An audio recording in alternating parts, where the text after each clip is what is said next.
This guy comes face to face with a massive goblin warrior that suddenly steps out from around a corner, and in that moment, he knows he's done for. The thing is built like a tank and attacks instantly. Every single hit lands, tearing into him without mercy. And within seconds, Kang Hyun is reduced to a bloody mess, which the goblin casually drags back to its lair. And then, he wakes up, at home, in his own bed, without a single scratch on him. Instead of freaking out, he immediately starts training, working on his body and practicing sword skills using YouTube videos. Then, without hesitation, he heads straight back into the dungeon. This time, he runs into two goblins. He manages to take one down, but his weapon gets stuck, and the second goblin doesn't miss the chance. He dies. Again, and once again, he wakes up at home. So what the hell is going on? Kang Hyun has a unique ability that only he possesses. Every time he dies in the dungeon, he resurrects back in his bed. For anyone else, death in the dungeon is permanent. Game over. But for him, it's just another attempt. And this whole madness only started a few days ago, back when he was just an unemployed loser living with his sister.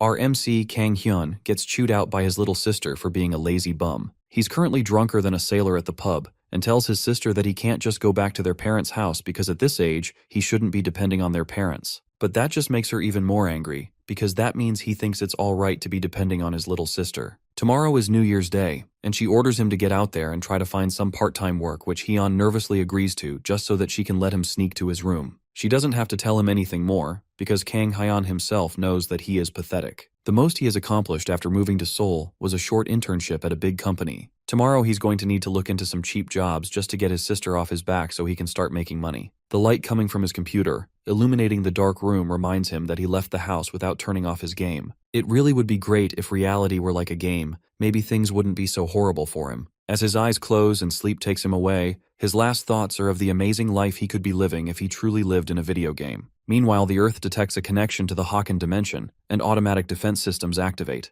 As Hyun sleeps soundly, the defense system temporarily rejects the connection with the Haken dimension, and the event triggers the start of the tutorial on Earth. Hyun snaps awake and jolts to sit up. All he can see are words in front of his eyes, and it's a countdown timer of some sort, showing the time remaining until connection with the Haken dimension is complete. Our protagonist doesn't even have the time to process what that could mean before it changes to a message welcoming him to the tutorial. The tutorial will have a total of 8 levels, and death in these levels doesn't affect reality. However, you cannot give up midway through a level, and if you fail, there's no retry. Upon completion, he will then receive a reward along with awakening his abilities in the real world. Hyun takes a moment to absorb everything that's going on in front of him right now, and he comes to the only possible conclusion. This has to be a dream that only a hardcore NEET game addict can get, and it's most likely a sign that he needs to touch some grass as soon as possible. The scene changes as the system takes Hyun to the first level and wishes for him to have the courage to save the Earth. Then the message changes to give him information about the first level. To pass this level, he'll have to make it to the end of a bridge, and the failure condition is death. That's an odd clear condition since there is no bridge around that he can see, but everything goes from best dream ever to nightmare real quick, as he finds himself on a stone bridge above a sea of lava. He looks around and sees other people who were also been dumped into the challenge, and they all look equally confused and terrified for their lives. Hyun starts to think he's in one very strange dream. Then a voice calls his name from just beside him. He turns to see his little sister, Ah-hyun, clinging to the wall and staring at him in shock. However, Hyun's first instinct is to demand to know why she's showing up in his dreams on New Year's Day. That's exactly what she wants to know as well. But beyond that,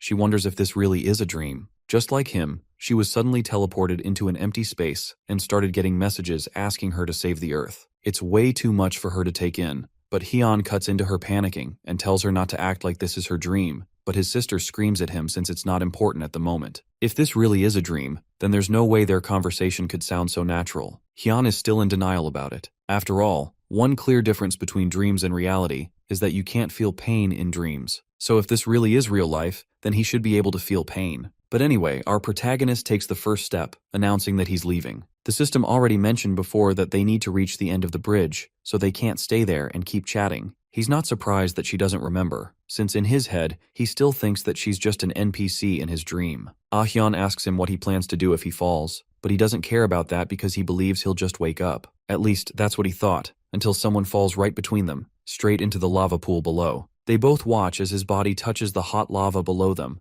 The body melts immediately as soon as it makes contact, and the screams of pain coming from below them suddenly makes this feel even less like a dream. After witnessing that brief nightmare, Hyun starts to think things through. After hearing such realistic screaming, Hyun is terrified, but he still tries to deceive himself into thinking that he won't feel anything. Since her brother isn't reliable, Hyun decides to crawl since it's a lot less risky than walking. Our MC watches as his sister slowly crawls ahead of him, and he continues to deny the fact he's scared. Despite that, the two of them make their way over the scalding hot magma pool, and it's been several hours at this point since they started their slow crawl over the bridge. Hyun calls out to her brother and asks if he has any guesses as to what might be going on. The only thing Hyun can think about is that this has to be an incredibly vivid nightmare. But this whole situation is way too vivid to just be a dream. There's definitely something bigger going on, and Hyun is sure about that. Maybe the system was lying, and if they die here, then they will die in real life too. Hyun breaks out crying as the situation hits him. He was doing such a good job ignoring the facts until now, but she just keeps reminding him. Now he can't go any further because he's scared.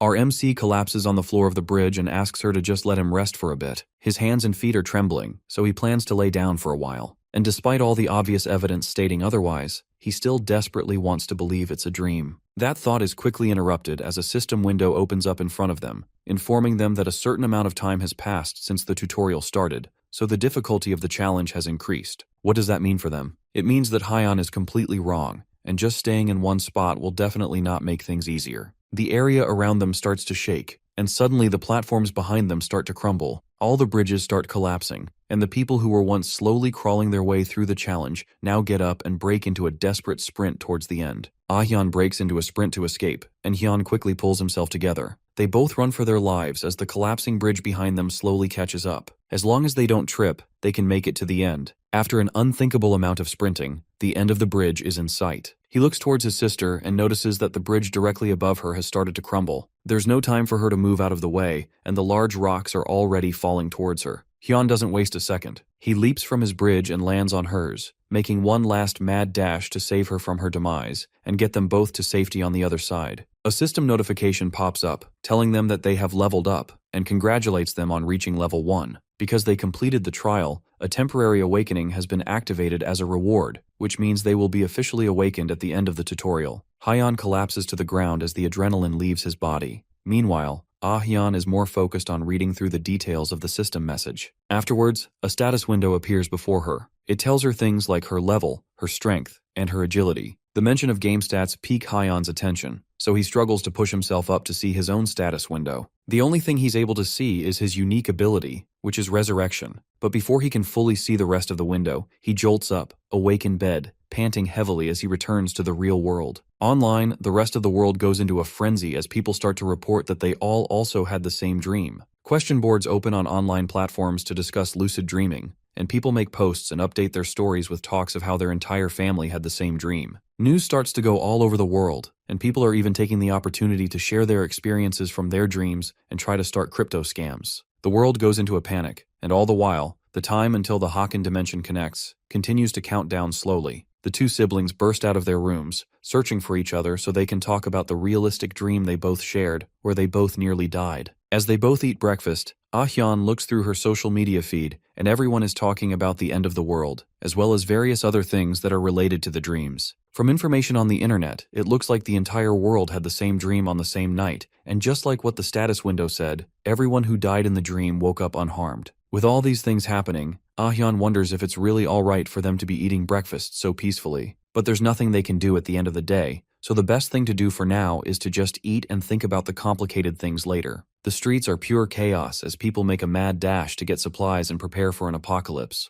They fight each other and steal to try and stockpile their own supplies, while the more religious population try to use this as a chance to encourage people to repent since judgment has come. Hyun smartly decides that it's better for her to not go to work for the day. Instead, it's better for them to stay inside and discuss things relating to what they heard and saw in the dreams. Since he didn't get a chance to look at the status window after saving his sister, Hyun asks her what it said on hers. She uses a check time command to summon her status window so she can check it for herself. The window says that they have 4 years, 354 days, and 17 hours before the connection with the Haken dimension is completed. Even though everything's a mess, Hyun believes that things will calm down pretty soon. For now though, it's better for them to just stay at home and not get too involved with the chaos outside. Aside from the confusion in the morning, nothing else of note occurred for the rest of the day. By evening, most of the citizens had returned to their usual routines, and South Korea had quieted down again in a single day. Just like that, the first day ended, and everyone went to sleep peacefully. Just like before, as soon as Hyun manages to sleep off, he's taken to a new dimension, and a status window is shoved in his face welcoming him to the tutorial. The window offers to give him an explanation on how to use the basic interface, but there's no need for that, and he goes straight to see the status window. Finally, he gets to see his stats, and they are all pretty average, just as expected. He's just level 1 and he has 1 innate ability, but other than that, there's nothing that really stands out as impressive in his stats. There's one stat that catches his attention, and it's called the magic power stat. A stat like that implies that he will be able to use magic eventually. He's not sure if that's a good thing or not, but his attention finally goes to his innate ability, resurrection. It's an ability that allows him to resurrect 24 hours after death, until the world escapes its current crisis. Then he will be able to return from death as many times as possible. He will respawn at a chosen location, but in the event that he doesn't choose a location before dying, then he will resurrect at the last place he slept. Of course, it's not just a free skill, and anytime he dies, his level will decrease by 1. His ability stats will also temporarily decrease by 50% for 24 hours. All those resurrection penalties don't apply during the tutorial, however, making it an overpowered skill for beginners. Hyon praises his luck since a skill like that almost guarantees that he won't end up being a useless extra during the apocalypse. Now that he has gotten a look at his stats and his skills, it's time for him to enter Stage 2. Whether his stats are high or low, he can just fix them by leveling up. As the amazing resurrection man, he can definitely do anything that he puts his mind to. What he has to put his mind to, however, is what comes next. In a castle surrounded by an eerie atmosphere, a bloody goblin screams out a war cry while holding a stained club. The person he's fighting is none other than our MC, who comes out swinging with a powerful attack, sending the goblin flying backwards in shock. Hyon follows up his initial attack with an overhead swing from his weapon. After a long and tiring struggle against the goblin, Hyon emerges victorious but exhausted. He managed to kill it with his mace by ambushing it, but his whole body has gone numb from the sensation of hitting a living thing. Still, he only beat it because it was a goblin, and if he hadn't ambushed it, then it might have been him laying in a bloody pool on the floor. But the challenge isn't over yet, and a much more terrifying monster appears. It's a goblin soldier, and as soon as it notices its comrade laying dead on the floor, an overwhelming wave of anger fills it as it glares at Hyon. It looks like he miscalculated, and there were actually 2 goblins from the start. But that isn't the scary thing here. The scary thing is that the goblins were supposed to be low-level mobs for beginners, but this goblin is way bigger than the previous one, and the sword it's carrying is over a meter long. If he gets hit with that, then it won't end with just a small injury. The goblin growls at Hyon before swinging its blade to kill. Our MC just barely manages to block with his mace, but the impact of the collision is enough to send him flying to the ground. He doesn't even realize when the tears start flowing as the goblin continues to mercilessly attack him with his long sword. Hyon never worked out and only stayed home all day. On top of that, the mace he got in the tutorial isn't that long. There's no way it stands a chance against a meter-long sword. After the completely one-sided battle, Hyon is left near death, but the goblin isn't done yet. It drags his bloody body through the grounds of the castle, leaving blood streaks across the ground as they go. Our protagonist can do nothing but desperately beg for someone to save him from this dream-turned-nightmare. As the goblin used his body to draw a trail across the ground, the steadily approaching fear of death started coldly tightening around his neck. In the few hours before his life finally ended, he was forced to endure the savage torture of 4 goblins. By the time morning comes, Ahyeon is woken up by the panicked screams of her brother in the other room. She angrily runs to his room and demands to know why he's messing around so early in the morning. Her anger is cut short when she sees the frail frame of her older brother having a nervous breakdown on his bed. She manages to get him to come out of his room for some breakfast, and that's where he tells her what he went through in the tutorial. Apparently, he died from extreme blood loss as the goblins relentlessly tortured him. Despite his trauma, she's relieved that he's at least fine enough to crack jokes as they talk. That means that they don't need to go to the hospital to get checked out. The same can't be said for others, who are also going through the tutorial as well. According to the internet, for the past 2 days, psychiatrist visits have jumped up by a lot,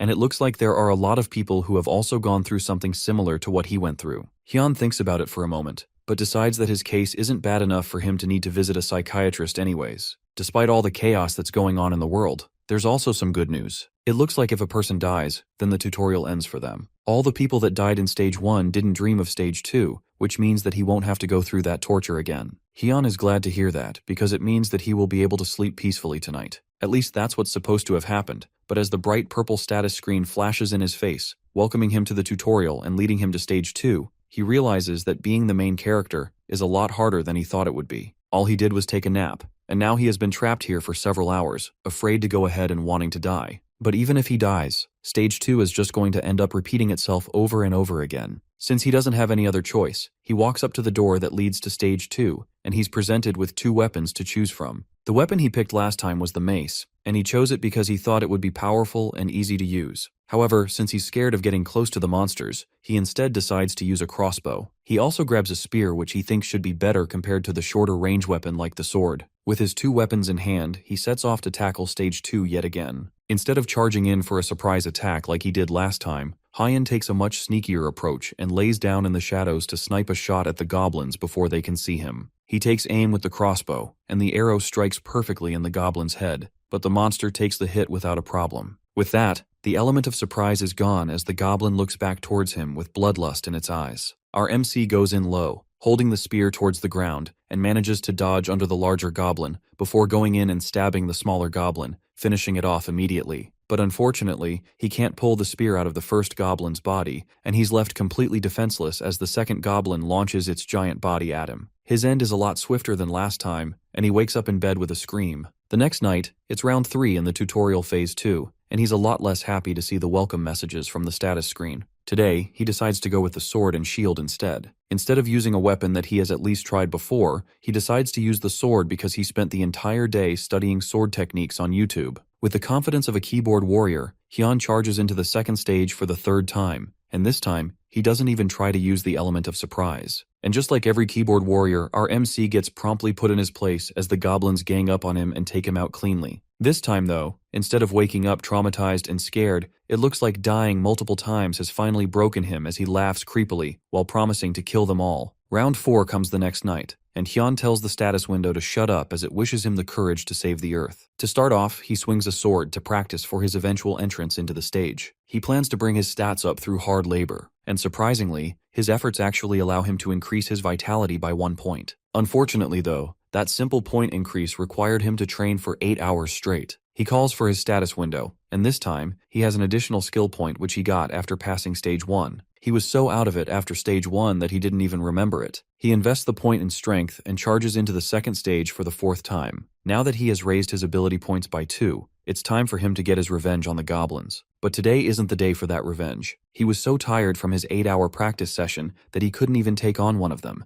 and he ended up dying immediately. But our hero prevails again and re-enters for round 5 of stage 2. But instead of going in for a quick death this time, he instead decides to use each round as an opportunity to boost his stats. In round 5, he raises his vitality by 1 point by endlessly swinging his sword around. In round 6, after 10 hours of training, he manages to raise his strength by 1, and through all this hard work, he's able to take out the 2 goblins at the front. But due to his lack of physical abilities and combat skills, it still wasn't enough to face off against the rest of the goblins. In round 7, he goes back to swinging his sword around again and again and again. After several hours of training, he manages to surpass his limits again and raises his vitality by 1 point. As he collapses to the ground, completely out of breath, another system message pops up. Through his endless training, his swordsmanship has increased to the lowest possible rank of F. This new swordsmanship allows him to effectively swing his sword by correcting his posture when swinging as well as helping with distributing his strength. Finally, after all that hard work and effort, it's all finally bearing fruit. Now the time has come to make the goblins pay for everything they have done to him all these days. Now that he has the skills, it's time for him to think of a plan. From his days of being tortured and killed, he managed to find out that there are a total of 5 goblins in stage 2 of the tutorial. 2 are in the castle at the front, and 3 are in the forest at the end.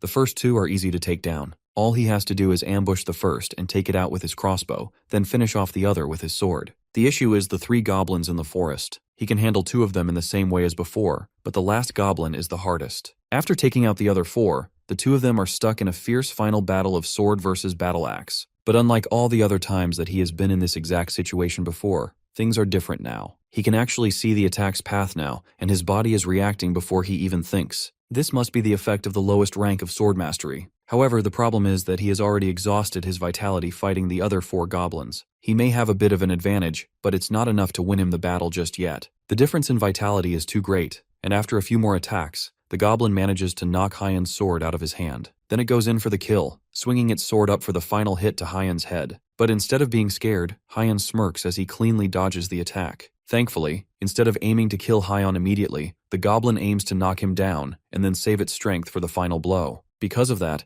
the monster's attack pattern is just way too obvious. Hyan is able to quickly turn on his heel and kick dust straight into the goblin's face, momentarily blinding it. It screams in pain and tries to clear the dust out of its face, but Hyan is several times faster, taking the opportunity to grab a loose rock and smash it straight into the goblin's shins. It continues to yell and scream, now blindly swinging its axe around hoping to take down Hyun. RMC moves out of the way of the careless attacks and comes up behind it right as the goblin barely manages to open its eyes. Then he comes rushing in with the rock and smashes it right into its face, pushing it backwards with the force of the attack. Hyun stands victorious over the dead goblin as it falls to the ground. With that, the system pops up and congratulates him for clearing Stage 2. As a reward, he receives 5 additional stats as his clear reward, as well as the option to choose any weapon of his liking to keep. On top of that, he also gets the ability, the lowest rank Shield Master and the lowest rank Crossbow Master. This is the kind of power he has been looking for this entire time, and through his efforts, he finally achieved it. For the first time in a long time, he wakes up without screaming his head off, and heads to the living room to cook breakfast for himself and his dear sister. He's feeling great and wants to celebrate clearing Stage 2 by eating a good meal. As he's tasting his cooking, a loud sound rings out throughout the world. His sister comes flying out of her room as he coughs heavily from almost choking on the food. Then a system notification pops up, informing them that the world tutorial has ended, and they can now freely use the system outside the tutorial. On top of that, dungeons have now been activated around the world, meaning that people will now have to fight monsters outside of their dreams. As soon as that notification pops up,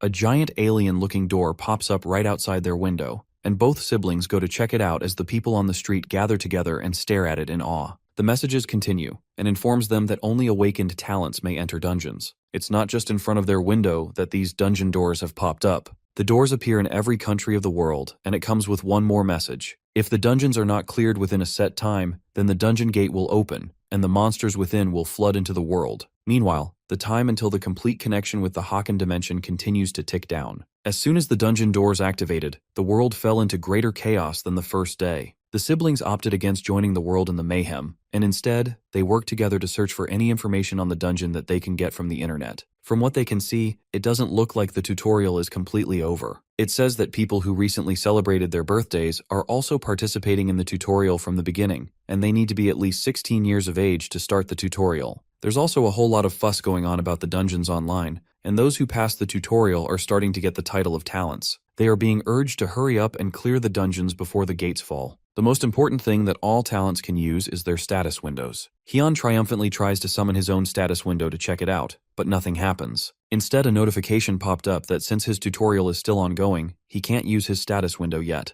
The tutorial has a total of 8 stages, and although he repeated stage 2 7 times, everyone else must have already finished the tutorial. He asks his sister if there is any information out there about stage 3, and from what she can gather, it seems like the theme of stage 3 is patience, but that's all she can find. Since only a few people cleared stage 2, there isn't much reliable information, meaning that Hyun will have to work through it himself. Even so, with the efforts that he went through in stage 2, he has gotten a lot stronger, so he won't suffer disgracefully like before. That night, tutorial stage 3 begins for Hyun, and although he isn't suffering, that doesn't mean that he's not being disgraced. Right now, as he tries to maintain his stealth, a monster joyfully pisses on his head, not realizing that our fearless main character is hiding under the bushes that it is relieving itself into. Meanwhile, all Hyun can think of is how much he wants to kill this thing. Let's go back a bit to when Hyun entered into the 3rd stage in the first place. The clear condition for this stage is to defeat the Gorka chief. To help him in his mission, the system provides him with a ghillie suit. It looks like this mission is all about infiltration and assassination. Just as before, he calls for his status window, and happily sees that his level has been increased to level 4. His stats have also increased, and he has gained many new abilities to add to his roster. One of the new abilities is the lowest rank Shield Master, which is an F-tier skill that allows him to use his shield more effectively, and the lowest rank Crossbow Mastery, which allows him to operate a crossbow more efficiently and also increases his ability to shoot with precision. He then decides to allocate his additional skill points to Strength and Vitality, and he also puts 2 points into Agility. Now that he has taken stock of everything from his skills to his abilities, the next thing for him to do is to examine his inventory. There's nothing in it except the shabby longsword that he picked up from the 2nd stage. With inventory management done, it's time to get this mission over with. This mission is similar to what a legendary American Marine sniper called Carlos Hathcock went through during the Second World War. He crawled for 1.5 kilometers to assassinate a general without being seen or heard. He's a figure that Hyun respects the most, especially after what he has gone through in this mission. Since his dream started, he has crawled for about 10 hours before finally reaching what should be the Gorka's village. Out in front, there are 2 guards on watch duty, and he's probably going to have to force his way through them. His pants are soaked in his own piss, and not only is the grass itchy, but there are all kinds of bugs in his clothes. That's not the worst of his problems though. and he looks above him to see one of the monsters staring down at the patch of grass that he's hiding in. At first, Hyun thinks that he has been discovered, but instead of being dragged out of the grass by the strong hand of the monster, a disgustingly warm and smelly liquid pours on his head as he puts his face down in shame. Hyun finally snaps and summons the sword from his inventory and slams it right into the monster's midsection, killing it immediately. The commotion is enough to draw the attention of other monsters in the village, and they all run towards him to see what's going on. In a matter of seconds, he's completely surrounded by the monsters, but unlike the other times, Hyun isn't scared of them. Since he's already screwed, this is the best time for him to use a line that he has always wanted to say. He screams into the air as the monsters dash towards him, daring them to come and attack him with all they've got. Blood from both the monsters and Hyun soars into the air as he laughs manically. With that, Hyun wastes no time going in for Stage 3, Round 2. And this time, thanks to his mental breakdown in the first round, he has acquired a new ability called Raging Lion's Roar. The ability reduces the morale and stats of nearby enemies, and removes all current debuffs that are ranked D rank and below. This time, he rushes in blindly, throwing the ghillie suit away as he pulls out his sword. After crawling in the first for 10 hours, Hyun realized something. The Gorkha warriors leave during the day to hunt, and they only return when the sun goes down. In short, the camp is weakest during the day, and they only leave a few skeleton crew behind to guard the place. Thanks to that, he is able to make quick work of all the guards around, and he charges straight towards the central hut where the Gorkha chief. As he slides in through the hut's entrance, he sees the Gorkha chief confidently resting on his throne while two mages stand guard beside him. Without a word, the Gorkha chief points at our MC and orders them to attack, and the mages immediately cast a spell that immobilizes him and roots him to the spot. Right as it looks like all hope is lost, he remembers the skill from earlier and decides to try out his luck. He sucks in a deep breath and then lets out a mighty roar, removing the debuff and causing the chief and the mages to stagger backwards in shock. Then, without giving them a chance to regroup, Hyun rushes in with his sword, aiming straight for the chief. With one quick swing of his blade, Hyun effortlessly clears Stage 3 and receives the intermediate rank body regeneration ability as a clear reward. He also managed to clear Stage 3 in the shortest time possible and set a new record. With that, he receives the temporary title of Impatient One as an additional reward. The Impatient One title is given to the naughty boy who quickly passed Tutorial Stage 3, which is supposed to test patience and tenacity. When his record is updated, his title will change to the next one available. As a boost, Hyun also gets a +1 boost to all his stats. Somehow Hyun broke through Stage 3 in one day, and considering that it took him a week to get through Stage 2, this is definitely a huge achievement. Thinking about his rapid growth allows him to reach a single conclusion. He starts to believe that he is actually insanely talented. At this rate, he might even break through Stage 4 in just a few minutes.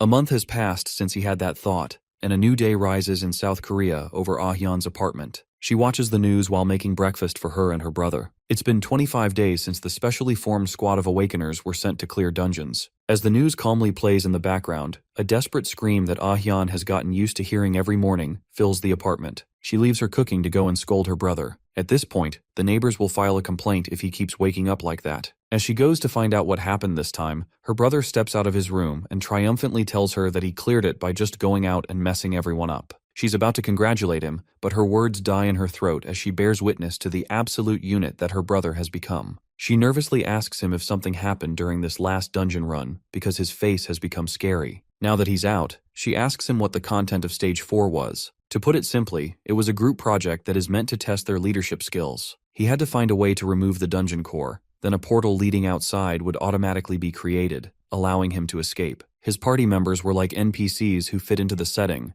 and they all just argued on whether they should keep going or retreat, and they didn't have enough rations to keep going and brute force the dungeon. A couple of them rejected the idea very strongly, and ultimately they decided to leave the dungeon with Hyun leading. At first it was pretty cool carrying the entire team, and the mission should have gone along perfectly well, so Ah Hyun can't understand what happened that made him take a month to finish the stage. The problem started that same night after they spent the day clearing the dungeon. He sent a group of them to go on night watch, but they disobeyed him. When he caught them trying to run away, they ambushed him and killed him. Every attempt after that ended the same way, and he would always end up with similar people, meaning that similar situations would keep repeating. Hyung had to think on how to get out of the loop, and in his endless wisdom, he came to the conclusion that there is only one way to solve all his issues. He just needed to beat them all into submission and take down anyone who got in his way before he started clearing it. In the final round of Stage 4, Hyun spawned in to see his party members are all arguing on whether they should press forward or retreat. Before they even get a chance to argue with him, he immediately yells for all of them to shut up,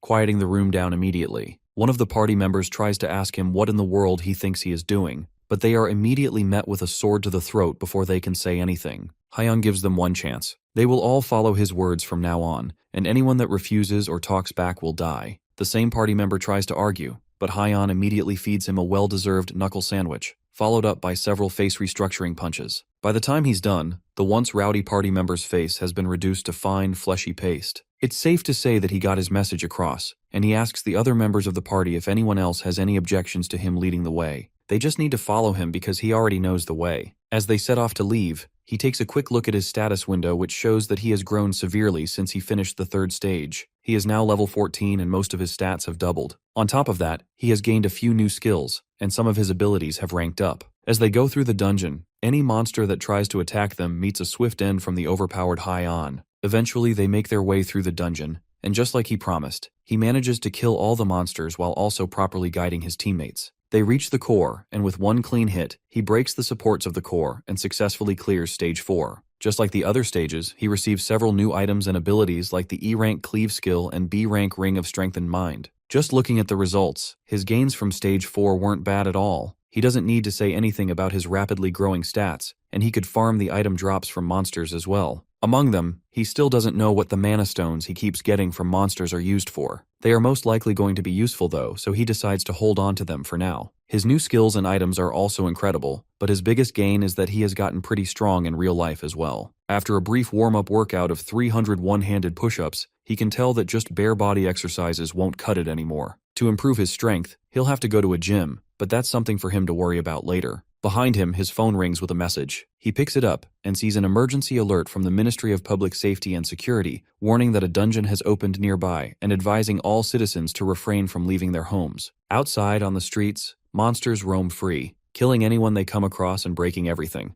Hyeon rushes to his balcony to check what's going on outside, and just like the report warned, the streets are filled with goblins. His mind immediately goes to Hyeon, who decided to go to work in the morning. There's no time to waste as he sprints out of the apartment, already trying to figure out what he can use as a weapon. The only thing that he can find that might be useful is a basic, dirty kitchen knife in the sink. It's better than nothing, and he takes it and rushes out of the apartment onto the monster-filled streets of the city. As soon as he gets out into the street, he yells out to call all the monsters to him. Unfortunately, his lion roar skill still can't be used outside, and he's just going to rely on his physical abilities for one to take care of this. Luckily for him though, his yell was loud enough to get most of their attention. The goblins charge at him, and he continues to taunt them, calling them stage 2 small fry that he has already taken out before. For some reason, he can tell how strong they are just from the way they move. He stabs his knife straight through the head of the first goblin that gets close to him, and as the monster dies, he pulls the knife out of the goblin's body and prepares to take on the rest. Elsewhere, a group of office workers desperately barricade themselves inside their building. As they cower in fear and wait for the inevitable, they can hear loud banging sounds coming from outside the door as something or someone wrecks the place and monsters scream out. Ah-hyun is among these office workers, and she looks down at her phone, which shows the last text conversation she had with her brother. He was desperately asking her if she's still at work, and she started bombarding him with questions asking if he's planning to come to her office,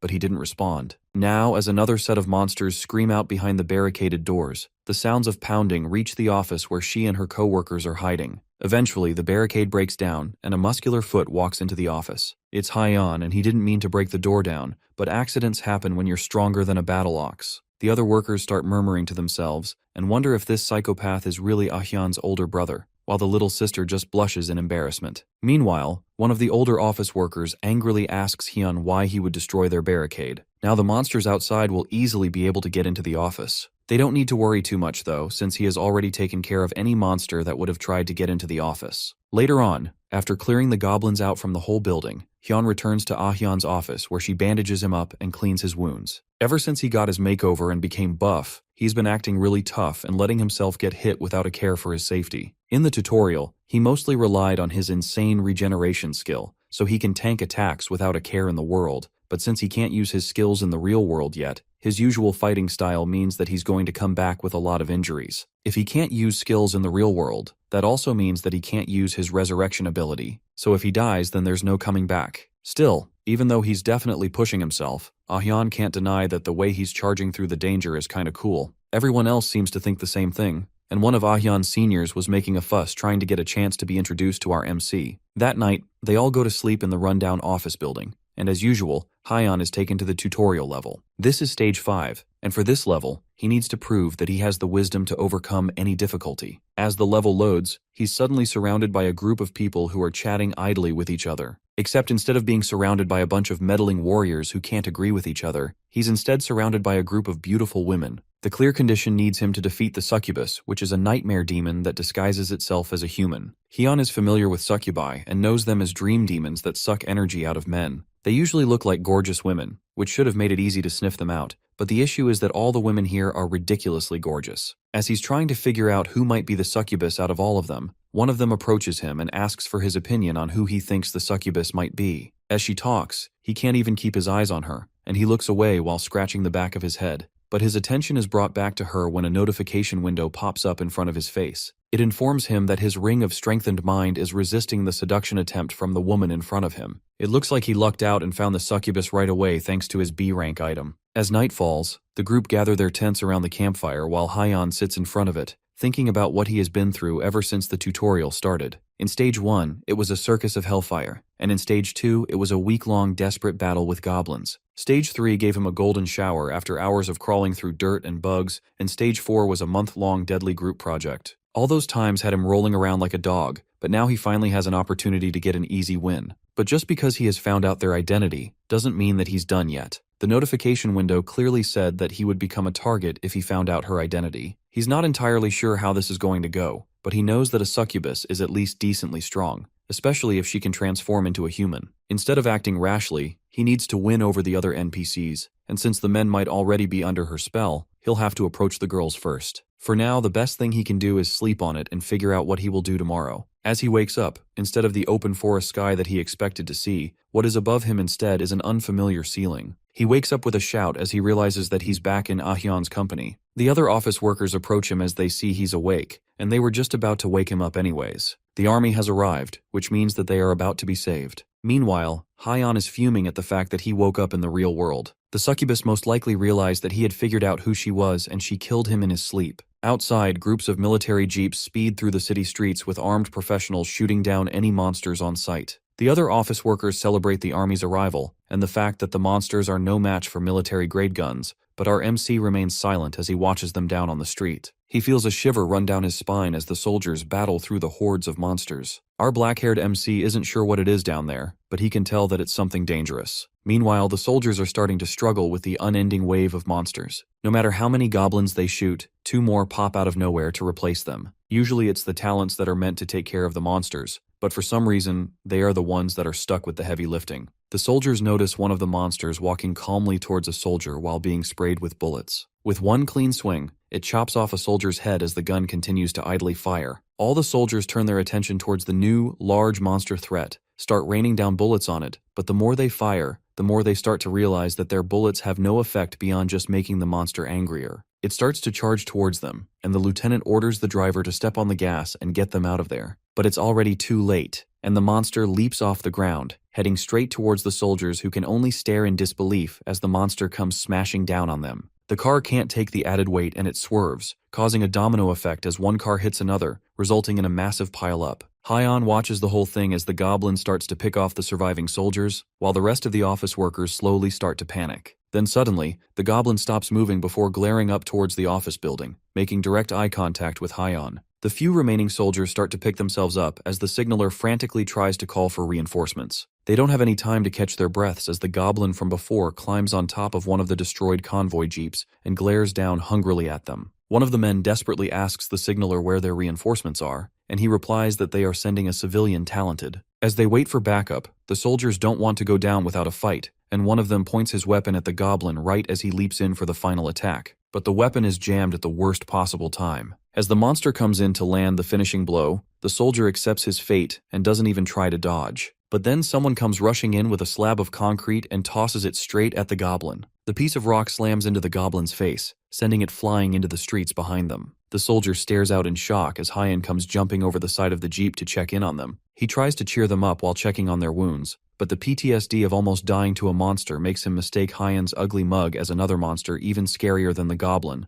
and he instinctively points his weapon up at Out MC. Hyon puts his hands in the air in defense, yelling that he's a human and telling the man to put the gun down. The soldier hesitantly puts his gun down and wonders if Hyon is the reinforcement that they were supposed to send. The soldier thanks Hyon for his help, but our MC tells him to calm down since he's not here due to any sense of justice or anything like that. He just happened to be in the right place at the right time. The main reason Hyon came down to help is because of the time their eyes met earlier. The goblin noticed him, which means that it definitely would have come to Ahyun's company after the army gets defeated. It'd be better to deal with it here rather than fight with baggage around him. He starts stepping over the railing of the truck bed, while also instructing the soldiers to hold their fire. If they recklessly shoot bullets out while Hyon is fighting the monster, then there's a chance that they might end up putting holes in him too. He also asks them if they have any tear gas on them. Luckily for him, they do, and Hyon asks them to use the tear gas on the monster, much to the shock of the soldier. If they use the tear gas on them, then Hyon is definitely going to be affected as well. The soldier tries to advise him to at least take a gas mask with him, but Hyon has already started moving towards the goblin. He tells them to use it and not ask any questions since he doesn't have time to explain.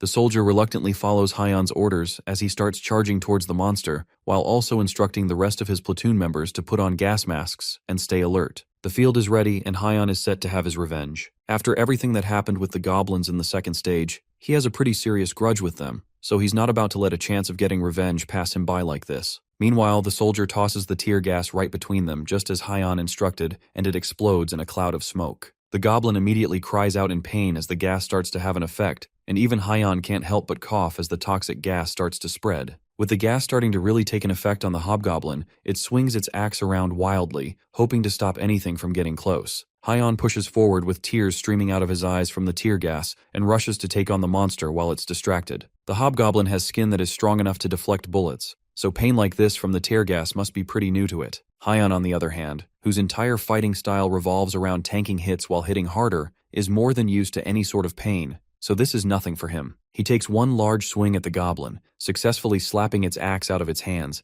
and then follows it up with several deadly swings. But even with all of that, the monster still doesn't go down. He continues to attack, pushing through the pain to damage the hobgoblin all while the other soldiers watch them fight from the side. They are amazed at the power of a talented as they watch him push back a monster that a rain of bullets couldn't damage. Suddenly, someone comes up from behind and asks to know what exactly is happening. This newcomer is the talented that was supposed to be sent by the army initially, and as far as he's been told, no other reinforcements were supposed to be sent in but him. Meanwhile, Hyon is starting to get tired and his weapon is starting to fail. When he came into this fight, he expected the monster to be tough, but even after several minutes of relentless attacks, our MC hasn't managed to inflict a single injury on it. At this point, he'll just end up getting exhausted. He needs to try and find its weak point before the monster manages to regain its composure. Suddenly, the blonde newcomer from earlier comes rushing past Hyon and slashes at the monster with his dual blades. Despite the impressive display of power and speed, the blonde talented didn't feel anything cut during that attack. It was like swinging at a rock. He calls out to Hyon and tells him that no matter how strong this hobgoblin is, it's only the boss mob of an F-rank dungeon. Since its defenses are abnormally high, it must have a separate weakness. The term F-rank dungeon is new to Hyon, and it means that this newcomer must know a few useful things. He doesn't know who this guy is, but he takes account of his words as they both rush at the monster to continue their attacks. From what the newcomer has seen, he can tell that the monster doesn't have great stamina, which means that it must be exhausted by now. Hyon can tell that as well, but what's the point of exhausting it if they still can't land any solid hits on it? Even Hyon's sword is almost at its breaking point from how long he's been bashing at this rock-hard skin. Hyon realizes that what he needs is a better weapon, and his eyes are immediately drawn to the axe that he hit out of the monster's hand earlier. Our MC manages to grab the axe and rushes back to take out the monster head-on. As he runs, he realizes that the monster's weak point is probably its eyes, but it knows that and is protecting them. That means that he has to look for somewhere else to attack that's just as vulnerable. At first, he considers striking behind the joints where the skin will be weaker, but that might not be enough. He doesn't have a lot of time to think, so he just goes in for an attack in the first place that comes to mind. Blood pools out on the street as the monster's skin is penetrated for the first time. Unfortunately for it, that isn't the only thing that has been penetrated. Both the monster and the blonde talented stop their fighting instinctively as they realize what Hyon has just done. Even though they are opponents fighting against each other,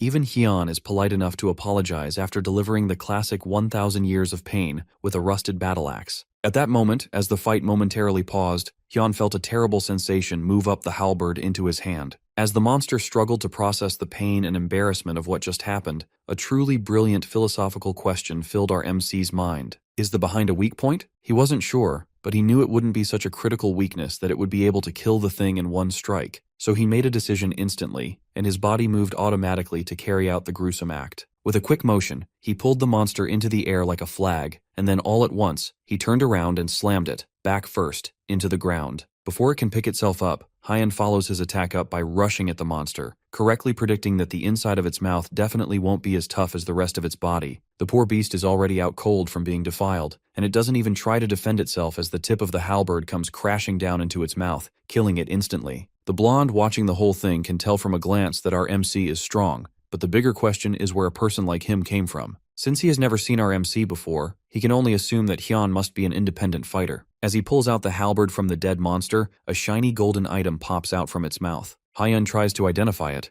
but the system immediately pops up and tells him that he cannot find out information about the item, since the tutorial is still in progress. He doesn't know what it's for, but he decides to take it for now. The blonde talented approaches Hyan from behind, but our greedy MC thinks that the guy just wants to share his hard-earned drops. He decides to run instead of sharing his drops, and before the blonde man can even ask a question, he gives a flimsy excuse about being busy and runs away, leaving the halberd behind. In an instant, our MC is gone just as mysteriously as he came, and as the blonde man takes off his mask, he's left wondering just who in the world that guy was. A few hours after defeating the hobgoblin, the situation in the city seems to have finally wrapped itself up by around sunset. Hyan and his sister walk through the ruined streets which looked like the set of a disaster film, and only after the sun had fully set did they finally return home. Or at least what is left of their home anyways. Hyan dryly asks her brother if he remembered to close the door behind him on his way out to play hero. She doesn't need an answer from him anyways, and their wrecked living room is all the answer she needs. She sighs in disbelief and tells him that they should clean up before they eat, and Hyan doesn't object to that. Later that same evening, after cleaning the house, the two of them sit down to a nice dinner while Hyan checks the news on her phone. Something catches her eye, and she quickly turns the screen to show her older brother. It looks like someone recorded the fight from the street and the office.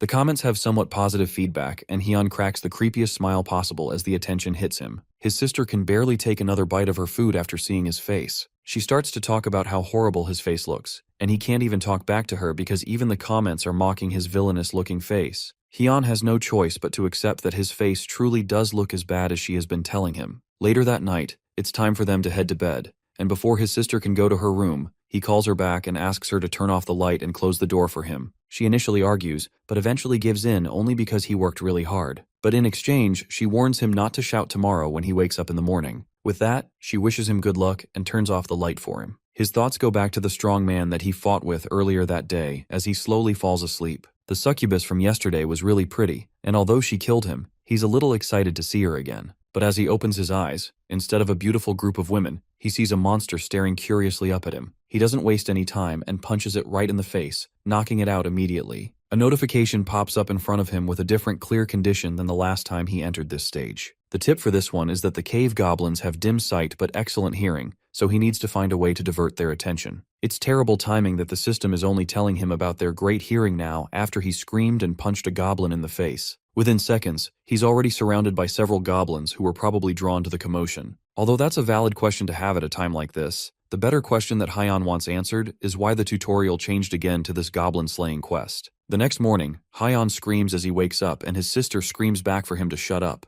Elsewhere, in a deserted office building, a man gets punched in the face and flies back onto the floor. The man asks, through bloody lips and a broken jaw, how a normal person can be stronger than a talented, but his questions are left unanswered as the man stomps on his head, quieting him down immediately. The man snarkily tells the talented that nothing has changed. It doesn't matter if he has awakened and gotten a little stronger if at the end of the day he doesn't know how to fight. Now that he's done beating up this group of nobodies, the man licks his lips as he realizes that there are some interesting talented out there for him to fight. Back with Hyan, he enters stage 5 for the third time, and once again, the tutorial's conditions change. This time, the clear condition is to defeat the doppelganger, which is a monster that eats humans by hiding in crowds. The failure condition is death, and his tip is that holy knights and mages can use a special ability once a day. This one is more similar to the first round, except instead of a succubus, he's looking for a doppelganger. He sucks in a deep breath and uses his lion's roar skill to call everyone's attention to him. They all come towards him to hear what he has to say as Hyan clears his throat and announces that everyone that moves from now on is a culprit. Of course, while doing that, he forgot something important.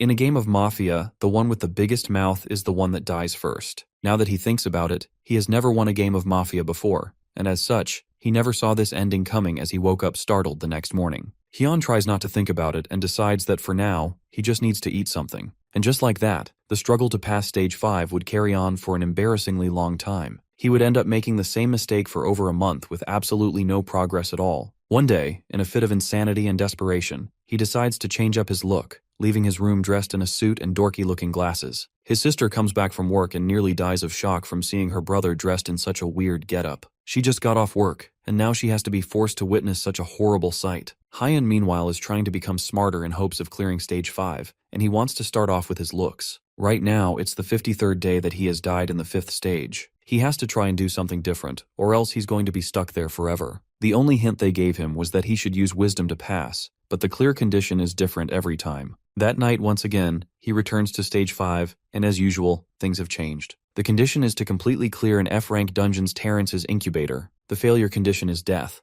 and the tip is that the spitting tarmac guarding the incubator is level 20, so he has to find its weak spot to defeat it. After walking through the cave dungeon for a while, he finally sees the spitting tarmac that the game was warning him about. Clearing a dungeon is the perfect condition for him since he doesn't have to use his brain. He rushes towards the monster, preparing to fight it head-on, but it defends itself by spitting out venom from its mouth. The venom quickly coats his hand, turning it a deep purple as it starts to spread to the rest of his body. Before it can get too far, he chops off the infected hand without a moment's hesitation, and even the spider is shocked by how daring he is. Then, he continues his mad dash towards the spider, sliding under it before it can shoot out another poison shot. The notification window pops up right in front of him, reminding him that he needs to find the spider's weakness, and he cops the monster in half right through the notification window. Just like that, the monster drops dead before it can even do anything against him, and it's all thanks to the fact that he ultimately decided to jump in head first. He doesn't have to worry about finding its weak spot or its weakness. The system finally congratulates him on clearing stage 5, right as his severed hand regrows, and as a clear reward, he receives a B-rank ability called Titan Strength. His new ability, Titan Strength, allows him to strengthen his muscles using mana, and it in turn increases his strength by 12 for 10 minutes. The next day, in a school somewhere in Korea, some students look through the internet for information about the tutorial and their awakening. One particular student is especially distressed because it's his 18th birthday, which means that he has started facing the tutorial. There are no good tips for any stage after stage 5. They say that you are in the 1% of talented if you manage to get past stage 4, but those that did also definitely hid some good information somewhere for themselves. Eventually, the student finds some good information from an anonymous poster. Apparently, they cleared stage 7, and they are about to go for stage 8. However, after reading through the tips for the next few stages, it's hard to believe that it's actually real. The first tip is for stage 4, which has a theme of leadership. It advises them to make all the party members surrender with their strength. Stage 5 is wisdom, and they advise to use their muscles as the greatest source of wisdom by growing strength. Stage 6 is about being cold-blooded, so one should destroy everyone from enemies to allies. Stage 7 is dedication, where one must focus on destroying their enemies. All the advice sounds horrible, and the kids write it off as just a troll. Even the rest of the comments on the post are mocking the poster for making such a pointless guide, and they all write it off as just a troll post. The original poster, our very own MC Hyun, yells at the phone as he realizes how ungrateful people are despite his excellent advice. His sister passes by and mocks him for giving useless advice. Our MC smirks and tells her to just wait and see what happens. Once he clears stage 8, then he will be the 3rd tutorial graduate in the nation. When that happens, then he will be on the same rank as Guildmaster Han Xian of Dangan Guild, or President Choi Dongwoo from Allegiance of Skill. Despite his confidence, there's no way he can compare himself to even being close to the geniuses who cleared the dungeon in one go, when it's taken him over 4 months to get to this point. He nervously tells her to shut up and reminds her that he cleared stage 6 and 7 in one go too. With that, the sun sets and night falls, and it's time for the final stage. As he goes to sleep, the system congratulates him on completing stage 7 and asks if he would like to enter stage 8. His reward for stage 6 was a B-rank weapon called Bilgin's Longsword. It's described as a longsword of Bilgine, the mercenary who spread his name for over 30 years on the battlefield. His stage 7 reward is Ronald's armor, which is the armor that the knight-errant, Ronald of Aldous Kingdom, wore throughout his life. The armor has a self-restoration ability, which means that it can repair damaged areas on its own. With all these buffs and equipment, Hyun is finally ready to clear stage 8 and start using the system and his inventory in real life. He will also be able to check the item that he got from the hobgoblin. That night, Hyun sleeps and enters stage 8 at last. The notification window for the stage appears, and it asks him what his principle is. Hyun takes a moment to think it over, but no answer immediately comes to his mind. Not long after, the world around him begins to shatter, and eventually the ground breaks apart, causing him to fall below the world into a space of nothingness. His screams become weaker and weaker until eventually he falls completely into the void. And then, he opens his eyes to find himself in what looks to be a completely normal city. Crowds of people walk around him, and one person walks straight up to him and then passes through him like he doesn't exist. It looks like he's formless right now, meaning that no one can see him, and he can't interact with the world. He wonders if this is Earth, but one look around him gives him his answer. It may look like Earth, but the people around him aren't human. They wear human clothes and seem to have a vaguely human society, but they are definitely different. But then he notices one guy, separate from the rest, that seems to be staring directly at him. The two of them make eye contact, but as Hyon stares back, he realizes the person isn't staring at him, they are staring directly behind him. And behind him, there's a raging sea of monsters pouring out from a large portal. The people around who were once moving calmly start to run for their lives, shouting out for help in their strange alien language. What he's seeing now is completely different from the dungeon break that he saw 2 months ago. This one quite literally looks like the end of the world. And that's when the system notification pops up in front of him, still counting down the time till the complete connection with the Haken dimension in less than 5 years. This is most likely what is going to happen to Earth in 5 years once the Haken dimension connects. The monsters around him are massive and completely unbeatable. One of the monsters that appears is so large that it covers the entire city with its shadow, and its hands are long enough to stretch across the entire city at once. The people continue to run for their lives as monsters kill them off one by one, but Hyon is stuck in place, staring at the giant hand as it falls down to the city. He doesn't even try to run as it comes down on him and eventually crushes him. But he doesn't die from the hit, and instead, he's teleported to another white room like nothing happened. Then a voice speaks to him, asking him what he thinks about what he just saw. Below him is some sort of formless being that glows with an angelic white light. Hyon approaches the figure, and he doesn't even need to ask who this is. This person is clearly God. The figure denies that title and explains it's a sort of dimensional administrator, and the one in charge of maintaining balance between each dimension. The 8th stage is a personal interview with this administrator, where Hyon is allowed to ask any questions he may have. This is also a good time for the administrator to ask him things as well. The first thing on Hyon's mind is the vision that he just saw. He asks if that is what is going to happen in 5 years when the Haken dimension connects. The figure replies that what happens to Earth in 5 years all depends on what everyone does from here on. Our MC doesn't understand why the fate of the Earth is being left up in the air like that, and he asks the dimensional being why it doesn't just stop this whole thing from happening. The reason is because it's an administrator, not a guardian, and because of that, their job is just to maintain balance. Giving humanity access to status messages and tutorials are the best form of assistance he can provide. Hyon is lost for words, so the administrator asks its own questions. It asks for the reason Hyon has lived their entire life and what principles they follow. The administrator has been observing humans recently since the events of the tutorial started, and they really sparked its interest. All forms of intelligence are fascinating to the administrator, but humans are even more fascinating in comparison. Our MC tells the administrator that they must not have observed enough if they are asking for something grand like a principle. No one lives their lives thinking about stuff like that, or at least, no one around Hyon does. Humans are just doing their best to survive since they just happen to have been born. At the end of the day, they just endure each day and try to make it to the next. The administrator changes their question and asks Hyon if there is something that he wishes to protect. He wants to protect his little sister and his parents. After dying a few times,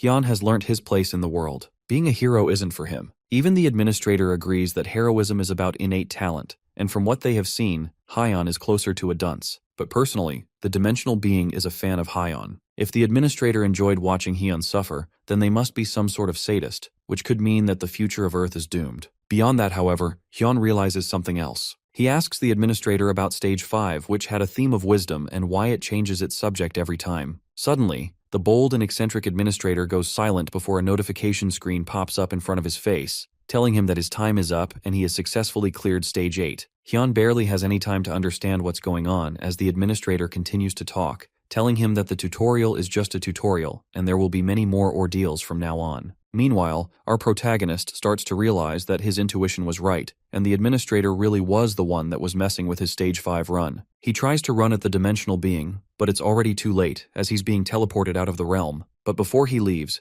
the administrator tells him that whether he wishes it or not, Hyon has it in him to become the hero that saves Earth. And with that, as he is teleported back to the real world, the administrator congratulates him on beating the tutorial. That makes him the 62nd person in the whole world that has graduated from the tutorial, and it gives him the prestigious title of Tutorial Graduate. Hyon continues to scream at the administrator right until he opens his eyes again in the real world. Except, instead of screaming out loud like he normally does, there's something stuck in his mouth. He spits it out and almost barfs as he sees one of his old socks. Hyun knew that he would start yelling first thing in the morning, so she stuffed his mouth to shut him up this time. The fact that he woke up screaming most likely means that he failed again, and she snarkily asks him how long he thinks it's going to take to beat the final stage. Hyun smirks and then summons his status window in front of her, proving that he has finally completed the tutorial. With that, he gives a hearty laugh and proudly proclaims that he's now a talent too. That's convenient for them since Hyun can now go out and make some money. To commemorate the special day, Hyun makes him a special breakfast,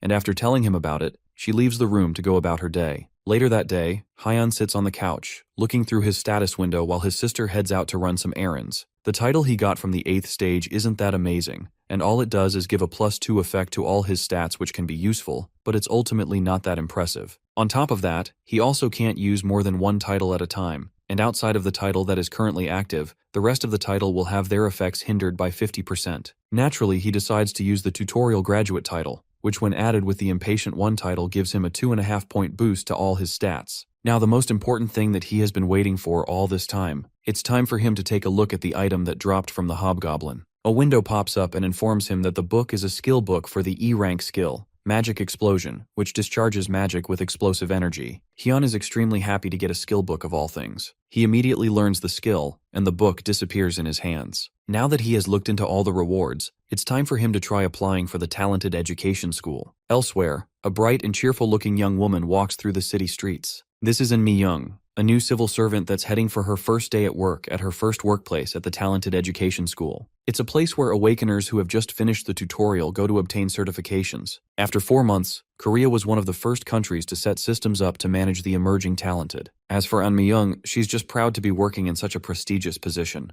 Even though the talented coming to register are just newcomers, they are also the future heroes of the world. Watching their development is definitely a worthwhile endeavor. At least that's what she thought just a few hours ago, but now she's face to face with one of these future heroes, and she's terrified. Tears stream down her face and she struggles to speak to the thuggish-looking figure that is our beloved main character. She nervously asks him to show his ID, because the picture on the ID that he gave her doesn't look like the current Hyun at all. He tilts his head and asks her what the issue is with his ID, but every single move he makes looks menacing and hostile, and it causes her to shrink back in fear. Hyun just watches her, confused as she starts to break down in tears and asks him why he is doing this to her. Our MC waves his hand, trying to get her to calm down and stop being so scared around him, but the damage has already been done. People behind him start whispering about him intimidating her, and some even start taking videos of the incident. Hyun still tries to assure her that he isn't doing anything to her, but she has already curled up into a ball and isn't listening to him anymore. Then someone else joins the commotion and asks to know what the issue is. This new person is instructor Kim Lee-hyun,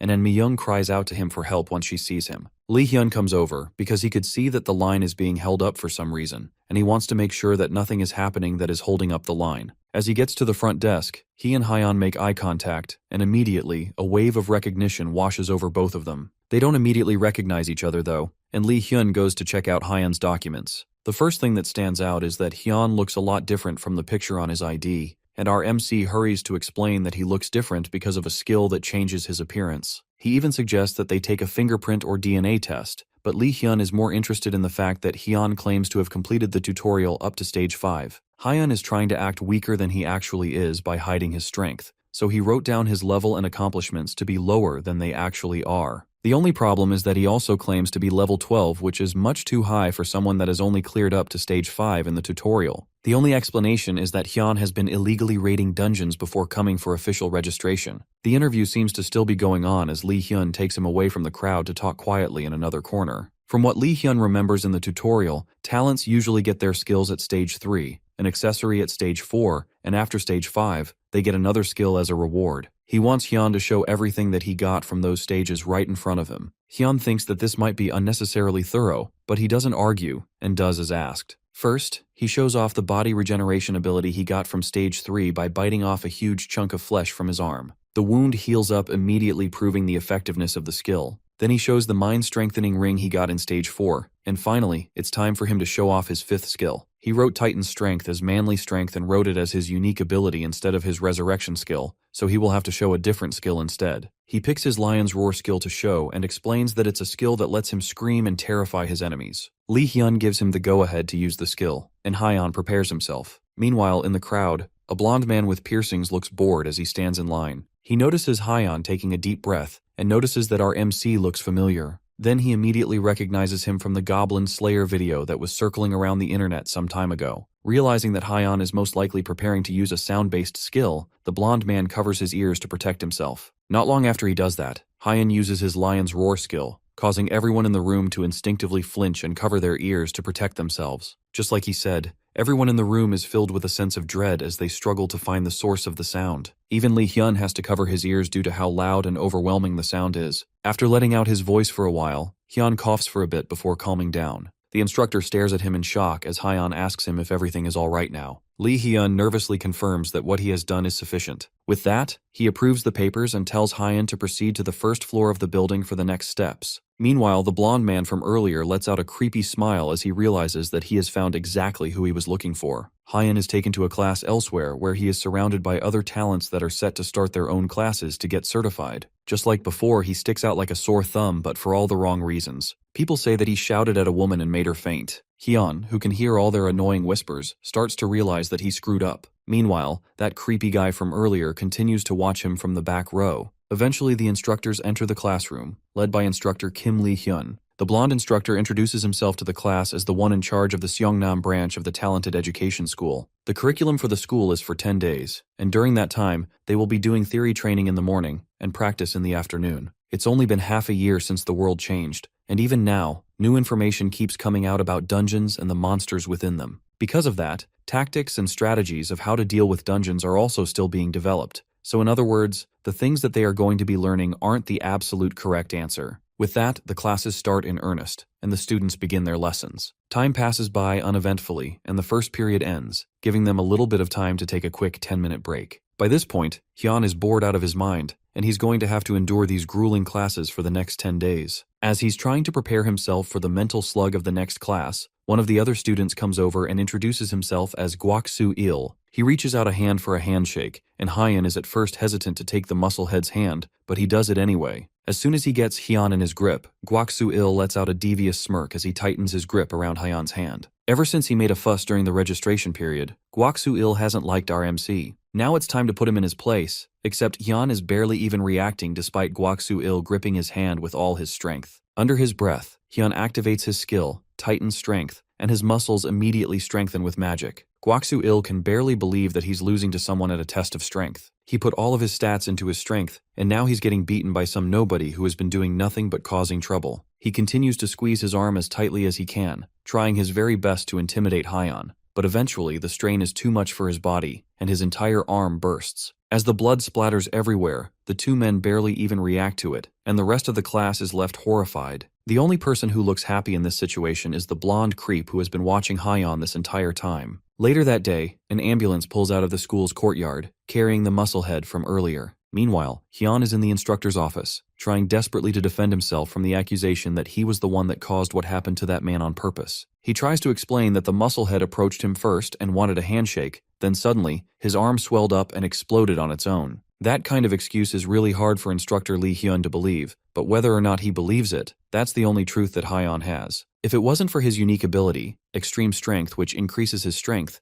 then Hyan could have been the one to get badly hurt. He even tells Lee Hyun to go and check the CCTV footage if it's so hard for him to believe. Lee Hyun's attention is shifted to something else though, since he remembers Hyan saying that his unique ability was called manly strength, but now he's saying it's extreme strength. Hyun nervously plays it off and corrects that it's indeed called manly strength, but there's even more inconsistencies with Hyun's story that he finds it harder and harder to play off. The blonde gives the man a long, hard stare, but ultimately sighs in annoyance. With nothing else to say, he tells Hyan to return to his classroom for now. Hyan goes back to his seat and sighs in exhaustion. It's just the first day, and he has already been caught in multiple unnecessary controversies. Meanwhile, another student slides into the seat beside him and politely introduces himself. It's the blonde man from earlier, and he calmly asks Hyun if he can sit down there. Hyun tells the blonde kid to do whatever he wants, but he's cautious about the fact that he keeps getting approached by weirdos. The blonde man introduces himself as an Yu-sung and shakes Hyun's hand. He asks to call Hyan his brother, and reveals that he just recently turned 18 and came to the school after completing the tutorial. Yu-sung changes the topic and asks our MC how he did what he did earlier. From the younger kid's perspective, Hyan must have used some kind of skill to pop the musclehead's arm. From his enthusiasm about popping someone's arm to the creepy face he's making, Hyan can tell that something is definitely wrong with this guy as well. Our MC explains that he didn't do anything to that muscular guy, but their discussion is interrupted as Lee Hyun comes in to start the second period. Since the class was delayed, the instructor starts the next lesson immediately. Currently, dungeons are classified into two types. There are ordinary dungeons and irregular dungeons. Ordinary dungeons are the ones that appear the most, and they are normally created around the world. They break after 4 weeks, so it's easy to keep track of them and monitor them. As all the people in the class should know from experience, a dungeon break is when monsters inside a dungeon start pouring out of it. Then there are irregular dungeons which have an unpredictable break time. They could break either earlier or later than the usual 4 weeks, so they need to be treated with caution. To stop a dungeon break, there are two main ways of doing so. One way is to destroy its central core, also known as the main core, which will clear the dungeon. Another way is to get rid of its normal core periodically, which won't clear the dungeon, but only delay its breaking. However, talents that go into dungeons also need to be cautious about the order that they attack the core. Lee Hyun's lecture is interrupted by a loud groan from the back of the class. Yet another musclehead loudly asks if he needs to know all this useless information just to kill a few monsters. He didn't come to this school just to listen to long and boring lectures. Hyun is annoyed by the number of muscleheads that seem to be in this classroom. Just like the guy from earlier, this guy also looks like he's going to cause problems. Our ever-brilliant MC doesn't realize that he too is a musclehead, but let's leave him be. One of the instructors steps up to try and calm down the rowdy student, but Lee Hyun holds him back calmly with his hand. He tells the student to come down to the front of the class, and the older-looking musclehead laughs at the provocation from the shorter man. He steps up to the front of the class, ready for a fight, and Lee Hyun pulls out his phone to start a timer. He tells the student that for 1 minute, he will only evade and block the musclehead's attacks. But if one attack even so much as grazes Lee Hyun even a little, then the musclehead graduates immediately. However, if the man fails to hit him within the time limit, then he will get expelled. Seeing the instructor acting so cocky only makes him even more enraged, and he prepares to launch himself at the blonde man. With one large jump, he closes the gap between them in an instant, swinging his sword in a wide arc that Lee Hyun easily dodges. The man gets even angrier and turns to launch another attack, but all he manages to hit is Lee Hyun's aftershadow. The man takes out his anger and swings towards the instructor, but no matter how powerful and fast his attacks are, he's just swinging aimlessly, and Lee Hyun is easily able to dodge everything without any problems. The musclehead throws in a heavy attack, which Lee Hyun easily dodges, and before he launches the final blow, he gives the man one last lesson, telling him that a powerful swing is not always a good move, because his movements will inevitably become exaggerated. With that,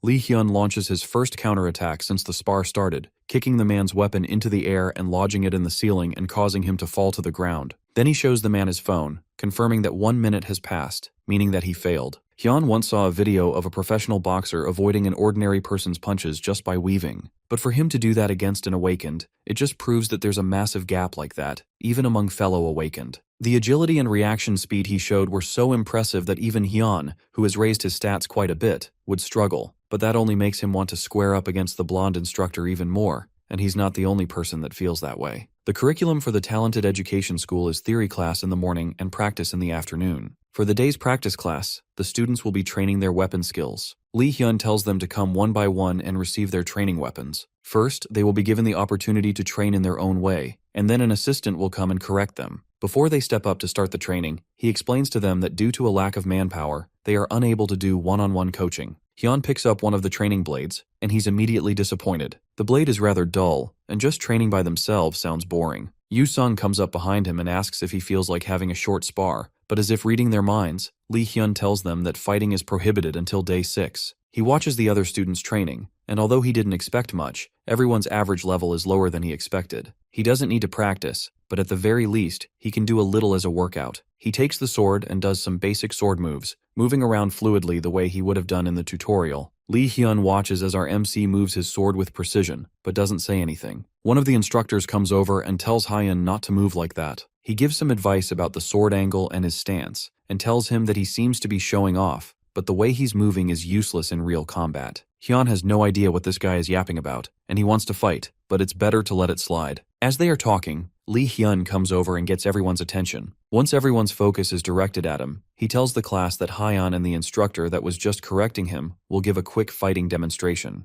Lee Hyun tells the assistant instructor to fight Hyun in the way he just advised him to, while our MC will continue to fight as usual, and the both of them will aim for each other's swords. The two step up to fight each other, and Hyun is beyond excited as Lee Hyun begins a countdown to start. Their swords clash, and immediately, the difference in their strength is clear. With Hyun's technique that has been refined over countless deaths and revivals, he's able to completely overpower the instructor, pushing him down to the ground and causing his sword to land limply behind him. With this brief learning opportunity, Lee Hyun explains to the other students that the weapon skills that they are currently training are to prepare them for real combat, but it's also to train their body's ability to react to attacks immediately. Hyun doesn't understand a single thing about what just happened, but he's just happy that he's getting praised, and he got to fight an instructor. The teacher goes to help the fallen instructor back to his feet, and also apologize for putting him in that kind of situation. The other man doesn't take it too personally, and he's not offended by it. Lee Hyun still apologizes anyway, but tells him that the reason he did this is because he needed to confirm something. Over the next few days, things pretty much go the same way for Hyun. To keep track of things and not lose his sanity, he starts keeping a training diary. On the first day, he writes about the events with the buff guy that destroyed his arm, and has his introduction to the weirdo Yu Sung. The second day wasn't too different from the previous day, and in the morning, they learnt about tactics while also practicing with more weapons. Yu Sung specifically seemed to enjoy the weapons training a lot, but it would probably be best to avoid that guy for now. The days pass by, completely uneventfully, and Hyun is bored out of his mind. He's so desperate for something exciting to happen that by day 6, he tells Yu Sun to go and cause some trouble. But unexpectedly, the blonde teen refuses. Hyun already warned him to stay out of trouble and quietly graduate, but at this point, Hyun is so bored that he just wants anything to happen as long as it doesn't cause problems for him. The older man can say some truly awful things without blinking an eye, but Yu Sung assures him that he doesn't have to worry about being bored for much longer. Today is the 6th day of the school curriculum, meaning that they will have sparring practice for the first time in the afternoon. On the afternoon of the 6th day, the time for sparring practice had finally come. Students who had spent almost a week practicing and attending lectures are now tasked with fighting against each other. When Kang Hyun's turn comes up, it's absolutely no surprise to anyone that he wins his match without any problems. After a short fight with his opponent, he returns to his seat beside Yu Sung, who congratulates him on an easy victory. But he tells the man that his opponent was just weak, and that's why he won so easily. He's not being humble either, because that's truly how he feels about the competition. Watching them fight is like watching children play, and overall, the skill level of the talents isn't that high at all. He doesn't know about certified talents, but regular people are probably very low level. They said that sparring practice will continue till the 8th day, so he will have to go through 2 more boring matches before the end. The 2 people on stage are nearing the end of their fight, but something seems to go wrong. One of the fighters seems to panic and forget how to block a direct attack with his sword. The crowd watches in anticipation as the man prepares himself to get his head chopped off, but he opens his eyes to see the sword hovering just short of his face. Lee Hyun got there just in time to stop a terrible accident from happening, and he declares the end of the match and announces the winner, all while maintaining his calm expression. Hyun knows that the instructor is skilled, but if he has to fight anyone, he would rather fight Lee Hyun after seeing the way he moves and fights. The next pair is called out, and Yu Sung stands up to take his turn. He smiles deviously, and it catches Hyun's attention for a moment, but he doesn't say anything. Yu Sung promising him earlier that something entertaining would definitely happen momentarily flashes in his mind, and he wonders if the psycho will end up causing trouble. Despite the fact that he just asked the weirdo not too long ago to go and cause some trouble, now that trouble is brewing, he can't help but be worried. At least an instructor is there, so nothing too bad can happen, right? On the stage, Yu Sung steps up to fight a lady who seems to be a mage. Lee Hyun explains that the lady will not be using her training weapons because she's a mage, so she will need to use her personal weapon to make up for the spatial disadvantage. Yu Sung doesn't have a problem with this, but the instructor notices something odd. He's using a mace instead of the sword that he usually used during the actual training sessions. There's no rule against using more than one weapon, so it's not like using a mace is prohibited, but the instructor still finds it rather strange. Regardless, the 2 talents take their positions, and instructor Lee Hyun starts a countdown for the fight to start. At the count of 3, the mage wastes no time in firing some long-range spells at Yu Sung. The psycho easily uses his mace to bash through the crystal projectiles without breaking a sweat, and he smiles cockily while enjoying the thrill of the battle. Meanwhile, Hyun is thoroughly impressed because this is the first time he has seen someone actually using magic in the real world. That means people could also learn magic depending on how they clear the tutorial. He hasn't seen this mage throughout the time he has spent in the school, which means that they were most likely being trained separately. The woman starts to get anxious and charges up a powerful spell towards Yu Sung, who still hasn't moved an inch since this entire fight started. The crystal goes flying at her opponent, who takes a moment to glance at Lee Hyun. Then he winds the mace like a baseball bat and smashes it into the large crystal. But this time, instead of shattering it, he uses the mace to redirect the magic blast and change its direction. It goes flying straight towards the instructor, who has to take a moment to dodge it. But in that brief moment of distraction, Yu Sung is able to make a mad dash towards the girl and clobber her with his mace before she can make any attempts to stop him. Blood goes flying everywhere, and both the instructors and the audience freeze in shock as Yu Sung stands with a fist held high after winning his battle. The only thing that Hyeon can think of right now is that this guy is definitely a lot crazier than he originally thought. The instructors move quickly once the initial shock wears off, and they rush over to assist the girl who hasn't moved since being attacked. One of the instructors calls 911 and informs them that there is someone with an open head fracture that needs immediate medical assistance. While all this chaos is happening, Yu Sung watches them try to revive the girl with a sadistic smile on his face. Lee Hyun immediately confronts the blood-soaked psycho and points his sword straight at the student's throat, demanding to know what in the world that little scene was. The blonde plays dumb, and the instructor has no choice but to call a forced break for the class, all except Yu Sung, who he orders to follow him. Hyun watches them leave and stares specifically at the instructor's dagger. That's definitely the same dagger that the blonde talent used when they fought together to take on the hobgoblin. Despite the incident, the sparring practice continued as normal for the remaining 2 days, and Yu Sung wasn't expelled and continued to participate in training, but it seemed like his fights are given special interest because multiple instructors stand guard to keep an eye on him. Although he mostly ended up winning through forfeits more than anything else. They even have a healer on standby to make sure that anyone injured can get immediate medical assistance. Thanks to all of their precautions, the 8th day passed uneventfully, but Hyeon noticed Lee Hyun looking particularly anxious for the rest of the day. Later that night, he heads over to Lee Hyun's office with an offer to have a match with real swords. The instructor, who is already stressed enough and stomped with work, calmly tells his student that not only is he not supposed to barge into an instructor's office unannounced like this, but this period of time is particularly exhausting for him to deal with. Hyun doesn't understand why he's so tired, and asks the man if he isn't tired of playing this childish game. He can tell that the man is really itching for a fight, and just reading and filling out paperwork isn't his thing. On top of that, Hyun reminds Lee Hyun that the two of them have already met each other before, a fact that he is very sure the instructor should remember. That's enough to convince him to follow Hyun back to the training stage. Lee Hyun had some suspicions, but it's confirmed now that he has heard it from Hyun himself that they fought together during the dungeon break incident. It's a bit late considering how much time has passed, but the instructor thanks our MC for helping to prevent additional casualties. But beyond that,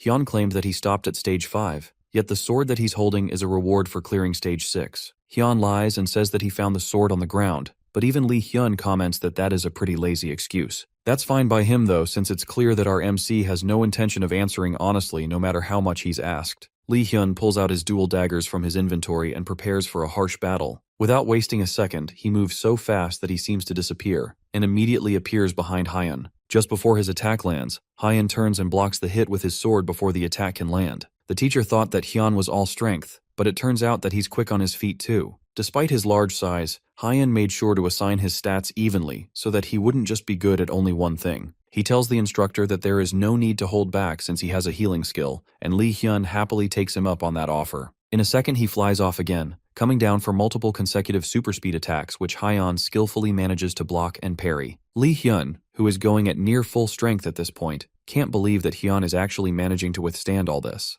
Hyun, on the other hand, is slowly going mad with bloodlust. His healing skill is just as good as he suggested, so Lee Hyun decides to go a little bit rougher. He readjusts his sword and rushes over to Hyun at a different angle. This attack is completely unavoidable, and should be just good enough to create an opening. Except, this is exactly what Hyun was looking for. He brings up an arm and takes the dagger head on. It seems like it's stuck between his bones, keeping it firmly lodged in place. With nowhere to run, Hyun pulls Lee Hyun closer and smashes his large head into the instructor's face, knocking him backwards and immediately beating him. Later on, after treating the heavy hit to his head with a cold ice pack, Lee Hyun and our MC sit down to enjoy a drink together and talk about the fight. They both acknowledge each other's strength, but Hyun decides to be honest and call this match a draw. They were not supposed to use skills during the spar, but Hyun ended up using his. Since that's the case, Lee Hyun decides that they should call it a win for him, and Hyun tries to argue that passive skills can't be helped. Once they are done drinking, Lee Hyun gets up and thanks Hyun for allowing him to distress with this sparring session. Now he can head in and get a good night's sleep with less worries to think about. They are definitely going to need the rest too, since the next day is set to be a practice dungeon raid. Meanwhile, a cloaked figure approaches the doors of the dungeon that they are meant to take the next day. He looks around to make sure that no one is watching him before quietly using an invisibility skill. The doors of the dungeon slowly open as an invisible figure steps in and closes it behind him. And the night goes on, with no one aware of what has been set up in the dungeon. The next day, the students gather in front of the dungeon that will be used as the training area by the Talented Education School. The dungeon is an F-rank dungeon known as Keika's Forest, and the monsters that spawn there are known as Keika. They are stronger than the average F-rank monsters, but even so, The place was specifically chosen as the training dungeon for their class for 2 reasons. The first is because it's a field-type dungeon, which means that there is no danger of traps or anything other than monsters. Secondly, it's because Caicus don't live in flocks, which means that they can lure the monsters out and fight them one at a time. The rest of the details for the mission will be explained in detail once they enter the dungeon, so the instructors open the doors for them to enter. This will be the first dungeon that Hyan has entered in reality. In the tutorial, he would always start inside a dungeon, so he has never gone through a door like this before. Walking through the doors fills him with a sensation of passing some sort of dimensional boundary, and then once he opens his eyes, the scenery has completely changed. Inside the dungeon, the instructors will first lure in the Keika to provide an example, and then they will split into groups of 5 to hunt down Keika on their own. Lee Hyun gives the other instructors a signal to begin the hunt, while he continues giving explanations of how to monitor and track down Keika. Outwardly, Keika resemble ostriches, and they are known for their nimble legs and solid beaks. They are even capable of crushing metal plates with just their stomping power. As they walk through the forest with Lee Hyun still giving them explanations on how to take care of these monsters, they all suddenly receive a system notification informing them that the main core of the dungeon has been destroyed, and the portal leading to the outside has opened. As a result of this, the dungeon will soon collapse, and they are to leave the dungeon immediately. The sky around them starts to break apart like glass, and it looks like the dungeon really is about to collapse. Lee Hyun calmly tells the students not to panic, and to calmly leave through the portal one step at a time. They have to leave before the dungeon completely collapses, but they have plenty of time, so they can afford to move in an orderly fashion. The students safely leave the dungeon and immediately begin to question what in the world happened and why the dungeon is suddenly starting to collapse. Lee Hyun does a quick head count and is able to tell that everyone got out safely. That doesn't answer the question of who cleared the dungeon. There's more pressing concerns though as the dungeon starts to break and run wild right in front of them. As soon as Lee Hyun sees this, his orders for the instructors to go and get support, while telling the trainees to step as far away from the dungeon as they can. Lee Hyun calls for Hyun to come and help out at the front line. The reason the dungeon broke is because of how dungeon laws work. If the main core of the dungeon is broken without defeating the boss monster, then the dungeon collapses, and the remaining monsters come flooding out of the portal. This is called a dungeon break, and it's something that was definitely taught in class. There's no time for them to joke around since the Keikas will soon start flooding out of the dungeon break. Lee Hyun plans to go and start directing the students, but he doesn't even have time to think up a proper plan before the first of the monsters start spilling out. With no time to explain anything else, Lee Hyun rushes off to go and take care of the students, leaving the fight with the Keikas to Hyun. The large horde of birds charge towards Hyun without a care, but he definitely doesn't have a problem with that. Behind him, someone excitedly comes rushing in, begging to join in on the fun. It's Yu Sung, and he comes in with his mace, swinging it at one of the birds that Hyun was just about to fight. As the bird crashes down to the ground, Yu Sung starts to laugh maniacally as he feels the sensation that he was looking for. Crushing the monsters with his mace is the best feeling he has ever felt. Hyun can't even hide his utter disgust at the raw cringe emanating from Yu Sung, and he really hates how crazy the guy is. But still, it's better to have a psycho on your side that can be kind of reliable. He rushes in to join the monster killing fun, and together, the two of them hold back the onslaught of monsters coming through the dungeon. Then he tells Yu Sung to cover his ears and activates his lion's roar, using the skill to decrease the opponent's stats and morale. Even in the back line, Lee Hyun can tell that all the monsters have suddenly gotten a bit weaker. That proves that Hyun's skill is an area of effect debuff skill. Thanks to the two of them holding off the front line, and the skilled instructors fighting in the back, they might actually be able to clean up this mess a lot easier than they expected. The only problem is the largest monster that is still yet to make its appearance. Back at the front line, Hyun uses his mana explosion skill for the first time. He punches a bird in the face with the skill, and although it manages to one-shot the monster, it leaves his hand completely wrecked. This kind of skill is only usable because it's him, but there's no one else who can handle this kind of skill. Yu Sung eagerly asks Hyun what kind of skill that was, and our MC coolly refuses to reveal where he learnt it from. As they are chatting, another monster finally makes its appearance, and this one is bigger and much more terrifying than the rest. It's the mutant Keika, and it's clearly the boss monster of this dungeon. Lee Hyun can't believe that the boss monster arrived so quickly, especially since his support hasn't arrived yet. Even though Hyun has faced boss monsters before, the pressure caused by one of this size is an entirely different problem. Despite his panic though, a completely different emotion is going through the two brothers of chaos as they argue with each other on who gets the chance to take on this monster. After the dungeon break event subsides, Lee Hyun goes to give a report to his superior. The next day is the completion ceremony, and his boss asks about the accident that happened during the day's training. Lee Hyun reports to her that someone broke into the practice dungeon and intentionally caused a dungeon break. From the information they've gathered, it's most likely to be an extension of the dungeon terrorism that has been going on for over a month. The woman sighs in understanding and asks if there are any students that stood out during the fight. Lee Hyun immediately reports on 2 that were exceptionally useful in holding back the monsters. They are even the ones that defeated the Keika mutant boss. One has exceptional physical strength, and his power, speed, and reflexes are at the level of a monster. Above all, his greatest strength is his healing, which allows him to be aggressive without being scared of getting hurt. On top of that, he also has equally impressive stamina, as well as an unpredictable combat style that makes him a terror to fight. The other student is an entirely different type of beast. He's pretty much a genius with a prominent talent for combat. His quick decision-making and knowledge of his gear makes him an outstanding fighter, but his excessively violent character is a major flaw of an otherwise talented young man. The woman sets the topic aside and points out that it's rare to see Lee Hyun praise people so much. He asks the man if he has sent out recruitment letters, but scouting students that are under training is illegal, so he hasn't even attempted to do so. Lee Hyun is a stickler for rules, and it's only natural for a subordinate to resemble their boss, and in this case, it's the guild master of Dangun Guild Han Seon. She commends him for going around and being an instructor to the youth, but she wants him to return back to the guild. After this accident, she has a bad feeling that things are only going to get worse going forward. The next day, the completion ceremony takes place as the principal of the school congratulates the newly graduated talent on their hard work for the past 10 days. The ceremony ends, and Hyun joins his peers in clapping for the big man on stage. He heads outside with Yu Sung, and there's a limousine waiting for them. Despite his personality, it looks like Yu Sung is loaded, and the rich kid offers to give Hyun a ride home. As the two of them slide into the car, someone calls Hyun's name from behind them. It's Lee Hyun, and he comes over to inform them that regarding the dungeon break incident that happened the previous day, both of them will be receiving a clear reward since the two of them were the most useful in subduing the monsters. He just wants to let them know that someone will reach out to them soon to give them the rewards. With that, he turns to leave, and Hyun angrily shouts at him to give them some kind of praise at least instead of being so cold. Lee Hyun sighs and decides to at least give them some advice. He tells Hyun that he's strong, and he's only likely to get stronger from here, so it's very likely that the two of them will see each other in a dungeon again at some point. Lee Hyun just hopes that our MC will never forget the responsibility that comes with being strong, since he's now a talent too. As soon as he gets home, he proudly goes over to brag to Ah-hyun about his growing potential and how amazing he has become due to being a talent. She barely pays him any mind and idly tells him that he's so great while using her phone.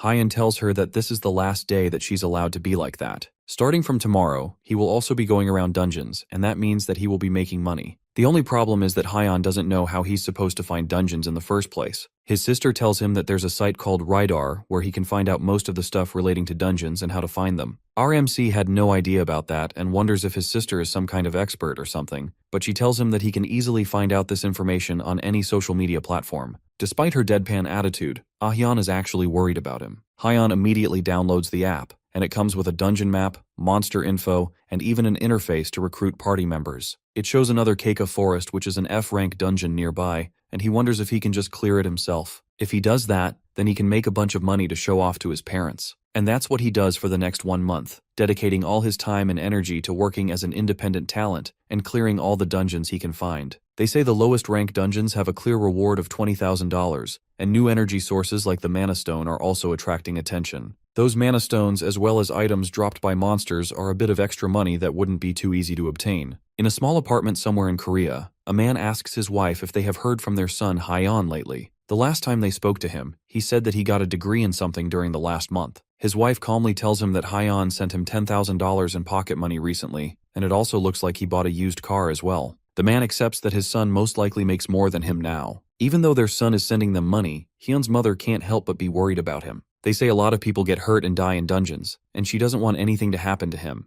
Hyun's dad tells his wife to just let the boy do what he wants. After all, it's better than a full-grown man being jobless. Apparently they group up into parties to raid dungeons together, so he's sure that Hyun won't do anything reckless, and he should have everything under control. After all, the Hyun they know has always been a bright little boy. Unfortunately, the Hyun they know has dedicated all his intelligence points into muscle, and bright wouldn't be the right word to describe him these days. But those points he dedicated to muscle are really working overtime as he cuts his way through yet another dungeon with ease. A horde of monsters are no match for Hyun as he uses his skills and sword mastery to completely crush everything that stands in his way. Meanwhile, in his new Burnley car parked outside the dungeon gate, his phone desperately rings with a call from his mother. His father tells her that Hyun must just be asleep and warns her not to wake the boy up when he could be busy. His mother reluctantly agrees and goes back to washing the dishes. Although the things she wanted to talk to him about weren't too important, the main thing she wanted to mention are the gates that appeared around their town. His dad shuts the idea down since there's nothing that Hyon can do about that. He's sure that the government will do something about it, and they don't need to be senselessly calling their son for these sorts of things. Little do they realize that their worries about the gate are actually incredibly valid as the doors to the dungeon open slowly and an army of orcs and orc warriors come pooling out into the city streets. Following closely behind them is the dungeon boss, clad with iron armor and a screech that sends shivers to whoever hears it. By the next morning, the central core of the dungeon Hyon was just raiding is finally removed, and he exits through the exit portal. He manages to clear the dungeon in one day and wonders where he should go next. Maybe an E-rank dungeon, although even he thinks that it would be a stretch for him to take on that kind of dungeon solo. He starts to think that maybe it's better to be careful, especially since he hasn't confirmed whether his resurrection ability works in real life yet. For now, he'll just go home and get some rest, and then make plans to eat beef with his sister the next day. As he opens his car and picks up his phone, he sees 36 missed calls from his sister Ah-hyun. She calls him back immediately and asks what happened to make her call him so much, and he's immediately greeted by a raspy voice. She calms herself down and tells him that they are in a lot of trouble. Their mom and dad are in danger.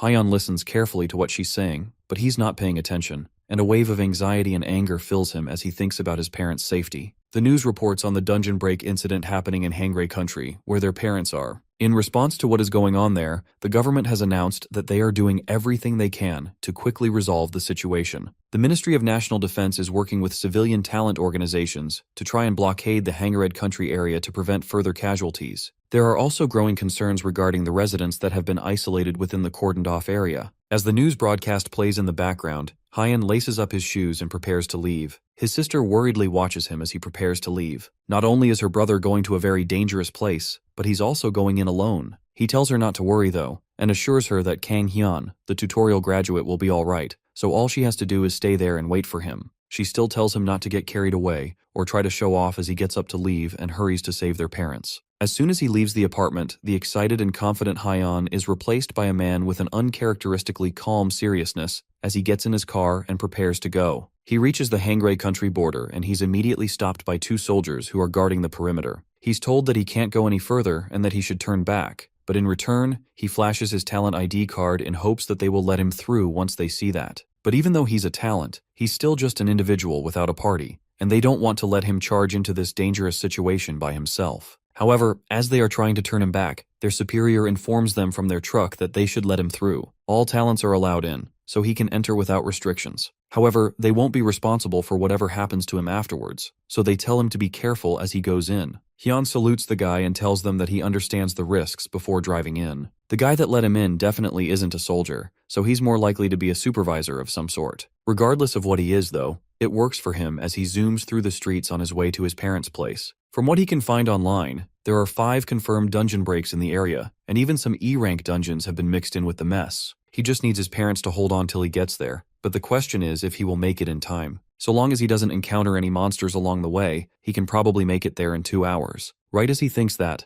a giant boar comes charging in from the forest, slamming itself into Hyun's car and knocking it over. Hyun comes charging out of his newly destroyed Burntly, determined to avenge it by taking down the giant beast. His bravado is immediately challenged as he realizes that this monster is surprisingly bigger than he thought it would be. Just before their fight can start, a stampede of goblins come running down the road, straight at them. Hyun must have burned down a goblin kingdom in his past life, because just when he barely manages to forget his screwed-up past with these annoying monsters, they always end up showing up right in front of his face at the worst possible time. Defeating them isn't a problem for him, though. The real problem is if he has enough time to take them all on. Instead of starting a fight that he doesn't have the time to finish, Hyun decides to head on his way and leave the 2 groups of monsters to fight between themselves. The pig yells in outrage that Hyun would just leave in the middle of their fight, but a rain of arrows from the goblins proves that it has way more pressing matters to worry about. The goblins' attack is the perfect distraction he needs to escape before the boar monster can give chase. His Burnley was destroyed, meaning that he can't waste any more time. He has to make the rest of the way on foot. By nightfall, he's still running through the forest, trying to get to his parents' place in time. As expected for him though, trying to get there on foot in a single day is tough. He also needs to conserve his phone battery, so he can't even use the flashlight. Had he known that things were going to turn out like this, he would have taken the main road with streetlights. Behind him, something charges in to try and ambush him from behind. Hyun notices it in time and cleaves his sword through whatever was coming at him.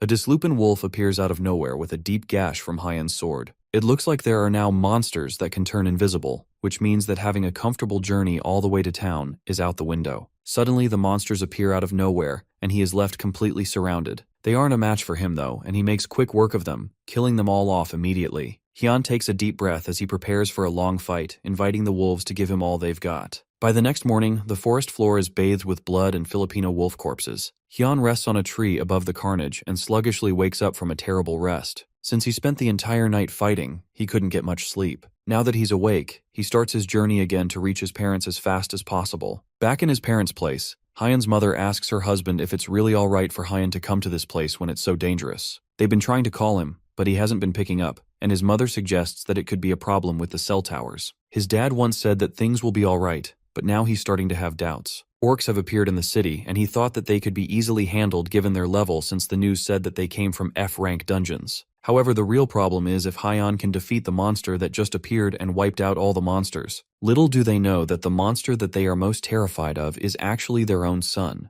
Hyun laughs like a maniac as he kills the monsters with ease. After all, he's someone that roams F-rank dungeons alone, so defeating 15 orcs at a time is a breeze for him. But before he can catch his breath, there's already more of them approaching from behind him. Except these aren't ordinary orcs. These are orc warriors, which are usually boss monsters, but there are a lot of them. It looks like this was actually an E-rank dungeon and not an F-rank, which makes this several times harder to take care of. He screams out to his parents that he is here to rescue them, so they need to not make any noise and stay where they are. From the voice, they can tell that the monster on the ground fighting the orcs is actually Hyun. He's completely unrecognizable, and they wonder what in the world happened over the past few months. Hyun rushes in to take on the orc warriors, and his sword clashes with the closest one as the rest of them fall in. He's able to use his mana explosion to quickly take care of one of them, which shocks the rest for a moment as they stare at their fallen comrade. Another one comes in to try and surprise attack Hyun, and he uses his hand to block it, immediately suffering from a fracture, but he ignores it, using his mana explosion again to make quick work of the second monster. Then he uses the body of the second to take out the third. Once the last one is on the ground, he puts his fist in the monster's mouth and uses mana explosion to kill it quickly. Blood splatters everywhere as Hyun struggles to catch his breath after the hard fight. But in the time it took him to kill these few monsters, he has already been surrounded by more orcs and orc warriors. They stomp their feet while keeping him trapped in a circle of bodies. All the while, a larger and much more terrifying orc makes its way through the circle, and this one is an orc great warrior, which is several times stronger than any orc Hyun has faced so far. It's also several times more ugly than anything Hyun has faced up till this point. Our MC was planning to save his mana for regenerating,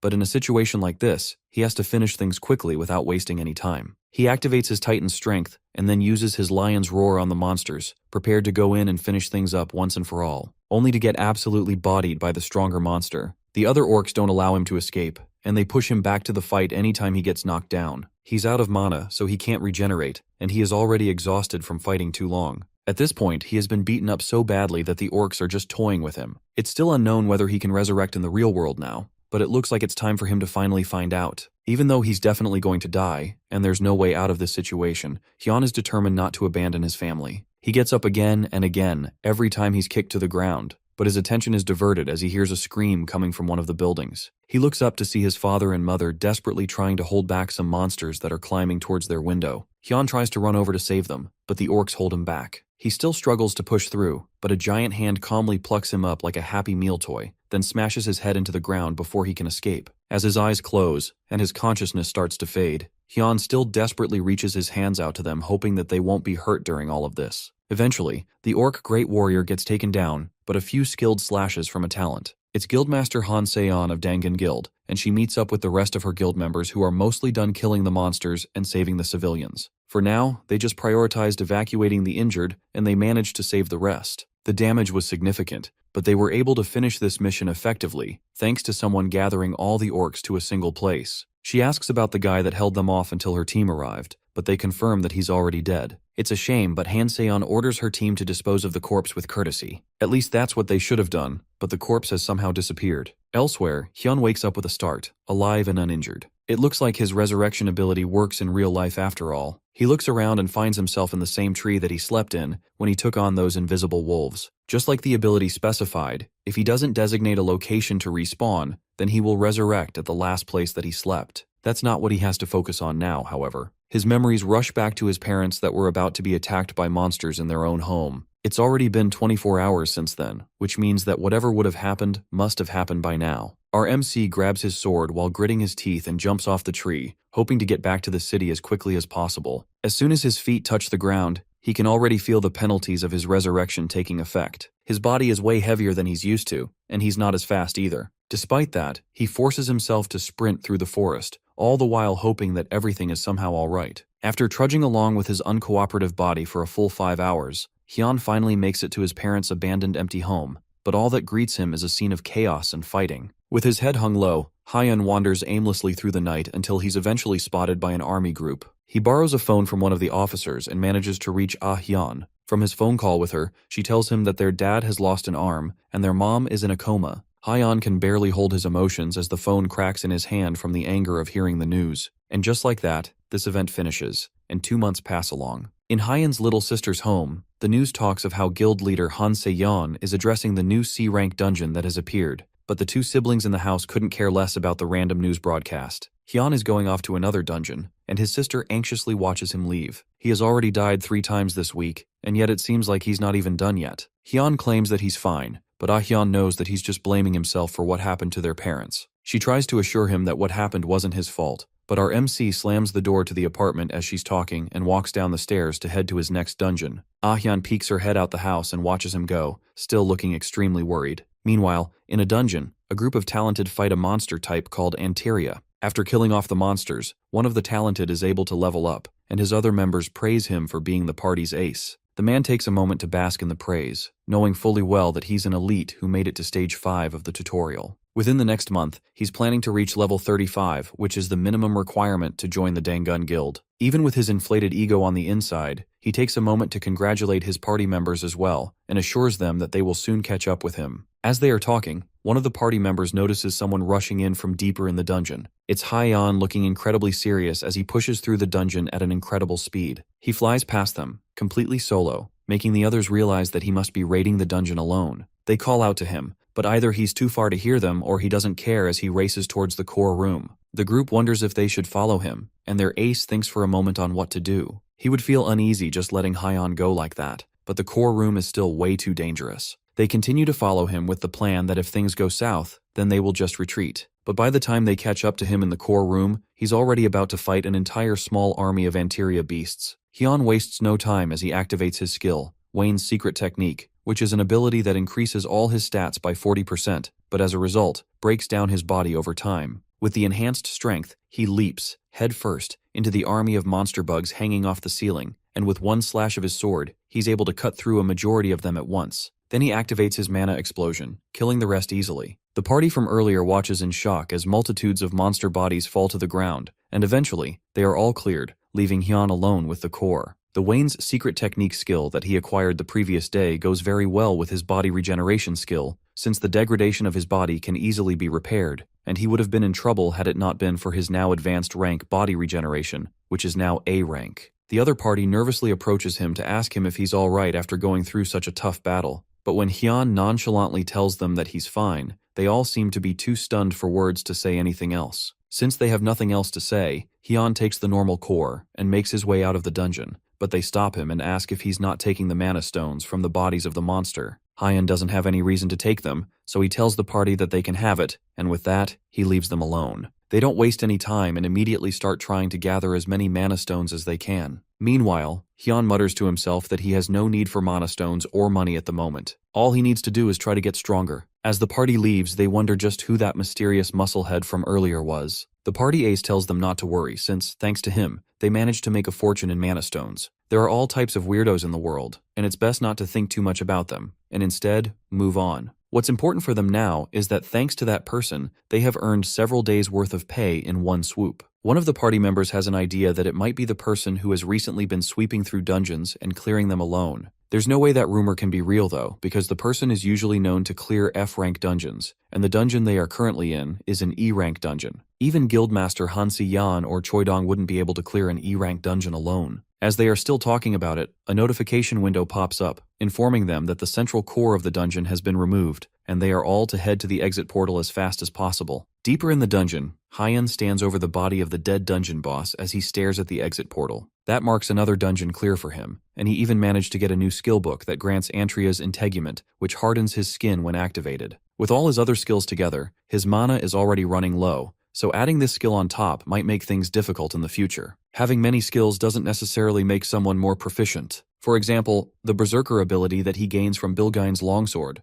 It increases his strength, but impairs his judgment, and severe after effects occur after using it. The best abilities become useless if you can't use them at the right time. He remembers the fight with the orcs to protect his parents, and thinks to himself that even though the situation was urgent, if he had kept his cool during that fight, then things might have gone very differently. There's no point in regretting it, because there's only one thing that he needs to do right now. He needs to focus all his energy on becoming stronger at all costs. For now, he'll learn the new skill and add it to his growing arsenal of impressive skills. Outside the dungeon, a reporter interviews the party from earlier as they exit. He's hoping to get information on the stories about a man that has been going around, clearing dungeons by himself. People say that he was spotted earlier today in this very dungeon, and he thinks that the man may be among them. The party nervously tells the reporter that the solo dungeon clearer is not them, and instead, he's still in the dungeon. Just as he says that, someone comes walking out of the dungeon triumphantly. Hyun scratches his neck as he walks out of the dungeon, already thinking of his next goal, when suddenly, he's immediately flooded by the blinding light of several cameras. Multiple news reporters scream over each other, trying to get Hyun to look their way and give an exclusive report. At the same time, multiple recruiters stretch out their cards towards him in hopes of getting him to join their guild. It's chaos and pandemonium, and our MC brushes past them easily, telling them directly that he is not interested in them or the rumors about him. As he makes his way through the crowd, he bumps into one of the reporters, and the man angrily asks Hyun what he thinks he's doing.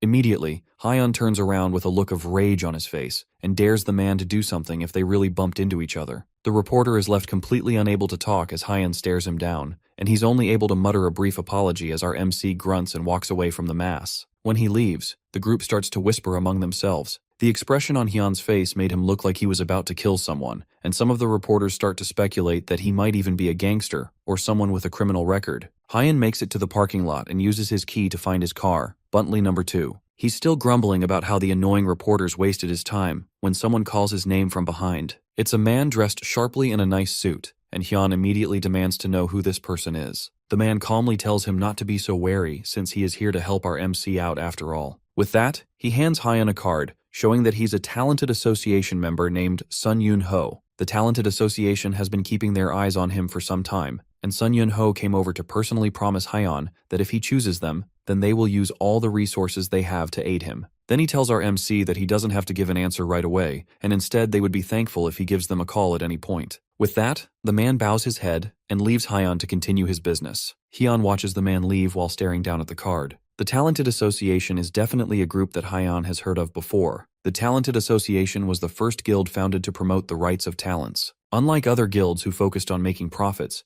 the Talented Association put their talents above everything else. Hyun wasn't aware that they recruited people like this, but it's not a bad change of pace from people shoving cards in his face. They also said that he doesn't have to contact them immediately, so he has time to make a decision. As he's eating his noodles in peace, a little girl walking by asks her mother if our poor misunderstood MC is a monster, only to get shushed by her anxious mother. After Hyun finishes his meal, he takes a moment to think over what his next plan should be. Right now his biggest problem is mana. His mana is being spent almost entirely on Wayne's secret technique and body regeneration, that's why he's always so low. Adding in the Antria's integument that he just obtained, he won't even be able to freely use his current attack skills. What he needs now is an item that can help him overcome this mana shortage. With that thought, he opens his phone and goes into the Radar app to look for items to buy. After a bit of initial scrolling, he doesn't see anything that would be particularly useful. Everything so far that he can see is just accessories that can be worn for their effects, but those are just cheap trinkets that will raise his stats by 1 or 2. He needs to buy something that's actually good. Then he notices a notification from someone offering info about a dungeon that drops a ring that increases magic power. Hyun takes that one up, and the next day, he follows the advice of the person that posted the message on the board. They direct him to an E-rank dungeon called the Goblin Village in Hanam. Inside that dungeon, shamans appear that have a somewhat high chance when killed to drop a ring that gives a 1 or 2 point increase to magic power. They can also rarely drop a ring that gives a 4 point increase in magic power. The dungeon's boss is the Goblin Great Shaman, and there's a high chance that it might drop an even better ring when killed.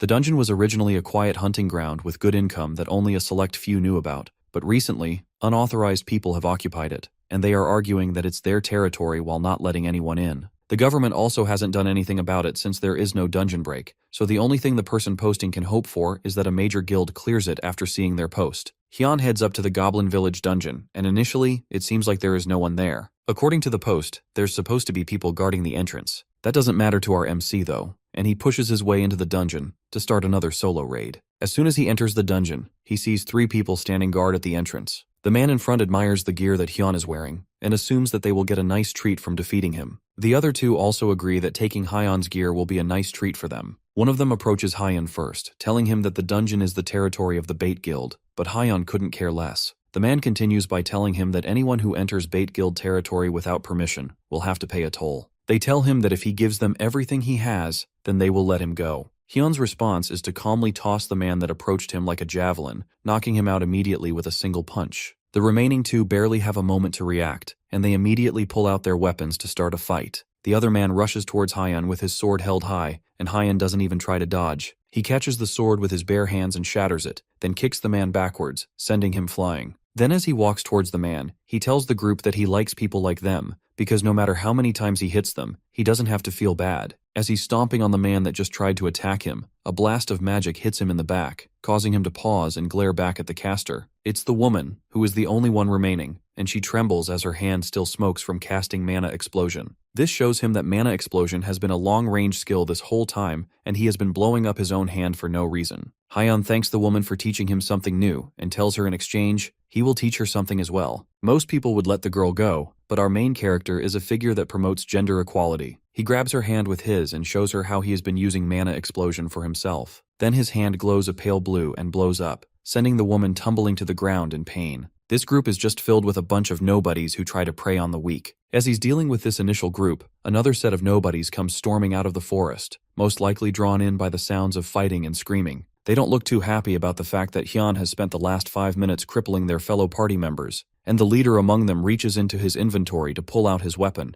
He tells Hyun to give up on returning home alive as his sword glows with bright energy, and the other party members around him also prepare for a fight. Meanwhile, this is fantastic news for Hyun. After all, he needed someone to guide him through the forest anyways. For one of the Bait Guild members, the tutorial completely changed his life. With the appearance of dungeons came an environment where power alone decides your rank. Violence and money are all things that can be leveraged if your rank is high enough. And for this lone background character, who was just another cog in society's machine just a year prior, thanks to the appearance of this new system, he can now live a plentiful life. On top of that, he became the executive in a big guild like the Bait Guild. With all these things by his side, he's sure that inside of dungeons, he has nothing to be afraid of. But as the roaring fist of our main character makes its way to his face, a man who was once untouchable realizes that there are still a lot of things to be afraid of. In a matter of seconds after declaring that our MC would not be making it out of the dungeon alive, he and all his fellow party members are on the ground in pools of blood, and he has no idea what in the world just happened. Somehow, they all lost to a single unarmed man. Hyun, who had just finished wiping the floor with all these criminals, pulls out the knife they managed to stab into his stomach and points it at them. He gives them all 5 seconds to gather in front of him before he starts dishing out punishments. It's time for him to select his faithful guide that will take him through this journey. In a flash, all the criminals are gathered in front of him in an obediently little pack as Hyun holds the person that he selected as a guide close to his chest. He tells them all to clap for the person he has chosen to be his guide through a fair evaluation. This person is Bait Guild's Grunt Kim Sung-woo, and he tells them to clap for the man who has been chosen among all of them. The bloodied and beaten men don't clap immediately out of fear, but a glare from Hyun has all of them clapping their hands gleefully. Now that Hyun has gotten his guide, one of the criminals asks our MC what he is going to do with the rest of them. Hyun thinks for a moment, and then asks them if they will stop doing evil acts and promise to start living honest lives if he lets them go. Then men all put their hands together and promise that they will never do anything bad again if he lets them go. Hyun doesn't believe them for a second, and he punches and kicks all of them for even daring to think that he's stupid enough to believe that. He continues to pummel the men, knowing fully well that they are just lying so they can escape and go and do it again. All the men are left in even bloodier pulps than last time, as Hyun takes a crying Sung-woo with him to continue his journey through the forest. From what Hyun has seen over the several hours that he has been in this dungeon, this place is one of the rare dungeon archetypes that can exceed the size of a city. It's way too big, and at one point, he suspects Sung-woo of leading him around in circles on purpose. The Bait Guild grunt nervously says that he's not leading them around in circles, and instead, he is just trying to find the path with the fewest monsters. That's a useless thing for him to do though, since he is walking with Hyun, and our MC tells him to just focus on taking them to the core, even if it leads them to where monsters are. He points his blade at Sung-woo and tells him to take them to where monsters are since he's bored. and immediately, the grunt moves to go and find some monsters, but Hyon stops him. It's already getting dark, so they need to rest and wait for the next day to make their move. The two men settle down and build a campfire for the night. Hyon rests against a tree as Sung-woo cooks some ramen over a fire for them to eat. As the two of them enjoy their meal of instant ramen in a mess tin, they both sit in awkward silence. Hyon is the first to break it, and he asks Sung-woo how old he is and what he was doing before he became a talent. The man is 25 years old, and he was in college before the world changed with the tutorial. Hyon advises that he should have just stayed in school instead of joining a guild like the Bait Guild, and doing horrible things like he did today. Sung-woo tells him that he needed the money since his student debt has been piling up, and he couldn't apply for a scholarship because he kept taking part-time jobs. To make matters worse, his father's business failed, which only made their situation a lot harder. The shock was too much for his mother, and things only grew more desperate. As he's in the middle of telling his life story, Hyon stops him and asks why he's suddenly preaching a sob story. This is way more information than he cares to know about some random kid. With that, our MC tells him to stop talking nonsense and just focus on eating the ramen so they can rest up for the next day. Sung-woo can't even hold back his tears as he continues to eat the food. Later that night, the two men rest on the forest floor as the embers from the campfire smoke away. Sung-woo waits until the dead of night to slowly open his eyes and check if Hyon is asleep. He can't hear the larger man's snores, but considering that he's completely wrapped up, the Bait Guild grunt guesses that Hyon must be asleep. This is his chance to either escape or kill Hyon. But after remembering what happened earlier and how easily Hyon beat up the rest of his party members, it's safe to say that trying to kill him is a very bad idea. No matter how he thinks about it, there's no way he can kill a monster like this. Hyon instead makes the much smarter choice of trying to run away and save his life instead. He slowly starts to sneak out of the area, but Hyun's voice calls out to him immediately, stopping him in his tracks. Hyon calmly asks the man where he's going, and Sung-woo smartly says that he just wants to go and pee.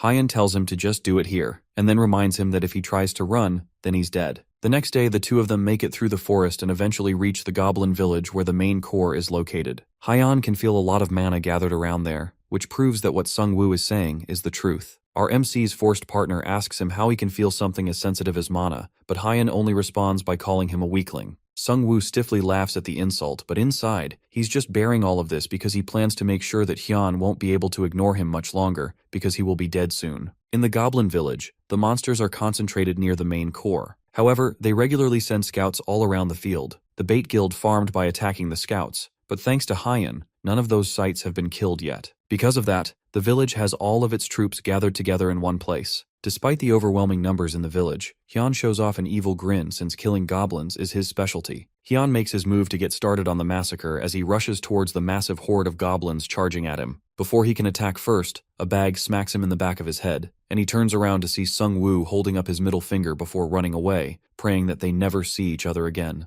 Hyon doesn't even flinch as he watches the man run, and he vows to make sure that he messes up Sung-woo once they are finished up here. After running for a good long while, Sung-woo takes a moment to rest against a tree. No matter how strong Hyon is, Sung-woo is sure that he won't be able to do anything against such a massive horde of monsters. But then suddenly, he gets a notification that the dungeon's main core has been destroyed, and a portal to the outside has been opened. Despite all the odds, Hyon managed to clear that massive village of goblins and take the main core all by himself. As Sung-woo stares at the two notification windows, he can only think that this is some kind of dream. The E-rank Goblin Village doesn't have a normal core, and all its forces are concentrated around the main core. Hyon managed to defeat all the goblins in this massive dungeon and take the main core for himself. Sung-woo continues to stare at the notifications in shock, wondering just what kind of monster our main character really is. What kind of strength do you need to win against an overwhelming number of enemies? Is it the firepower to wipe everything out, or is it great strength and endurance? Although those things are part of Hyon's strength, it doesn't really match the way he fights. What's most important isn't any of those, but instead, it's overwhelming defense and decisiveness in the face of waves of enemies. If he was able to endure their attacks and take the most optimal path to the commander,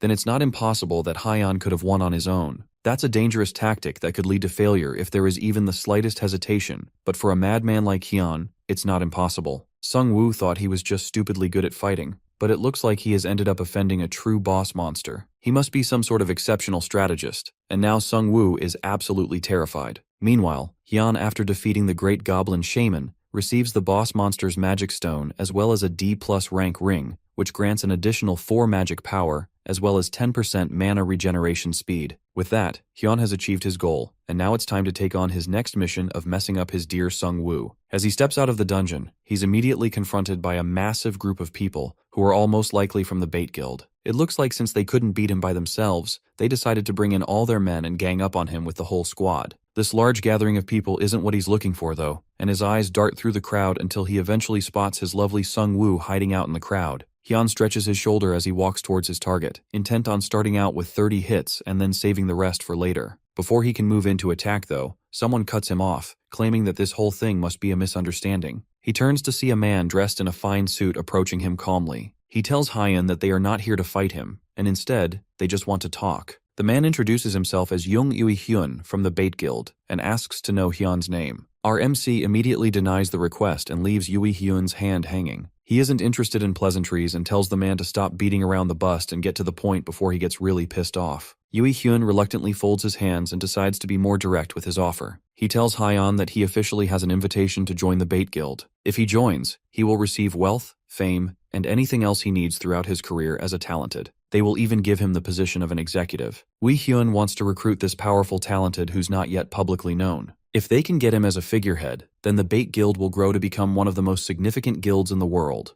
Hyun listens to their request, and then flat out denies it. Yui Hyun didn't expect him to accept the offer immediately anyways, and offers him a golden business card in hopes that our MC will take his time to think about the offer. Hyun looks it over for a moment, and then cleanly rips it in half right in front of them. The big guy's personality may be trashy, but even he isn't bad enough to move around with scumbags like the Bait clan. Yui Hyun stares at the blatant refusal in shock, and his mouth twists into an angry grin. But as soon as Hyun sees that, he rushes in close with a manic grin of his own and asks if he wants to fight. Yui Hyun nervously declines the option to fight it out, saying that he simply wanted them to speed properly for now, and offers another chance for them to discuss again given the opportunity. Hyun pushes past him and spits at the offer of even having another chance to talk it out, and with that, he starts to make his way through the crowd of Bait Guild members. With no one left to take out his anger on, Yui Hyun approaches the person that brought them into this mess in the first place, Sung-woo. As Hyun walks home, he thinks back to the fact that he was almost messed up there for a second. There had to have been at least 300 of them gathered there, and he was low on mana. If they actually ended up fighting him, then he would definitely have died. And in all the chaos, he forgot to beat up Sung-woo, all because of the Bait Guild master Young Yui Hyun. Our MC tries not to get too annoyed by the missed opportunity, knowing that he will get his chance someday, and he will make sure that Sung-woo suffers the next time they meet. Meanwhile, the poor Sung-woo that Hyun hates is currently getting accused by his fellow guild members of volunteering to guide Hyun. He kneels in front of an angry and insulted Yui Hyun as the guildmaster asks if what the rest of the people are saying. When the man can barely answer, Yui Hyun calls for a sword as Sung-woo begs for his life,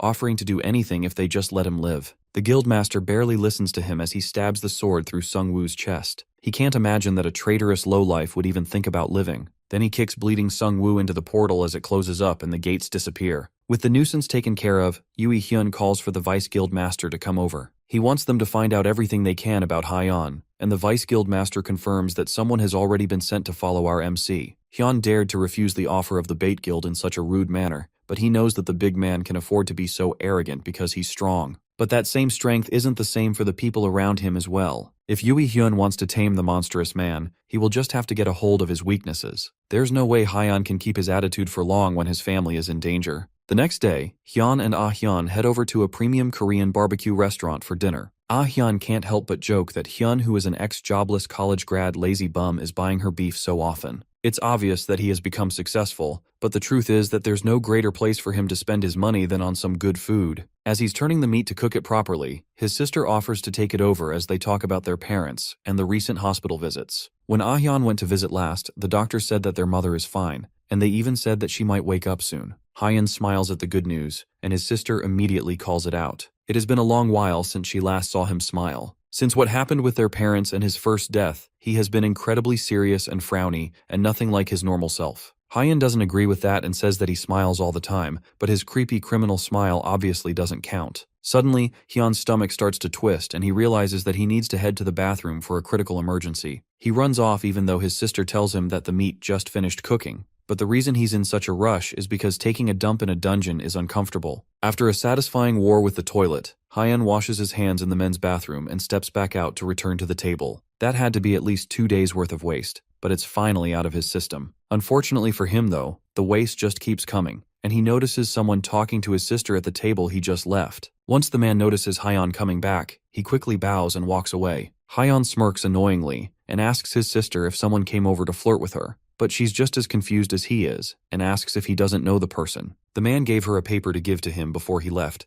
but Hyun definitely doesn't know who that person is. If they really know each other, then he wouldn't have left after seeing our MC. He would have at least said hello or something. But then the reason for everything immediately clicks as Hyun opens the paper and reads the message inside. It's a simple greeting from the Bait Guild's guildmaster, Young Oi Hyun. The siblings head home despite the ominous letter, and as soon as they return to the apartment, Hyun complains that she should have gone to the convenience store on the way back. She asks Hyun if he wants another bear, and when he refuses, she sighs and decides to go and buy a drink for herself. Hyun tells her to go back inside so he can get it for her, and she's initially surprised by his sudden hospitality, but doesn't argue to a free beer. As he walks out of the convenience store with a newly purchased can of beer, Hyun silently wonders what the people of the Bait Guild are scheming. They have really tasteless methods of achieving things if they dared to approach his family. Hyun filters through his options, wondering if he should stop going to dungeons for a while and stay home, but there's no guarantee that will be enough. Hyun also goes to work, among other things, but there's no guarantee that they will even do anything yet. As he's walking through the streets with his thoughts, his phone rings. It's a call from his dad, and he picks it up immediately once he sees it. The older man first asks Hyun if he's home before dropping the news that their mom has finally woken up.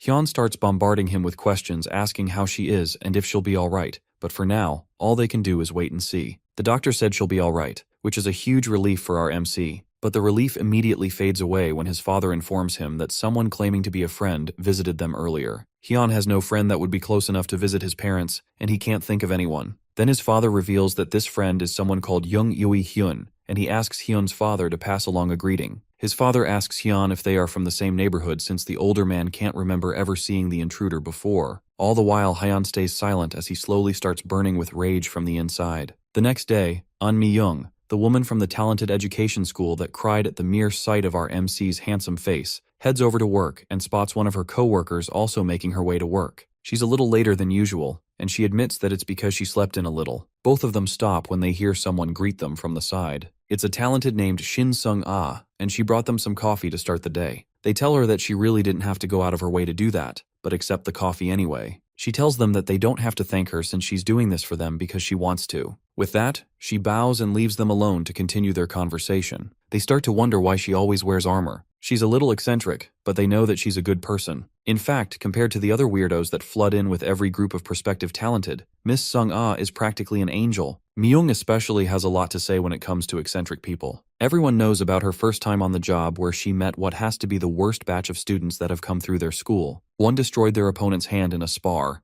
and another intimidated her at the reception on his first day. She still has nightmares about it till now, and thinking about that person reminds her of a great orc warrior or something. As if her nightmares have come to life, Sung-ah feels an ominous presence behind her and turns to see the very man of her nightmares glaring her down with a look of murder on his face. With each second that they stare at each other, it feels like the anger in his eyes only grows, and eventually, she and her coworker can't stop themselves from screaming in terror. They weakly threaten to call the police as Hyun weakly reaches his hand out to them. As they struggle to bring out their phones, Hyun speaks and asks them about Mr. Kim Lee-hyun. Despite Hyun's terrifying face, the fear in his eyes as he tries to tell them that he needs to protect his family causes them to pause their screaming and calm down. Then Sung-ah is able to weakly tell our MC that instructor Kim Lee-hun was just a temporary instructor at their school and he isn't with them anymore. Elsewhere, in a meeting room, Kim Lee-hyun gives a presentation on the research that his group has done. From the research, he tells them that the rank of the emergent dungeons that have been popping up will only continue to increase, and because of that, they need to recruit talented individuals to combat this. His presentation is cut short by some frantic knocks at the meeting room door. He opens it and tells the man that they are in the middle of a meeting, but this isn't something that can be put off if they want the building to keep standing.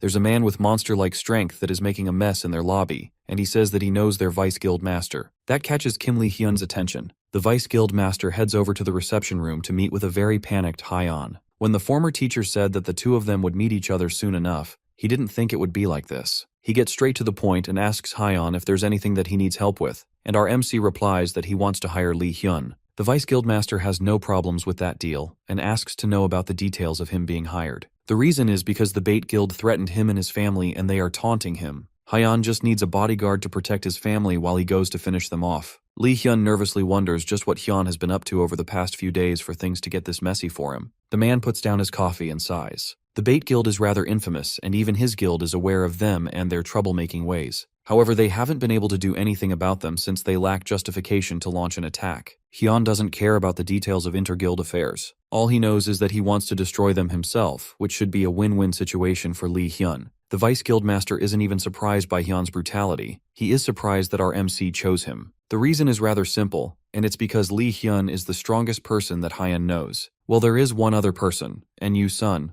but there is no way Hyun would leave his family in the care of that psychopath. Hyun promises that he will only need the man's help for 1 week, and in exchange, offers to pay up some serious money to get this done. However, for someone as notable in the talented world as Lee Hyun, money is definitely not in the list of his priorities. The Dangun Guild already covers a lot of his monetary worries. If Hyun wants to hire a man as prestigious as Lee Hyun, then he will need to offer something other than money. Hyun thinks for a moment, and wonders if Hyun is after his body for some reason. The absurd idea of that is almost enough to end the negotiations right there. Lee Hyun smartly realizes that he will go insane if this conversation continues and decides to drop his offer first. He offers that if this job finishes without any problems, then he would like Hyun to meet with the Dangun Guild Master. Hyun will still have to provide some monetary payment, but if he agrees to this condition, then the entire Dangun Guild will help him with his issues. The answer to that offer is a no-brainer for Hyun, and in an instant, the Dangun Guild provides all the support that Hyun needs. They place 5 bodyguards in his mother's hospital ward, and 5 more in the company where his sister works. That's rather generous of them, but in situations like this, it's better to be safe than sorry. The real problem child here is Hyun, and his plan to dart into a guild as large as the Bait Guild to cause chaos. Hyun isn't worried at all and even points out that the Bait Guild doesn't seem as large as Lee Hyun's guild. But the Vice Guild Master reminds him that a guild isn't determined by the size of their office. The Bait Guild has an abnormal number of dungeons, so there's no doubt that they have some kind of powerful supporter. Hyun called them and made an appointment on the day that he received the ominous note, so they've definitely prepared all their available forces. It would have been better if Hyun ambushed them, but after getting the note, he called them in a desperate panic, saying that he would do anything they want him to. He had no choice back then, especially since his family came first, but thanks to that, he managed to buy himself some time to meet with Lee Hyun. Now that they are done talking, Hyun hands Lee Hyun his wallet and instructs the confused man to park the car at his place. For Hyun to make that kind of request, Lee Hyun can only imagine that he has a plan to sacrifice himself. But our MC assures him that it's not like that. He can't explain the situation in detail, but he assures Lee Hyun that he will be back the following day, alive and well. With that, he heads over to the Bait Guild to meet with a very smug-looking Young Yui Hyun, who welcomes him along with a group of very well-equipped talented. Hyun gets straight to the point, seeing that so many people have come just to welcome him, and immediately offers a fight. But Yui Hyun calmly explains that the members of the Bait family simply came to welcome him. The word family coming from this man's mouth makes Hyun laugh hysterically. Hearing that is enough to push Hyun over the edge in a fit of rage, and he activates his mana explosion, using it to completely destroy the building around them. The talented around him are completely caught off guard as the floor explodes, but Yui Hyun laughs at his attempts. The floor is made from reinforced steel, which Hyun is already aware of as he pulls out his sword. He knows that his mana explosion isn't enough to destroy the floor, but with the activation of his skills, Wayne's secret technique, Titan's strength, and swift strike, he's able to cut through the floor with ease, sending all of them plummeting through the ground. Hyun pushes himself through the debris and appreciates the effects of one of his new skills, Antria's integument, which hardens his body. Behind him, Yui Hyun casually drops down into the room to meet with the man that just destroyed his office. He advises Hyun to be rational, still not giving up on the hope that they can be allies and not enemies. Hyun, on the other hand, says that the Guildmaster has already crossed the line and removed his right to ask for any sort of partnership. Yui Hyun apologizes for visiting his family before, but then he lays out his offer for Hyun. If our MC joins the Bait Guild, then they can work together to bring down even the Dangun Guild. The arrogant Guildmaster, Han Se-yeon, would be brought down to her knees, and the large guild would be toppled from the ground up. Yui Hyun asks our MC if he understands the gravity of what they are discussing, but Hyun is not invested in this conversation at all, and just wants to fight. Yui Hyun laughs and tells at the audacity of this man. There are currently over 200 guild members in this building alone, and the members in the country is several times that number. Even with this huge size, the Bait Guild is only missing a figurehead.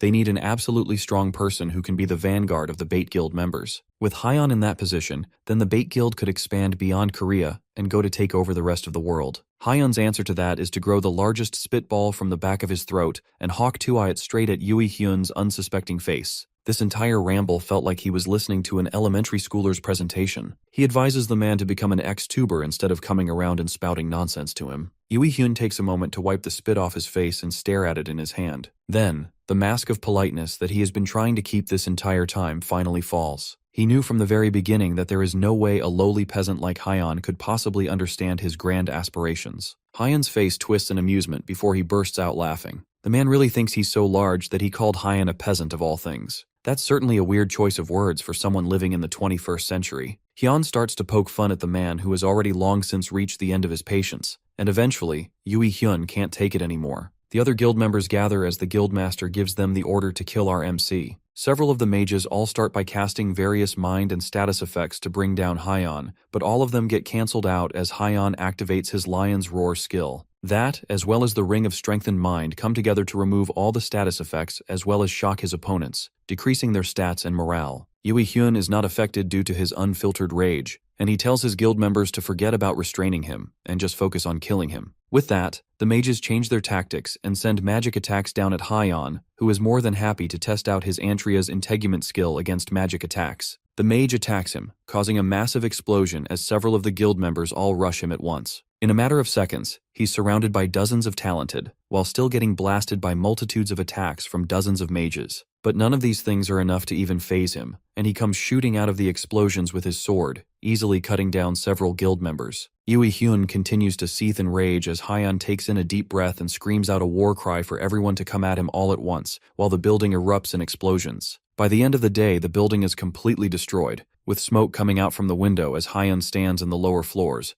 out of breath and bloody. Around him are the corpses of several guild members and the wreckage of the destroyed building. But even with that, there are still quite a few guild members left, as well as the guild master himself. Yui Hyun laughs out nervously as he asks Kang Hyun if he's feeling alright. After the rampage that he just went on, he is also a murderer, and now he's the same as them. Hyan calls bull on that and warns the man that if he's trying to somehow make him feel guilty for what he's doing, then he should just give up now. After all, he knows that if you're going to try and kill someone, then you have to be ready to be killed. The guildmaster grumbles in annoyance and warns Hyun that he is acting way too nonchalant for a man who is about to die. Even if he pretends to be alright, it's obvious that he's tired. As Yui Hyun says that, tentacles spring out from the ground and restrain Hyun, who is too tired to resist it. Before he can gloat about how much energy he has left, he stares down at his own reflection in the sword sticking out of his chest. With that, Hyun finally accepts that he's done for, but at least he lasted long enough to deal some damage. Yui Hyun commends his vice guild master on the good job of incapacitating Hyun and tells the man to back up so he can deal with the finishing blow. Even though things worked out for them in the end, Yui Hyun can't help but praise Hyun in the back of his mind. He went up against hundreds of other talented, and even with his many injuries, he's somehow still alive. The level of strength is so absurd to the point where Yui Hyun wants to replace every single person in the guild with just him. Despite that though, he calmly mocks Hyun, asking him if he has any last words. Hyun smiles and tells the man that he will find a strand of hair in every stew he eats. It's obvious that our MC is going to act tough till the very end, so there's no use talking anymore. Yui Hyun places a hand on our MC's face and activates a mana attack that completely burns Hyun from the inside out, leaving him as a screaming ball of flames. With one of the biggest messes in the guild's history taken care of, Yui Hyun takes a puff of a freshly lit cigarette to celebrate a job well done. He asks one of the guild members to give a rundown of the situation. Over 30 are dead, and around 50 are seriously injured. All of that damage happened because of one person. As he leaves to relax and get this whole incident out of his mind, he tells them to grab any equipment Hyun drops. Hopefully whatever they can get off his corpse will help make up for the losses they face. However, behind them, the corpse is gone, and in its place is only the sword that they used to stab him in his last moments. The next day, Hyun revives in his sister's apartment, having lost a level and with all his stats reduced by 50% for 24 hours. He steps out of his room to see his sister, who's not even surprised that her brother just popped out of his bedroom. It's obvious that he died again, even though he promised that he wouldn't do things like that anymore. Hyun doesn't answer and just asks if there's anything for him to eat since he's hungry. The two of them start to banter as Hyun scolds him for wearing his armor and shoes in the house. Just like that, Hyun successfully made it out from a mission alive and well, like he promised. 2 days later, at a dungeon under the Bait Guild's possession called the Keika's Gorge, two men stand guard and chat idly among themselves. They are both bored out of their minds, and they wonder why no one has come by lately. Over the past few days, there have been a ton of rumors about their guild, so it makes sense that people wouldn't come over to guilds that they own. One of the men thinks that the people that are avoiding them are just a bunch of cowards since they only take some equipment, but the other man reminds them that they also take their lives. As they are both talking, they finally notice someone coming to the dungeon. Whoever it is dressed like a stereotypical burglar, and for a moment, the two men are so shocked that they just stare at this weirdo and his strange outfit. Hyeon learned something after breaking in so recklessly into the bait guild. He can keep trying, but it'd be no different than hitting a rock with an egg. With an infinite amount of eggs, that wouldn't be the worst idea, and Hyeon does have an infinite amount of eggs in this case, but he can't keep putting up with the resurrection penalties from dying multiple times. If he wants to take down the bait guild, then he will need to defeat them one at a time. His current plan is to go inside the bait guild's dungeons and take out anyone he sees, destroying them all one at a time. As he holds down the last person to stand in his way in the dungeon, the man wheezes out that he's sorry, but Hyun asks him just what exactly he's sorry for. Even the man has no idea as he's held up in the air with his life on the line. Hyun throws him away like a dirty rag and then tosses down a piece of paper and a pen to him. He wants the man to write in detail where all the bait guild dungeons are. If he does that, then Hyun will spare his life. The man gratefully takes the pen and starts frantically writing everything he can remember. As he's writing, Hyun asks the man how the guild hasn't gotten caught despite the fact that they kill so many people. Even if they work to keep it quiet, they have to get caught eventually, if they keep it up. Hyun initially wonders if they bribed the police, and the man tells him that it could be that, or it could be the fact that the bait guild intentionally picks dungeons with no CCTV cameras in the area. After writing down a list of all the dungeons he knows about, the man nervously gives the letter to Hyun. After reading it and making sure that it's correct, Hyun stretches his hand to the man's face and activates his mana explosion, blowing his boy apart instantly. Since the bait guild chooses places with no cameras, that means that he won't get caught either. With that, he gives a silent warning to the bad guys, promising that an even bigger and badder guy is on his way. The bait guild hasn't been having the best week since Hyun came into their lives. News headlines theorize about a captured monster being released, which is the only way they can explain the carnage that surrounds the bait guild office. Yui Hyun slams his hand on the table in anger as he reads through the news. Hyun may be dead, but his effects are still being felt several days after. The guildmaster had to use an excuse that he had saved only for emergencies to cover up the fact that it took an entire building full of people to take care of one psychopath. The door to his office swings open and someone comes running in, shouting that they have a problem. His panicking is interrupted as a bottle cap smacks into his forehead. Yui Hyun, the one who threw the cap, asks the man how he dares to open the door and just barge in like that with no respect. Yui Hyun is already pissed off from everything he has had to fix over the past few days, and now something like this comes out of nowhere to make his mood worse. The man hurriedly apologizes before announcing that the reason he came to the office in the first place is because a person of interest has appeared again. The nutjob who has been trashing their dungeons has appeared again, and 7 of the Bait Guild-owned dungeons have already been trashed with more than 100 of the guild members already dead. Yui Hyun grits his teeth as he tries to figure out who this mysterious person is. Things are already chaotic enough as is, and now there doesn't seem to be any hope. It feels like the more guild members he sends to take care of the situation, the more of them end up dead. There's no time to think, and Yui Hyun is forced to make quick strategic decisions. He orders for there to be no more rotating shifts. From now on, everyone will head into a dungeon at once, and each other will take turns sleeping while keeping watch. With that, he orders the secretary that came to report the incident to get out and close the door behind him. The guildmaster sits down to think about the situation rationally. 5 days ago, Kang Hyun attacked their building, and his corpse disappeared by the end of the fight. Then 2 days later, some psychopath goes around attacking Bait Guild's dungeons. He has been considering something in his mind for a while now, but with the recent events, things have just gotten painfully obvious. He realizes that Kang Hyun must have an accomplice. That's a perfectly valid assumption, even though he's completely wrong about that. He assumes that the corpse must have been taken away with some sort of skill, but even after figuring that out, there's not enough information to form any countermeasures. Right now, Yui Hyun has no choice but to resort to something that he didn't want to have to do. He picks up the phone and dials a number that picks up after just 2 rings. On the other end, someone picks up with an overly cheerful voice that angers an already pissed off Yui Hyun. The guildmaster gets straight to the point and says that he needs help. The voice on the other end laughs and asks what the big bad bait guild would need his help for, but the answer is obvious. News of the guild getting wrecked has spread at this point, and the person on the other end is able to tell what the reason is. Since there's no need to question what his motivations might be, the next question is what the person on the other end has to gain from helping the Bait Guild since they are way richer. Yui Hyun offers them a fight in return for their services. If the person on the other end helps them, then they will likely get into a fight with someone that definitely isn't just an average guy, and that should give them the entertaining fight that they are looking for.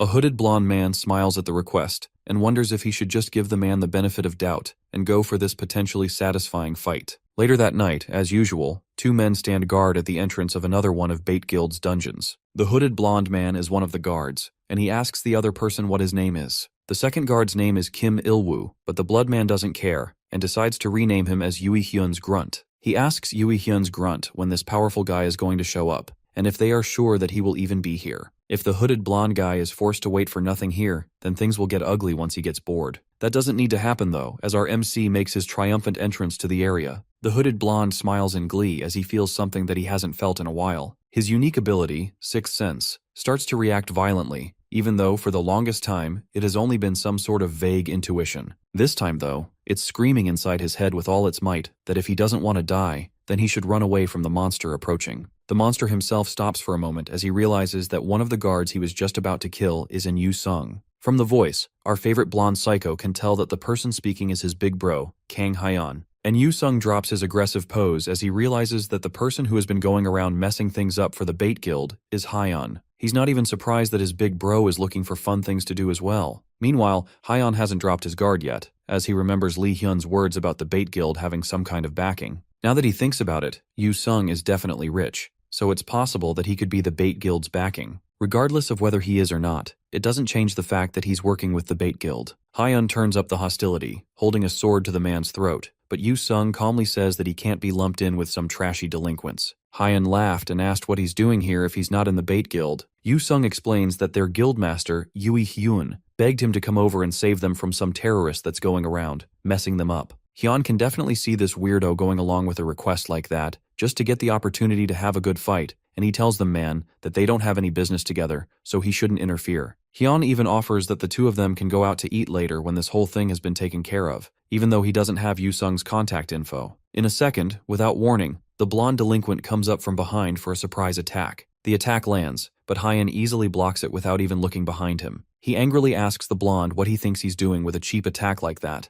but Yu Sung just laughs in glee. The kid will be disappointed if Hyun just leaves, so it's better for them to have a quick fight before he goes off to his next goal. Hyun isn't against that at all, and the two of them clash weapons with smiles on their faces. Hyun promises that he won't go easy on the blonde just because they know each other, and the fight is going to be to the death. That's exactly what Yu Sung wants, and he dares Hyun to bring it on. Our MC activates his Titan strength as well as Wayne's secret technique, immediately taking his strength to the next level. Then he launches his sword for a quick stab attack, which Yu Sung is quick enough to dodge. The attack was still fast enough to leave a cut on his cheek, and the psycho has the nerve to laugh at that. It's clear that Hyun has become an even bigger monster than the last time they met. It looks like Yui Hyun wasn't lying when he said that Yu Sung would get a good fight from coming here. The two continue to clash weapons manically, and although Yu Sung is clearly enjoying himself, this fight is just a hindrance to Hyun's plan. However, even though he would have liked to end this quickly, it's been a long time since he got the chance to fight properly. From his expression, Yu Sung can tell that Hyun is having fun fighting, and things are just starting to get good. But the other guard from before comes running in from the side, causing the two of them to pause. Yui Hyun's grunt thinks to himself that if he manages to contribute to the fight here, then there's a chance that he can one day become an executive. Yu Sung doesn't waste a second turning his weapon on the guard that was unlucky enough to try and interrupt their fight. His headless body goes crashing to the ground as Yu Sung takes a deep but annoyed breath. He glares down at the man, angry that he had the gall to interrupt their fight while they were in the middle of having fun. From that, Hyun can confirm that they probably weren't on the same side, but he still didn't expect Yu Sung to kill the guy just like that. Now that the fight was interrupted, the entire vibe has died. Even though Yu Sung really wanted to have a proper fight with his big bro, he would still like to continue the fight, but he also doesn't want Hyun to hate him,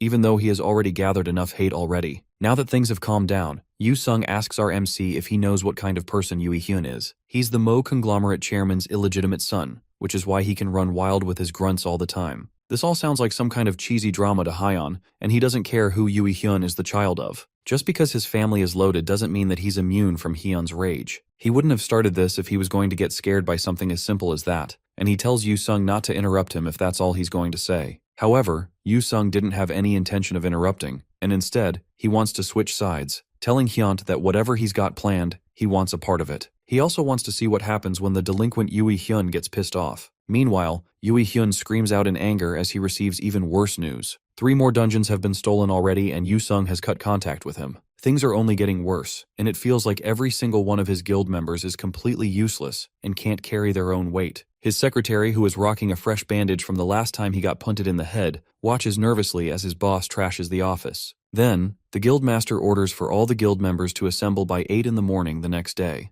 The secretary doesn't know how many they can gather, but Yui Hyun doesn't care. He doesn't care if they are sick or if their family just died. but he just wants all of them to be gathered as soon as possible. But the secretary tells him that a lot of the members have quit the guild recently, and most of them have completely cut contact. Hyun continues to shout, ordering that they should take the mothers and fathers hostage and threaten them to make sure that they listen. However, that isn't possible either since the guild's atmosphere isn't good. A lot of members have quit, and they are in a very uneasy period. They also don't know how the rest of the guild members who are still with them will react if they attack their own guild members. Hyun is about to lose his mind, but a phone call cuts his mental breakdown short. It's an unknown number, and this is definitely the worst time for them to call. He picks up, and the person on the other line is a familiar voice. They immediately tell Hyun that they are in a difficult situation, while the guildmaster tries to remember just who this voice belongs to. If this person is who he thinks they are, then there's a chance that the situation might be resolved more easily than he expected. Meanwhile, the news of what's going on with the Bait Guild continues to spread. Internet forums come together to discuss what's going on,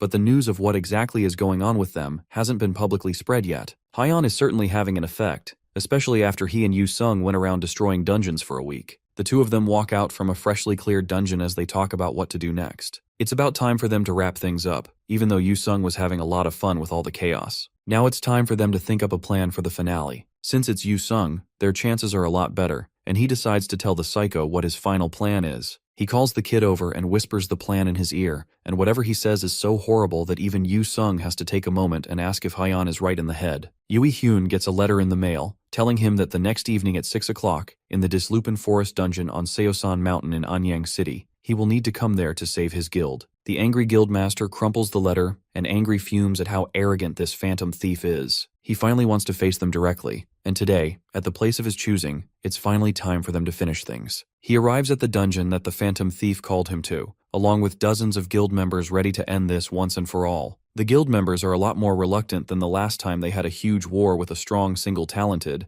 but they didn't have a choice. If they didn't come, then there's a chance that Hyun would have made things a lot more difficult for them. Right now, it might be better for them to lay low and take it easy while just focusing on survival. Hyun grumbles as he listens to the loud grumblings of his guild members. If only he had been able to convince that person that called him, then this would have been a lot easier. He remembers the conversation he had with the man earlier after he pointed out that he seems to be in a bit of a difficult situation. From the voice, he's able to tell who it is, and the man contacted him to provide a helping hand in this difficult situation. Hyun had to ask for help from someone like Yu Sung because he had no way of contacting this guy. But now, the very person that he was looking for is the one who contacted him on his own. If it's this guy, then surely they have a chance of clearing up this mess. Hyun immediately jumps at the opportunity since this person contacted him at just the right time. He promises the man that if he manages to help, then Hyun's father will reward him handsomely, and his father will also provide some backing. That seems to set the man off, and the thought of him saying that his father will provide any sort of backing makes him realize that Hyun still doesn't know his place. With that, he changes his mind and says that he won't intervene in the matter,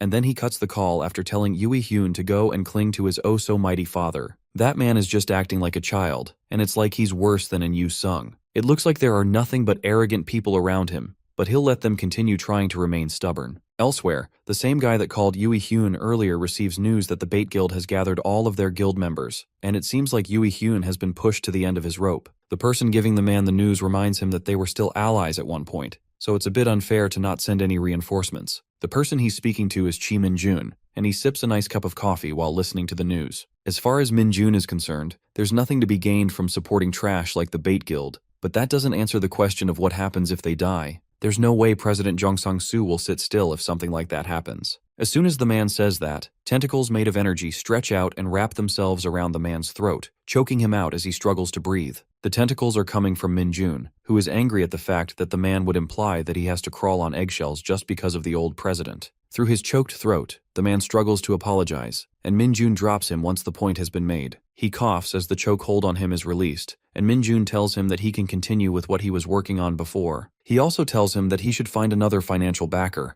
Back at the D-rank dungeon, Dislupin Forest, Jun and his guild members wait impatiently for the phantom thief to arrive. It's already 6:03, and it looks like the guy is so disrespectful that he's late to a meeting that he organized. Despite this, Hyun tells his guild members that they should keep their guard up since they don't know how many enemies there will be and if they could be laying an ambush. They don't have to wait for long though, as the Vice Guild Master notices something rushing at them from straight ahead. They look closer and see Hyun rushing at them with a bag on his shoulder while several angry wolves chase him down. Hyun screams out in shock as he sees the ghost of a man that he killed himself. At first he thinks that this might be a twin brother of our MC, but it's clear at this point that Hyun really is alive. Hyeon happily greets Yui Hyun since it's been a while since they last saw each other, and since they meet again, he has a gift to present. Hyeon reaches into his bag and pulls out an adorable-looking dyslupin pup. The guild members are immediately frozen by just how cute the little guy is, but they don't have time to admire it as Hyeon winds up and throws the pup towards the bait guild members. Even the hardened talented for the guild can't ignore such a cute pup in danger, and they drop their weapons to save it. One of them is able to catch the pup, and they all coo at it as it starts to tear up in the man's hands. Then they turn their outrage to Hyeon, the person that threw the pup in the first place, and they are even more motivated to kill him now after he put such an adorable creature in danger. However, Yui Hyun tells them to shut up as he realizes the true reason that Hyeon threw the pup. He didn't just take one, and instead, he kidnapped a whole bag of pups, which in turn brought all the dyslupins towards them. Hyun throws the bag of pups into the air, and the guild members rush to catch them before they fall. But in their rush to save the pups, they are unprepared for the pack of dyslupins charging towards them. Yui Hyun is able to block a few of them that come charging in, and Hyeon slickly dodges behind, wishing the guild master good luck as he rushes off to take out the rest of the guild members. Yui Hyun chances a glance behind him while holding off a few of the monsters trying to kill him. The dyslupins are already difficult enough to deal with because they can turn invisible, but Kang Hyun threw their entire formation into disarray as soon as he appeared. His plan to take down the bait guild is way too effective, and Yui Hyun is forced to order the rest of his guild members to retreat. The men at the back don't waste a second as they all dash back towards the dungeon gate, pushing past each other to make their escape.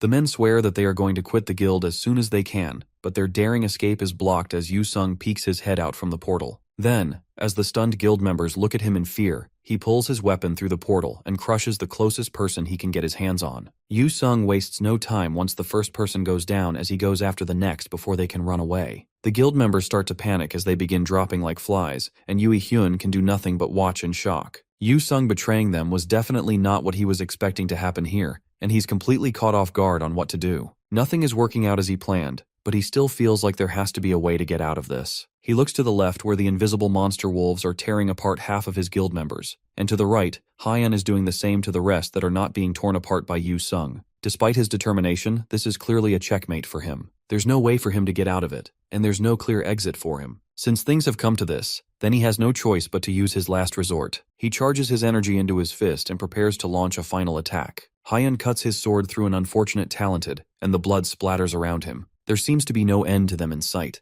and the guild members start to look like cockroaches. He's starting to get annoyed by just how many of them keep coming to attack him. As he's fighting, he hears a loud shout from behind him, and turns around to see Yui Hyun rushing at him, while his entire body is covered in fire. He's using his last resort skill called self-immolation, which turns him into a powerful flaming fireball. The fireball expands and even starts to engulf the other guild members that haven't been taken down. This skill endangers Yui Hyun's life and its firepower is excessive, but with this, he believes that not even Hyun would be able to survive. However, even as the flames rip apart his skin, Hyun reaches through the fire and grips Yui Hyun by the face. As if to taunt him, he tells the man that the fire is just a little warm and just this much is nothing. With that, he kicks Yui Hyun away, sending him crashing into one of the dead wolves and putting the fire out immediately. Then he tells Yui Hyun to sit there and watch while the two psychos destroy what's left of his guild. Hyun plans to make sure that he's the last person to die, since he can't let Yui Hyun off so easily after everything he went through. Then Hyun rushes off to take care of the rest of the guild members, while Yui Hyun can do nothing but sit down and contemplate life. Everything he has built and everything he knows is all over, all because he messed with the wrong guy. As the end of his life closes in, he can't help but burst out into desperate maniacal laughter. His laughter continues to ring out,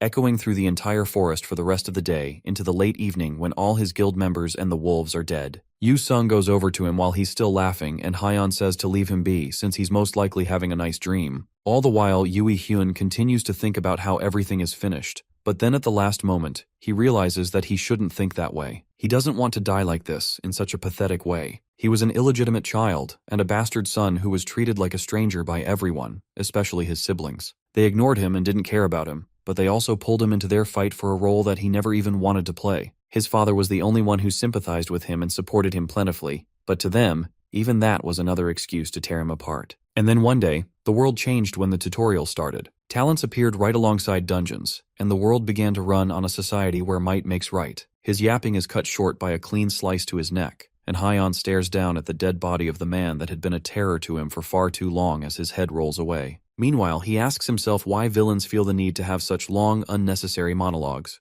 Yu Sung laughs and says that they could have at least listened to his last words, but Hyun doesn't want to. Now that everything has been taken care of, Hyun thanks Yu Sung for helping him out, and Yu Sung doesn't mind at all since this whole thing was fun, so it doesn't really matter. Now Yu Sung asks him how it feels to get his long-awaited revenge. Hyun isn't sure, but he's heard that vengeance leaves you feeling hollow, but Hyun doesn't agree with that at all. He killed people that deserved it, and it may not feel the most amazing, but it does feel refreshing. The next thing to figure out is what to do with the items that the monsters and hunters dropped. Hyun offers to sell them and split the money in half, but Yu Sung doesn't need the money. If that's the case, Hyun won't say no to more money and more loot. Money isn't something that Hyun has been obsessing over recently. He receives a decent amount from dungeon clear rewards, so he doesn't have to think too much about it. However, this recent incident made him realize that he can't protect everything with just strength and a decent amount of money. He needs to gather as much money as he can, so he can make his own guild. As the gate fades away, taking with the last remnants of the bait guild, Hyun wonders what to do next. He asks Yu Sung what he would say if Hyun suggested making a guild. Before our MC can even finish his sentence, Yu Sung immediately agrees to join without missing a heartbeat. If his big bro is making a guild, then it'll definitely be a fun experience for the blonde. Hyun laughs at the idea and tells Yu Sung that he hasn't even agreed to let him join, and the two men continue to joke as they make their way down the mountain back into town. No one knew that at this time, the idea of a small guild that these two men would form as a joke would become the most well-known guild in Korea for all the wrong reasons. Sometime later, Hanseo Group's president, Jung Sang-soo, goes to confront the only person he can blame for the death of his son, Jong Yui-hyun. The man entrusted Choi Min-jun with the responsibility of taking care and raising Yui-hyun, and now the man is dead. This is a breach of contract, but Min-jun doesn't seem to care. He asks the man to stop joking about silly contracts and pretends to not know what the president is talking about. Playing dumb is just making the group leader even more upset, especially since it's been over a week since he lost contact with his son and the guild members. It doesn't take a genius to figure out that they are most likely dead. Min-jun doesn't care though, and even praises himself for taking someone as talentless as Yui-hyun and turning him into the master of a major guild. As far as Min-jun is concerned, he has already done his fair share. The president becomes red in the face at the audacity of this man, and he has had enough of this. He orders his men to attack and kill Min-jun, and all the guards in the room rush at the man who still sits comfortably on the office couch without a care in the world. Without even moving much from his comfortable position, Min-jun activates his tentacle-like powers, completely ensnaring all the guards before they can get close to him. They all start to choke as Min-jun calmly gets up to talk to President Jong. They had an agreement after all, and Min-jun fulfilled his side of the contract, so there's no need for the president to resort to underhanded tactics. Jong Sang-soo cowers in fear as the angry man towers above him. Min-jun warns him that if he ever tries to do something like this again, then he won't let them go lightly. The killing intent in the man's eyes leaves the president speechless, but he's just barely able to agree to Min-jun's threat, causing the man to smile and release the guards from their chokehold. With nothing else to talk about, and the situation mostly settled, Min-jun turns to leave, telling the president to deposit the money as expected. Even though he acts nonchalant and uncaring, Min-jun is still honestly curious about who managed to bring down Jong Yui-hyun. With the fall of the guildmaster, the bait guild vanished, and the sudden disappearance of a major guild sparked numerous rumors and horror stories. Raider and the media both went into an uproar for a while, but over time, the bait guild name slowly became forgotten amidst the numerous emerging guilds and talented. Hyun and Yu Sung meet up again for a nice meal and a chat. They thankfully didn't face any consequences from destroying the bait guild, especially since Yu Sung killed everyone who annoyed him. They also leveled up from that battle, and managed to dispose of all the stolen goods through strategic connections. And to top it all off, Hyun is now getting treated to expensive food on someone else's cash. All in all, everything went extremely well for the two men,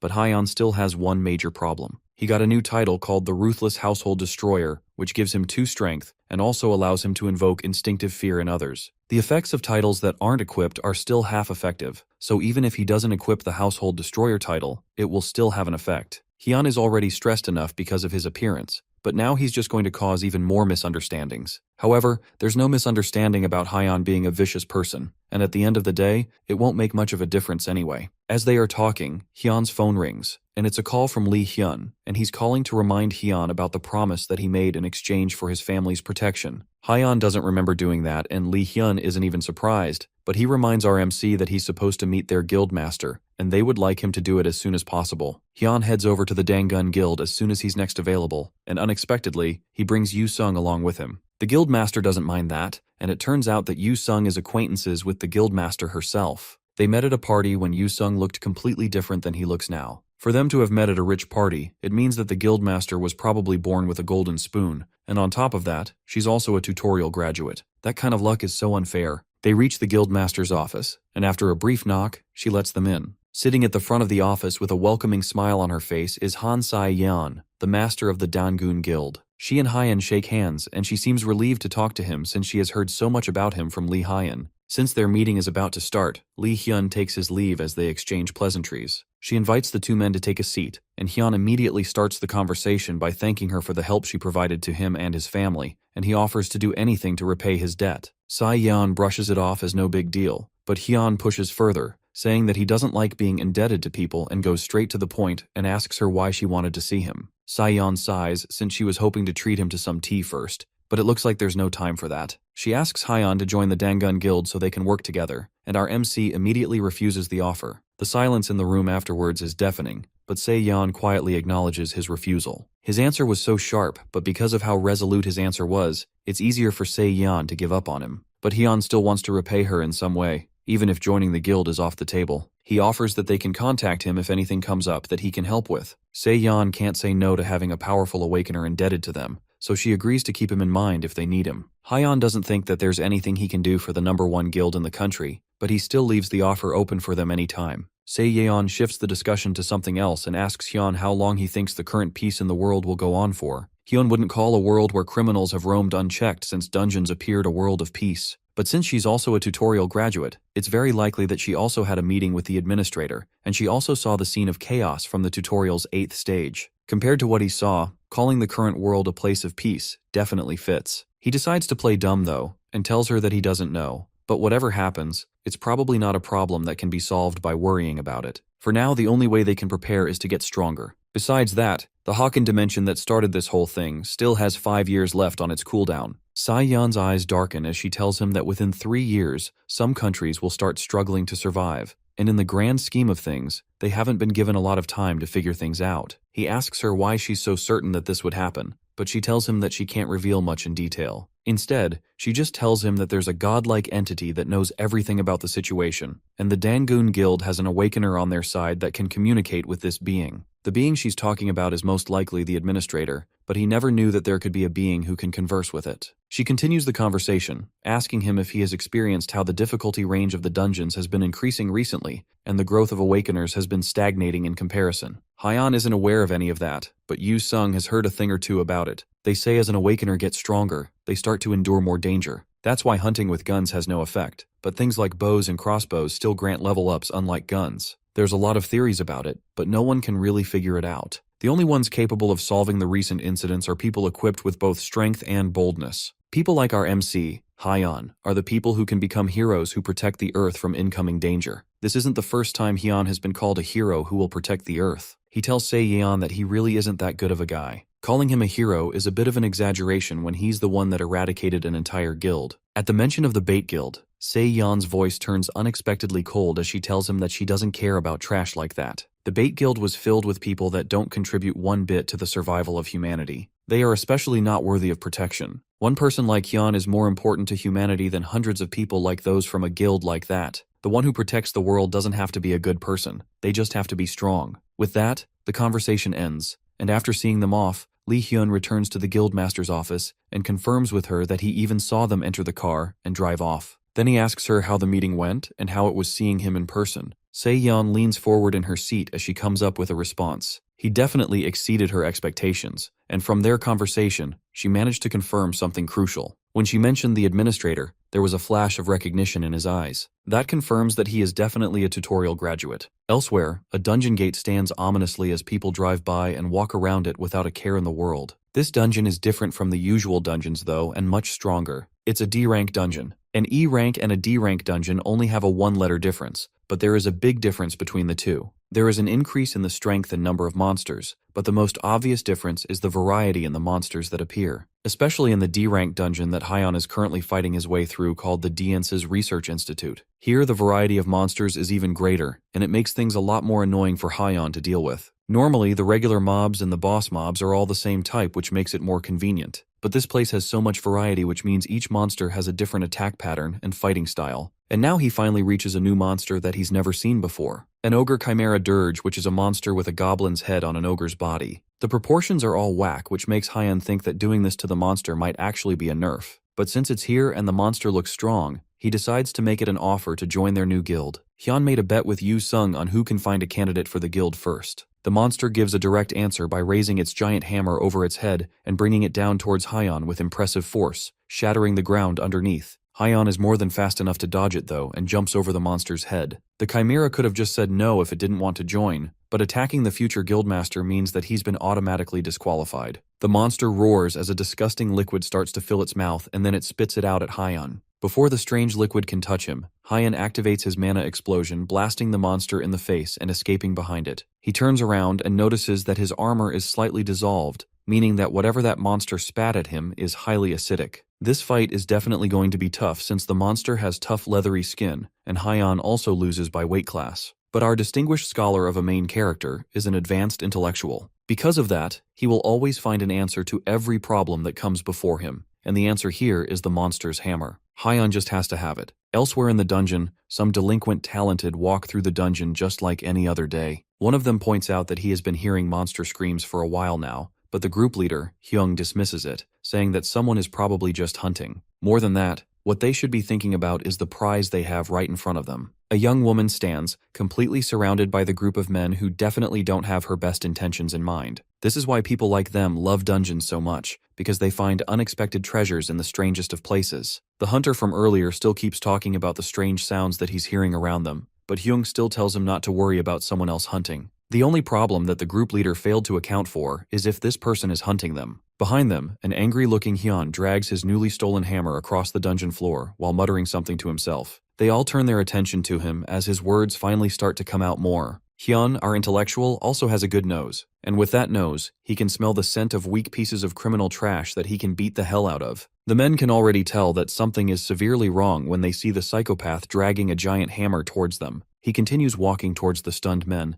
and without another word, he raises the hammer over his head, intent to smash it down on the entire group, but it instead slams itself into the ceiling above their heads. Dust and rubble fall on all of them as Hyun tries to pull the hammer out from the ceiling. They can't tell what's wrong with this nut job and why he would try to swing something so large in this kind of narrow space, but they simply cannot fathom the massive intellect of our main character. The hammer starts to budge, and eventually, Hyun pulls it out, slamming it down on the ground in front of him. More dust and debris flies around the area, and Hyun takes a deep breath as he realizes that the hammer might be a bit too heavy for him right now. It'd be impractical to use as his main weapon, so he puts it away for now. The group continues to stare at him, completely dumbfounded, until their leader speaks again. He was wondering what happened that would make a crazy guy like that suddenly start showing off his strength, but it looks like Hyun doesn't even understand the situation. For him to put the hammer away and disarm himself in front of so many people, he has to be completely stupid. The man rushes towards Hyun, ready to finish him in one blow, but a swift slap to the face sends him flying before he can even think about seeing Hyun move. In an instant, the man is on the ground with a swollen cheek and broken dreams. Then Hyun picks up the criminal and holds him up by the hair with a knife pressed to his neck. He tells the man's teammates to drop everything they have if they want their friend to stay alive. Instead of trying to save their friend, the men waste no time as they charge at Hyun and attack together. Even Hyun is surprised that they would decide to attack together despite the hostage. RMC disappointedly tells the man that it looks like he wasted his life and he has horrible friends. He asks the man what his name is, and it's Kim Gyu-shik. Now that he has a name,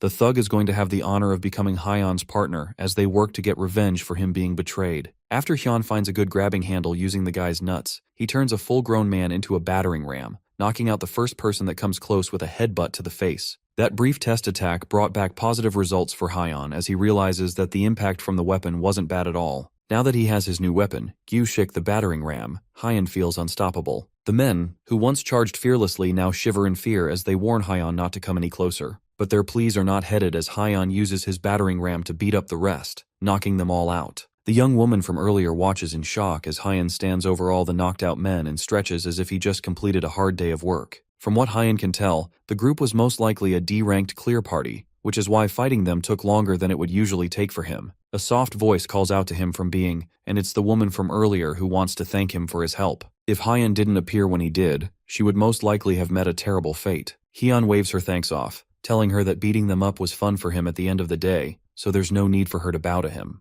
Then the woman introduces herself as Shin Sung-ah and asks for his name in return. Hyun can't help but blush at how polite she's being with him, but he introduces himself to her anyway. But then Sung-ah continues, asking our MC what she must do to become as strong as him. Hyun stares at her in confusion while she looks back at him with determination. This, right here, was the historic moment when South Korea's worst troublemakers were united, but it would still be a little while before they realized that. Hyun scratches his cheek as he tries to come up with a good answer to her question on how she should become stronger. The only thing Hyun can think of to tell her is that she should work hard and put in effort, but in terms of effort, Sung-ah has also put in a lot of work. Of course, not all effort is equal after all. For her to reach the level of power that she wants to achieve, she has to quite literally be willing to die for it. Sung-ah seems to take those words to heart, but Hyun feels weird telling her that kind of thing when he has the power to revive, so death doesn't mean anything to him anymore. He has nothing else to tell her, so she tells her to be careful on her way out of the dungeon and to do whatever she wants to the guys that he beat up earlier. As he walks away, Hyun pauses for a moment and comes back to ask her if she can even leave the dungeon by herself. Sung-ah tells him that she can't,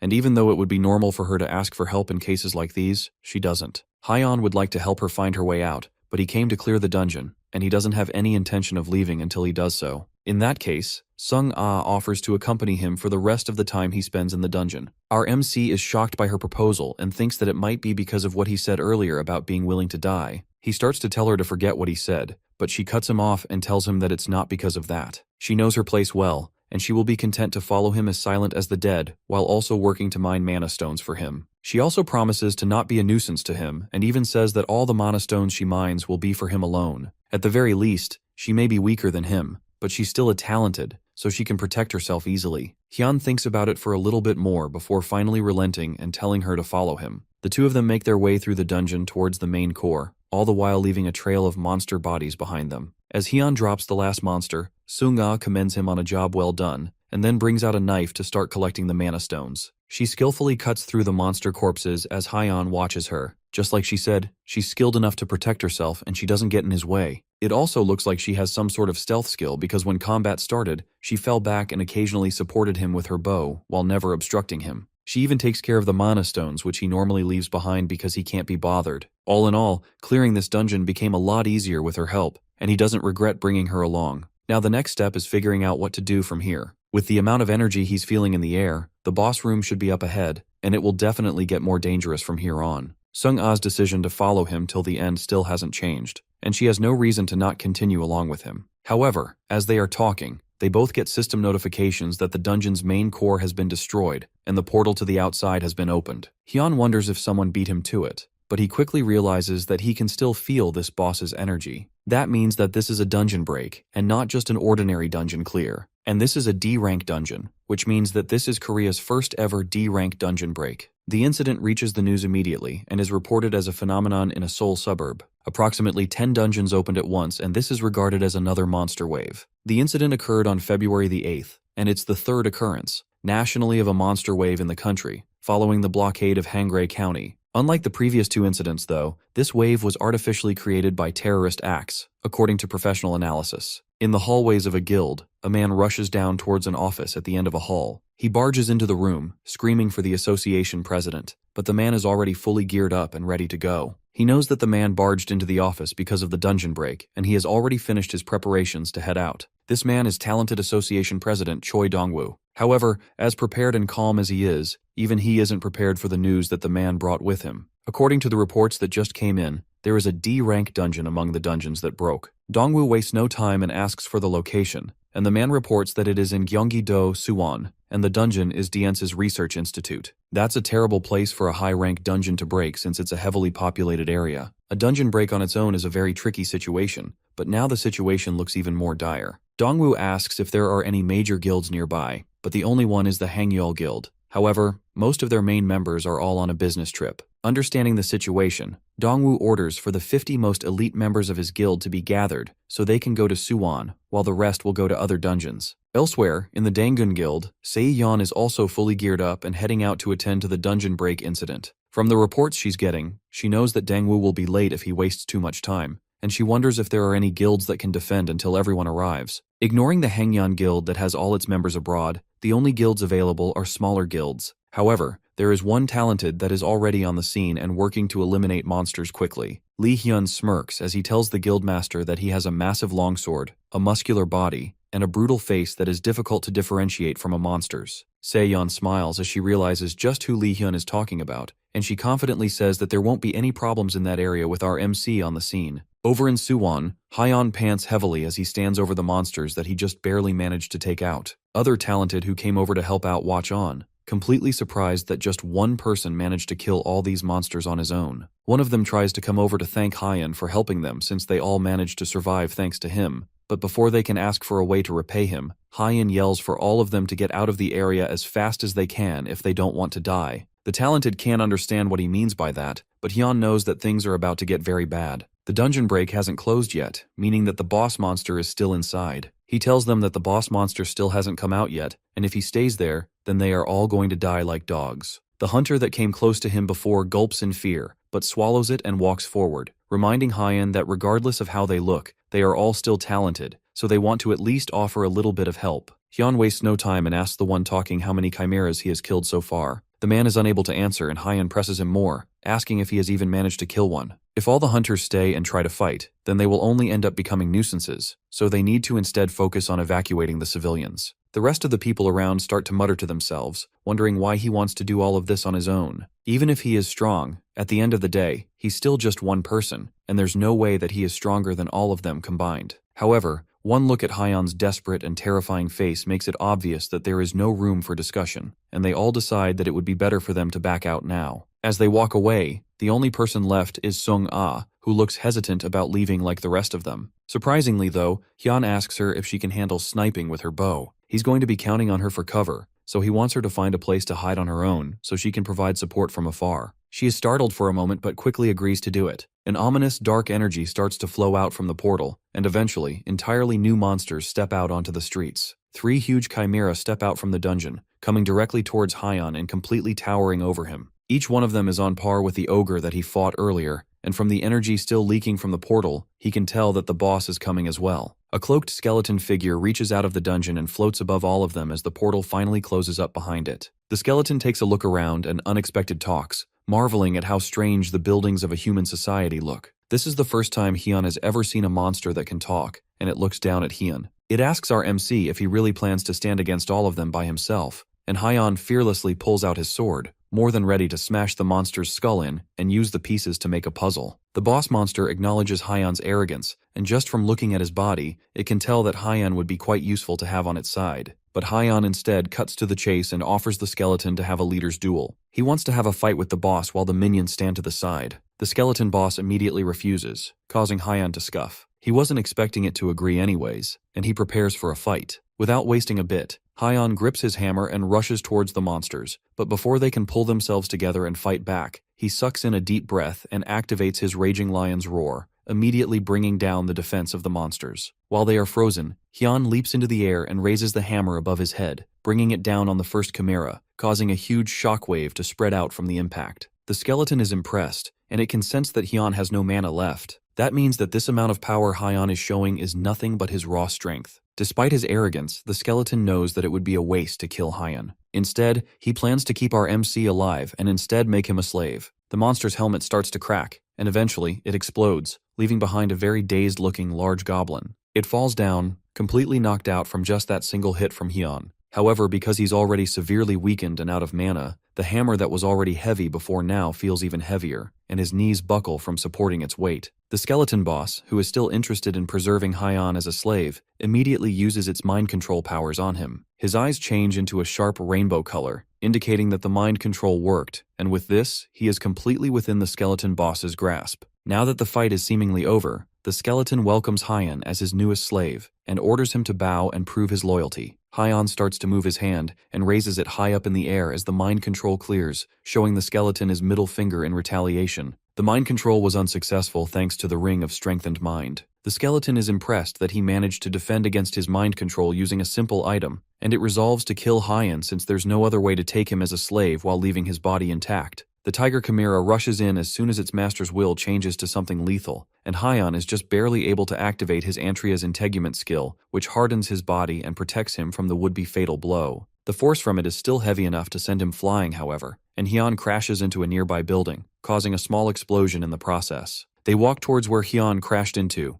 but they fail to notice an arrow come flying in from an unknown direction until it sinks itself into the tiger's head, causing it to tumble over. The skeleton looks around, wondering if Hyun has a companion, but regardless of whether he does, the level of that attack is not something that he feels like he should concern himself with. Hyun, however, sees that arrow as the perfect thing he needs to regain the upper hand in this fight. He takes the hammer again and leaps out from the wrecked building, gripping it tightly in his arms and using it to slam the arrow lodged in the tiger's head like a nail, causing it to dig its way right into the tiger's head and straight through the brain. The beast falls instantly, defeated by Hyun's quick thinking and Sung Ah's perfect timing. However, there's still one more chimera beast left, and its sharp tail comes darting towards Hyun in an instant. It pierces its way straight through his chest, causing him to cough up blood and drop the hammer. But instead of falling to the ground, Hyun uses the last of his strength to grab the snake creature by the tail and fling it into the air before slamming it down into the ground as hard as he can. Then he pulls out his sword from his inventory before it can get up and ends its life with multiple quick stabs, which takes out the final chimera creature. The skeleton watches silently as Hyun stands over its defeated minions and wipes his blood from his face.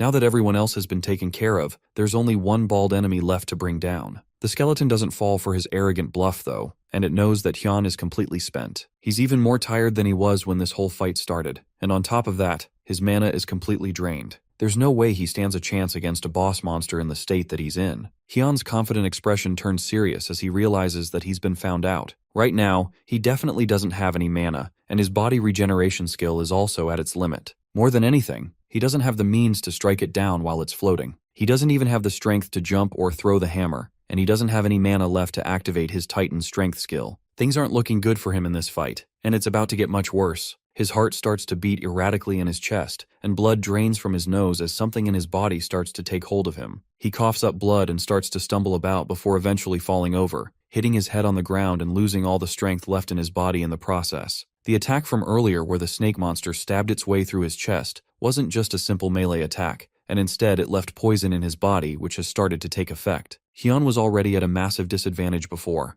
but now he no longer has any chance of victory. However, the skeleton gives him one last chance to survive by offering to give the antidote in exchange for him surrendering and becoming a slave. Despite all of this though, Hyun still smiles maniacally and yells again that he promised to break the skeleton's skull and use it to make a puzzle. He has to act fast and use every last bit of energy he has to make this count. First, he uses all the remaining mana in his body to cure the poison. Then he brings out his last resort. From his inventory, he pulls out Bilgene's longsword, which is a B-rank item that gives him the Berserker trait, as well as a durability enhancement. The Berserker trait increases his strength and vitality by 1.5 times for 5 minutes. However, during that time, his judgment is severely impaired, and there will be severe after effects to using the skill. As the Berserker trait activates, he taunts the skeleton, daring him to come over and fight to the death, because even if he has to go to the afterlife, he'll make sure to take responsibility and bring the skeleton boss with him. Before they can start fighting though, a voice from behind calmly informs him that he has done enough. Hyun turns to see Dongwoo approaching with a hand held up to help. Before going forward into the fight, he tells Hyun that they don't know each other, but he can tell that Hyun has done something amazing. But now it's his time to rest because the Talented Association will take care of things from here. Hyun recognizes Dongwoo as the tutorial graduate and the Talented Association president. Dongwoo tells him that he has serious injuries, and he should go and rest for a bit, and Hyun tries to erogue, but immediately, his body crumbles as his injuries start to take over. He almost had it, but now there's no way he can keep fighting. With no strength left in his body, Hyun collapses to the ground as his eyes start to close. Dongwoo appeared in such a uselessly cool way, and now he doesn't have any reason to not trust him to end this once and for all. Much later, at a Korean hospital, Hyun's eyes snap awake, and he turns to see his sister taking a sip from a drink while using her phone. He gets up groggily, complaining about why he has to see such a shitty face as soon as he wakes up. Hyun replies that it's because he says some shitty words as soon as he opens his eyes. She then asks him why he didn't just die since the hospital fees were a huge waste for them. Hyun is about to return her harsh banter, but then he quickly remembers the dungeon break and asks to know what happened. Hyun doesn't know the exact details, but she heard that it went well. She randomly received a call about her older brother's hospitalization and came in, only to find the Talented Association president watching over him. Remembering the Talented Association also makes him remember that scouter that gave him a business card one day after he cleared a dungeon in town. He doesn't mind being helped out, but he doesn't feel like he owes him anything. Hyun notices him thinking to himself and tells him that he shouldn't push himself. After all, she's worried about his unique ability and the fact that it's a possibility that one day he could just die. Hyun tries to argue that it's not like dying just because he wants to. He doesn't like it when he dies, and his level gets cut down too, which makes it even worse for him every time, but his words die in his throat as he looks at Hyun's face. She's glaring at him with a lot of emotion, and it looks like his constant deaths are worrying her a lot more than she lets him know. So he quietly agrees to not die as often as he has been over the past few months. Elsewhere, at the Talented Association, the president is trying to learn more information about Kang Hyun. Dongwoo has never heard of him before, but he can see reports that the Talented Association has tried contacting him once. But since Dongsu doesn't know him, his subordinate wonders why he went through so much effort to evacuate him and even pay his hospital fees. The reason is because he witnessed the birth of a new hero. Dongsu knows that he probably won't get the honor of helping him if not now. From his memories, Hyun looked incredibly heroic as he swore to lay down his life to defeat the boss monster. Of course, his memory is heavily glorified, and Hyun's words were a lot less elegant than he seems to remember them being. But a bigger issue is what happened in regards to the case of the Lich boss that got away. After a few more days, Hyun gets his last visit with the doctor. The test results show that there are no issues with his body, and the doctor can barely believe that a Talented's recovery rate could be so fast. With that, Hyun is discharged from the hospital, and as he and Hyun make their way out, Hyun complains that he could have been discharged earlier, but he had to stay an extra day. Hyun tells him that he talks too much, especially since the association president paid for all the hospital fees, so he didn't even have to worry about the money anyway. As the two of them start to argue, Hyun hears a nurse telling someone that there is no patient named Kang Hyun in their hospital. Hyun turns to see a man looking frustrated as he talks to the nurse at the reception, and he tells his sister to go first while he goes to see what's happening. The man at the reception starts to get flustered as he asks the nurse if she is really sure that Hyun isn't in the hospital. The nurse confirms again that there is no patient named Hyun, and if they have been discharged,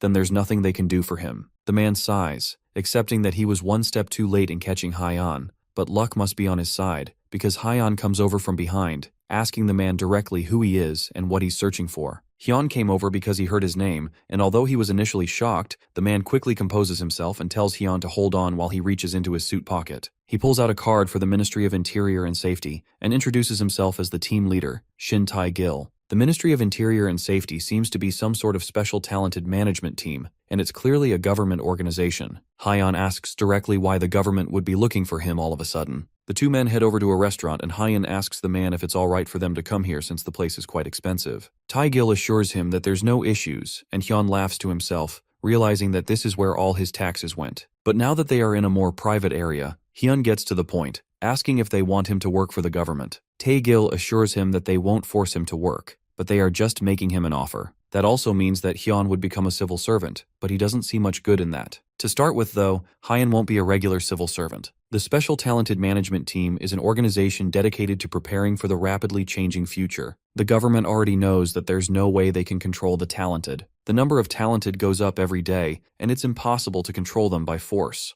They don't want to antagonize them either, so the best way to work with them peacefully is to make them offers like these. The government has decided to build a relationship based on helping each other out, and to do that, they plan to support the talented as much as possible. As they talk, Hyun focuses intently on how Tae-gil cooks the meat, and he is severely dissatisfied. He doesn't point it out immediately and asks what the benefit is for him to become one of these government-favored talented. The biggest benefit will of course be money. The government will offer him enough money that he won't have any trouble doing whatever he feels like. And if there's ever an issue with his personal safety, the government will forever take care of him and his family. They will also give Hyun a person of merit level treatment. The conditions are really good, but that also implies that there will be a lot of him to do. Tae-gil won't deny that. However, they won't ask him to do things that are unfair or unreasonable. Hyun should easily be able to keep his current lifestyle, and he will only move when they ask him for help. It's not a bad deal at all, and apparently, Talented Association President Choi Dong-woo, as well as Dangun Guildmaster Han Sai-yeon, have already agreed to cooperate with the government. At the end of the day, this sounds like an incredibly profitable side gig for him, and there's very few reasons for him to turn it down.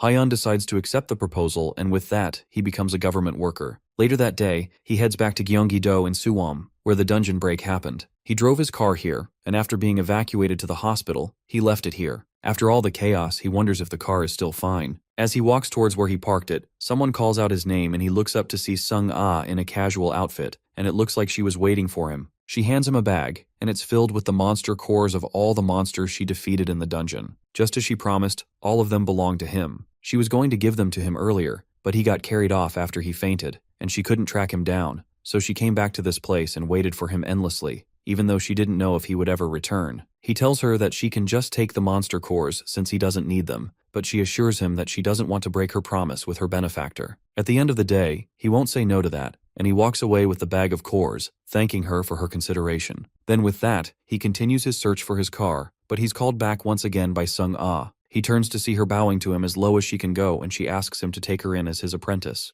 Hyun pauses for a moment, completely confused. Meanwhile elsewhere, close to the doors of an F-rank dungeon called the Gorka Village, a badly beaten lich rests in the forest, and looks down disappointed in itself. He can't believe that mere humans have managed to corner him to this extent, to the point where he's almost cowering in the darkness in fear. Suddenly someone comes over to it, surprising the D-rank dungeon boss. It's almost pitiful to see a dungeon boss cowering in the corner of a forest, and of all the people to find it, it had to be Chi Min-jun. The lich carefully asks the man who he is, but Min-jun assures the monster that it doesn't need to be so wary. They are no enemies, and on top of that, Min-jun is the one that liberated the monster from its dungeon. Instead of fighting, Min-jun has come to offer the Lich of Dance an opportunity to join hands and work together. The next day, Hyun brings Sung Ah over to meet Yu Sung, and she introduces herself to the blonde politely. Despite his usually loud and expressive personality, Yu Sung is left completely speechless for the first time in a long time. He honestly thought that since Hyun doesn't have any friends, then there's no way he would be able to find a guild member,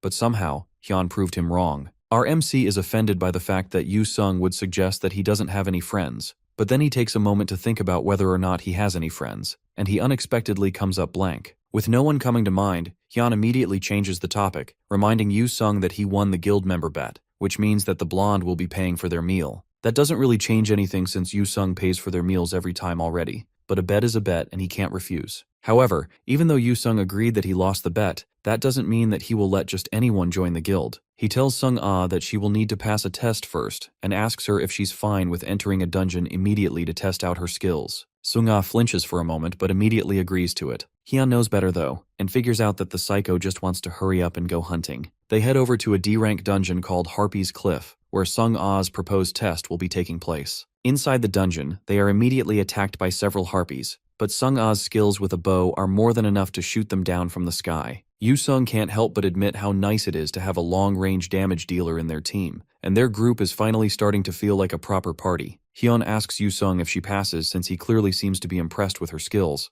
but the blonde has clearly forgotten all about the test, which confirms that he just wanted to head into a dungeon to hunt. Hyun tries to remind him about the test, before he finally remembers, and that only further proves that he just wanted to hunt, and nothing more. With all the harpies dead, Sung Ah starts to collect mana stones from the corpses. Hyun reminds her that she doesn't have to collect the mana stones so thoroughly, since it's especially annoying. Sung Ah tells him that it's alright since she likes collecting it. Yu Sung says those mana stones are worth it, so he shouldn't waste them since he doesn't have a lot. Hyun doesn't care about mana stones since he can get more than enough money from just taking the core. He asks Yu Sung if he takes mana stones for himself, but obviously the blonde doesn't care since he's rich. As the two of them are talking, Hyun notices something around them and starts to pull out a weapon from his inventory. Yu Sung doesn't notice it immediately, but after focusing a bit more, he can feel something as well. Sung Ah can't feel the same thing that the two of them are feeling, and she asks them what's going on, but they don't answer. Instead, Hyun closes his eyes and focuses, and after a moment, he swings his fist into the air, hitting something. Then suddenly, someone appears out of thin air and falls to the ground, completely unconscious from Hyun's punch. The guy must have had some high-quality stealth for Hyun and Yu Sung to barely be able to sense him. Seeing as he didn't have any killing intent though, it looks like he wasn't trying to kill them. That doesn't mean that he came to the dungeon with good intentions in mind though, and Hyun's intuition tells him that something fishy is going on here. Yu Sung suggests that it might be an awakened who was just passing by, and if that's the case, then what Hyun did was indiscriminate violence. But regardless of what his intentions were, it's bad manners to try to sneak up on people in a dungeon, so he deserves a beating, and on top of that, Hyun also has something in mind. He remembers the conversation he had with Tae-gil after signing the contract to become a government worker. As soon as the contract got signed, Tae-gil immediately gave him a directive and some information about the recent dungeon terrorism incidents. Apparently, there's been people intentionally creating dungeon breaks, and the government has managed to catch the tail of the organization that's responsible for the incidents. Right now, they are focused on tracking the head, and soon, there will be a massive attack led by the government. During that attack, they are going to need Hyun's help in taking them down. Back in the present, a mysterious, disgusting-looking liquid is splashed on the creeper's face and he wakes up with a shout. The first thing he sees as his eyes open is Hyun's smug face, and then he notices that he's been tied up. He asks who Hyun is and just what they are doing to him, but before he can finish talking, the smell of whatever they poured on him causes him to gag and tear up. Hyun at least has the decency to apologize and tell him that they were going to spray water on him, but they didn't have enough to drink, so they decided to use the piss that was in the bladder of one of the harpies. The thief just stares up at them, completely dumbfounded by what they are saying. The man throws up immediately as he realizes just what they threw on him, and he's just barely able to throw out some insults while furiously gagging. Now that he's fully awake, it's time for him to answer some questions. Hyun leans down to eye level and asks the man directly if he is the dungeon terrorist. The man looks shocked for a bit, but smirks and doesn't even try to deny the idea. He doesn't consider himself a terrorist, but he is part of the organization that has been causing dungeon breaks. According to him, their organization pursues a noble goal, and their dungeon breaks are meant to bring about something big. Noble or not, however, Hyun doesn't care, and he just wants the man to reveal everything he knows, then he can go scot-free. The man is determined not to say anything no matter how much Hyun tortures and threatens him.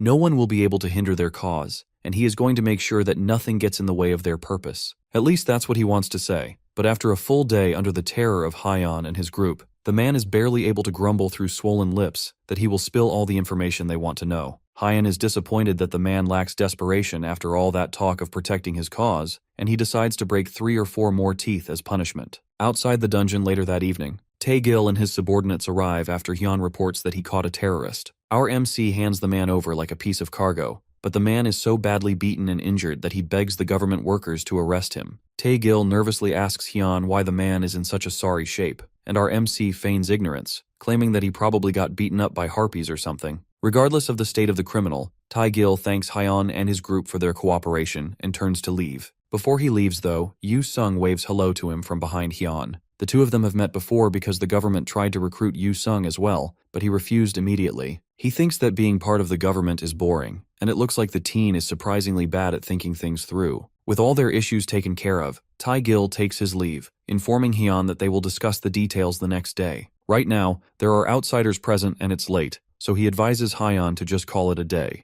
The next day, Hyun and Tae-gil meet up again to talk about the criminal that Hyun captured. The terrorist's name is John Young-shik, and his unique ability is stealth, which is the ability he used to try and sneak up on Hyun and Yu-sung in the dungeon. He seems to have an important role in the organization. Hyun already knows all of this, but the important thing that they found out thanks to him is information on their headquarters. The government still plans to lead a massive attack on the headquarters in 2 weeks, and for them to require so long, they must be making some serious preparations. Hyun asks what kind of preparations would need 2 weeks, but they have more important things to take care of first. For the first time in the entire world, a C-rank dungeon was cleared by China, and it's been all over the news. However, what hasn't been revealed to the media is that a total of 1,200 people participated in the clear, and over half of those people lost their lives. Hyun is someone that has gone into D-rank dungeons on his own, so he knows that the danger levels of dungeons has been increasing exponentially. Even if the rank only goes up by 1, they will need several times as many members. China's strategy was to utilize a human wave attack, and that is exactly the reason why it failed.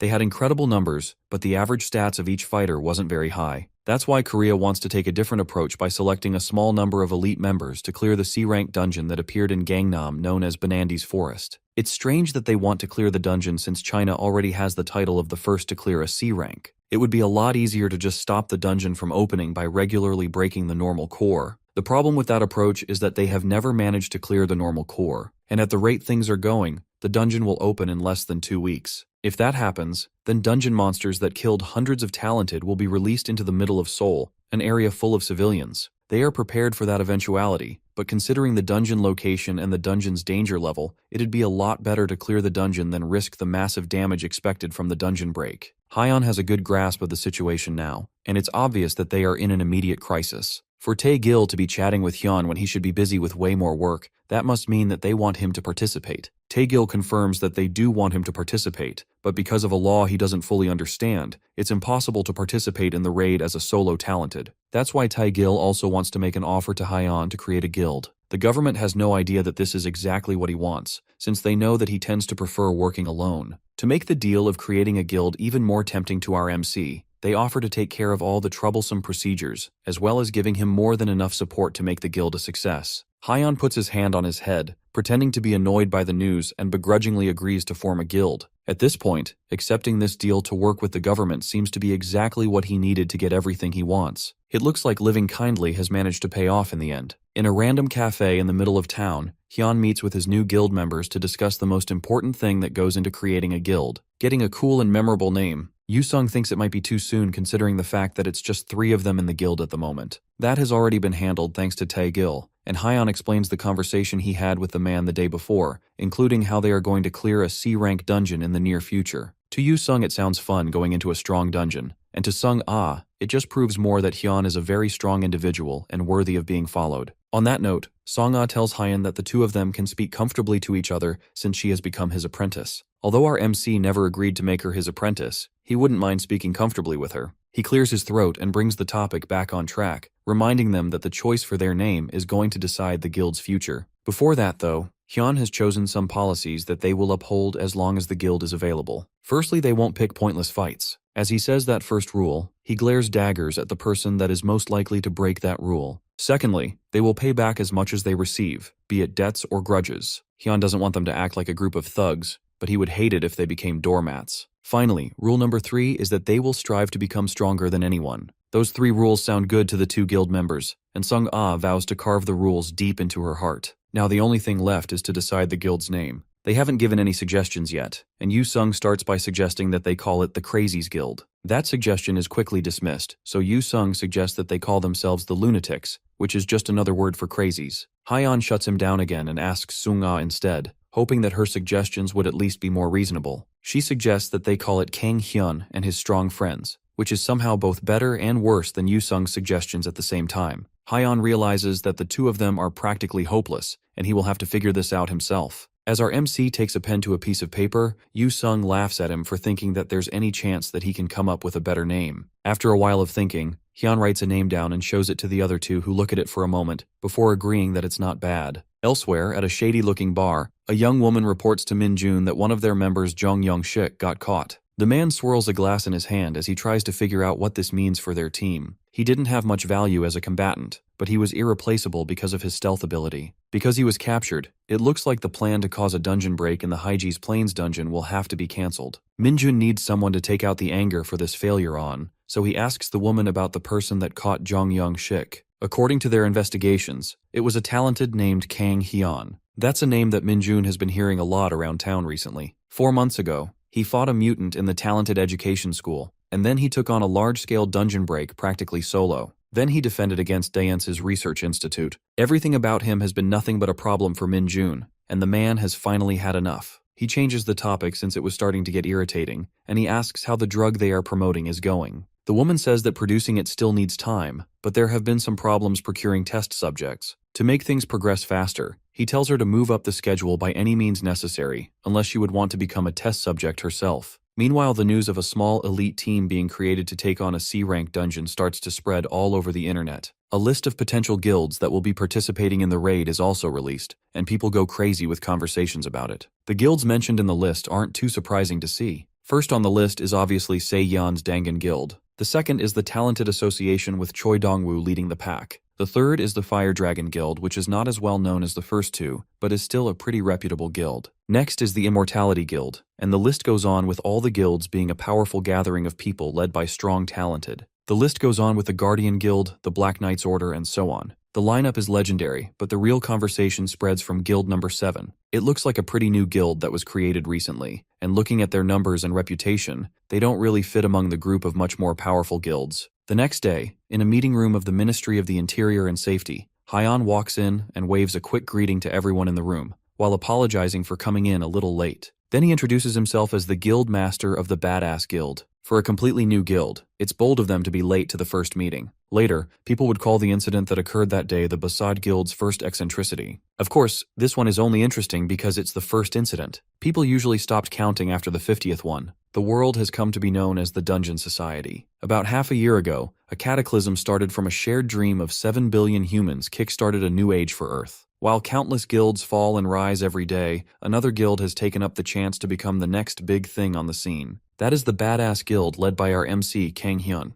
Special Awakener Management Team Leader Shin Tae-gil isn't too thrilled by the name of the guild, and he skeptically asks Hyun if this is really what he wants to name his guild. Since it's an English word, it's clear that Tae-gil doesn't know that it means that something is very cool or awesome. Despite the meaning though, Tae-gil is still wary of the unorthodox name, and he asks one more time if Hyun is really sure that this is what he wants. Our MC is already certain that this is the perfect name for his guild, and Tae-gil hesitantly approves it. Now that the guild has been set up, he tells Hyun that there will be a strategy meeting for the C-rank dungeon Vanandi's Forest. Tae-gil will send the details to him separately, and he urges Hyun not to be late. In the midst of the chaos rocking through the dungeon society, there were hundreds of people who die every day. 4 days later on the Monday that they were meant to meet up, Yu-sung and Sung-ah wait at the office building where the meeting is supposed to take place. Yu-sung asks his guildmate if she has any idea where their leader might be. He calls her his big sis, which confuses Sung-ah. Despite his appearance, Yu-sung is actually just 20 years old, so he is younger than her, which is why he decided to call her his big sister. Sung-ah hesitantly agrees to the casual nickname, just before their attention is drawn to the loud footsteps of the person of the hour. Hyun walks up to them and apologizes for coming so late, telling them that he had to take a dump, which is why he delayed for so long. Yu-sung doesn't acknowledge his late arrival, and his attention is more focused on the weird-looking shirt he's wearing. The stretch has a stretched-out face on it that's clearly too small for Hyun. Our MC tries to defend his stylistic genius by saying that he character is pretty popular among kids these days, and that's why he's wearing it as a way to restore his image. Because he got posted a lot recently on the internet, his image has been getting worse recently, so he's trying to go for a more friendly image. Yu-sung is surprised that our MC would really think that a weird shirt like that would work, especially since the image on the shirt looks more angry than anything. It's more likely to make kids cry when they see it. Hyun gasps in shock and realizes that this is probably the reason why a kid in the parking lot started crying when he walked by. It looks like Yu-sung's warning is coming much too late and a kid has already been traumatized. In the meeting room where the strategy meeting is meant to be held, one of the guild masters is starting to get frustrated that their meeting is being held up like this. 5 minutes have already passed since the meeting was meant to start, and the Immortal Guild Guildmaster, Han Myungdo, is the first person to openly show his frustration that things are starting off on such a bad foot. Black Knight's commander, Lee Cheong-gun, points out that they are waiting for 2 more guilds to show up. The Guardian Guild Guildmaster, Park Se-hyun, knows that the Flame Dragon Guild is always late, but it seems that there are more troublemakers this time around. Choi Dong-woo, the president of the Talented Association, silently hums to himself as he listens to the conversation around him, and Dangun Guild Guildmaster Han Se-yeon also keeps her thoughts to herself. Tae-gil, sitting at a podium at the front of the room, sighs in a way that shows that he clearly knew this was going to happen. He excuses himself from the room with the excuse that he wants to go and contact someone for a moment. He leaves the room and rings a certain person on his phone, but after several calls, no one answers, and he's left with the same voicemail. He decides to call Yu-sung's number instead,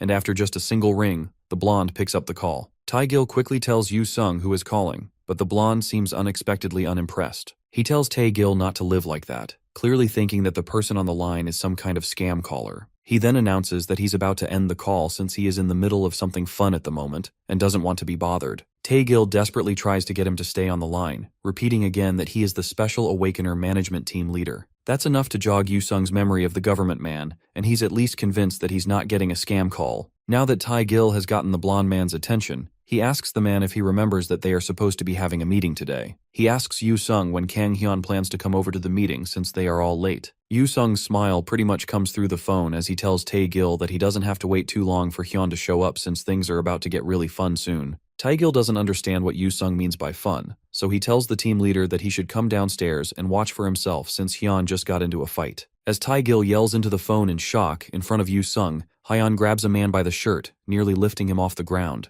Hyun looks pissed off and ready for a fight, and the person he's picking a fight with is none other than the Flame Dragon Guild Guildmaster, Park Hoyeon, who looks completely shocked at what is going on right now. He can barely believe that some random crazy person is trying to pick a fight with him, the guildmaster of the second strongest guild in Korea. Even his guildmates who are supposed to protect him can do nothing but stand and watch in shock as their guildmaster is stared down by a very angry Hyun. Let's go back a bit to before the chaos started. Hyun and his group were not as late as they are right now, and they were trying to remember which floor they're meant to go to. Sung-ah reminded our MC that they were meant to go to the 11th floor, and he pressed the key on the elevator. The doors began to close and everything looked absolutely peaceful, and they were set to be a little late, but still perfectly on time. That was until a hand pushed itself in between the elevator doors, stopping it from closing. The doors pulled themselves open again to show Park Hoyeon and his group, who politely excused themselves as they tried to enter the elevator as well. The man noticed that they were also going to the 11th floor, and correctly guessed that they were probably going to the strategy meeting as well. The two guild leaders shook hands as they introduced themselves, but the whole formality process was enough to start getting Hyun irritated. After all, they were already late because he had to take a dump, so talking to some random guildmaster in an elevator wasn't helping. As the last of the Flame Dragon Guild members entered the elevator, the metal creaked as it signaled that they were over capacity, and suggested that the last person that boarded should exit the elevator. The cause of this is most likely the armor of the members of the Flame Dragon Guild, which was overwhelming the elevator.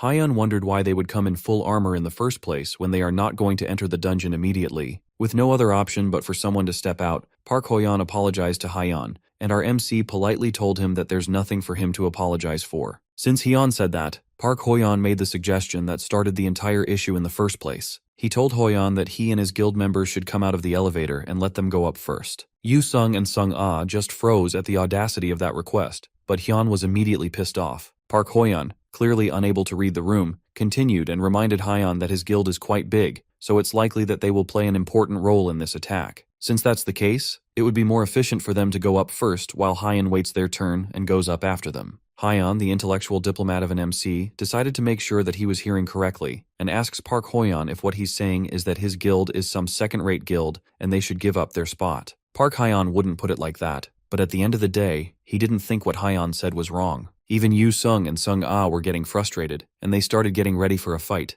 but there's no need for that at all. Hyun had all the rage in him to easily cover 3 people, and that's what led us to the incident at the ground floor that had 2 guild leaders fighting. Or to be more specific, one group leader completely dazed by the audacity of another who wanted to fight. Tae-gil can't understand why that would lead to a fight, especially since he told both of them that this is an important meeting that they shouldn't be late for. Hyun at least has the presence of mind to apologize, and he tells Tae-gil that he has a truly unfortunate disease that causes him to beat up people to feel better. Park Hoyeon, who has also made it to the meeting finally, slams his hand on the table, already angry at Hyun. The team leader sighs as he tries to get the room back in order so they can begin the meeting. Han Myung-do cuts in before the meeting can start. Since they have some new faces on the team, it'd be better to let them introduce themselves first, since they are about to enter a dungeon together. Tae-gil agrees and calls over to Kang Hyun to introduce himself and his team. Hyun feels like they are asking him to make him feel better about being here, and it's clear that the Immortal guild leader has figured him out. Regardless, Hyun gets up and clears his throat as he prepares to introduce himself. He introduces himself as the guildmaster of the Badass Guild, which was just founded a few days ago. Currently, there are only 3 members in the team, including him. Park Hoyeon cuts him off in shock and tells Hyun that the strategy meeting is not a joke and wonders how there can be only 3 people participating in a guild attack. As the Flame Dragon Guildmaster continues to complain, Hyun cuts him off and says that the man is seriously starting to annoy him, especially after what happened a while ago. Hyun came to the meeting because he was called, so there's nothing he can do in terms of participating. That makes Park Hoyeon even angrier, and he stands up in his seat in outrage. Han Myung-do meanwhile just laughs at the whole thing, clearly finding something amusing. He tells our MC that he's the kind of person he likes to make friends with, and acknowledges that a guildmaster should have the guts to say things like that unapologetically. Talented Association President Dongwoo also chimes in and tells Park Hoyeon that this isn't the right place to start a fight, especially since the meeting has already been delayed. That shuts Park Hoyeon up, and he has no choice but to sit down and keep his mouth shut now that all eyes are on him. Suddenly, Yu Sung calls out to Hyun and tells our MC to look at the seat directly beside him. In that seat is the guildmaster of the Guardian Guild, Park Se-hyu. Hyun asks what the problem is with the guy, causing Yu Sung to let out a devious smirk. He tells Hyun to just wait and see because he's going to kill the man. Yu Sung pulls out his mace from his inventory with a crazy look on his face and prepares to go and kill the man, but Hyun holds him back. He looks at the lunatic in a panic and asks him what in the world he thinks he's doing. No matter how crazy he is, there's no way he can possibly think that this is a good idea. Because of the past few days that they have spent together, Hyun almost forgot that this guy was like this from the start. Tae-gil notices Yu Sung standing up with his weapon and orders him to put it away, and the other guild members start to react as well, seeing Yu Ung looking like he's about to attack. Park Hoyeon doesn't waste a second and immediately points an accusing finger at the Badass Guild and accuses them of coming here to mess things up for everyone else. One of the guild members of the Guardian Guild pulls out his sword in defense and confronts Yu Sung, asking if they are trying to pick a fight in this meeting room of all places. He asks his guildmaster for permission to engage, but Park Se-hyu is unusually quiet. He calls out again for his guildmaster to give him permission, but when he turns around, he notices the dark look on the man's face. Suddenly, the man grits his teeth and starts to physically change. His eyes glow a dangerous red as the veins on his face start to bulge out, looking like they are about to explode. He lets out a feral roar, shocking everyone in the meeting room as all the talented immediately stand up and get on edge. In seconds, the other guildmasters start to pull out their weapons as well, all getting ready for an unexpected brawl. Park Se-hyu gets to his knees as he continues to growl and roar like a monster, and no one has any idea what's going on. The guild member from before, who was about to fight Yu Sung, nervously approaches Park Se-hyu and tries to check if he's alright. The Guardian Guildmaster turns his attention to the worried man and stabs a finger in his throat,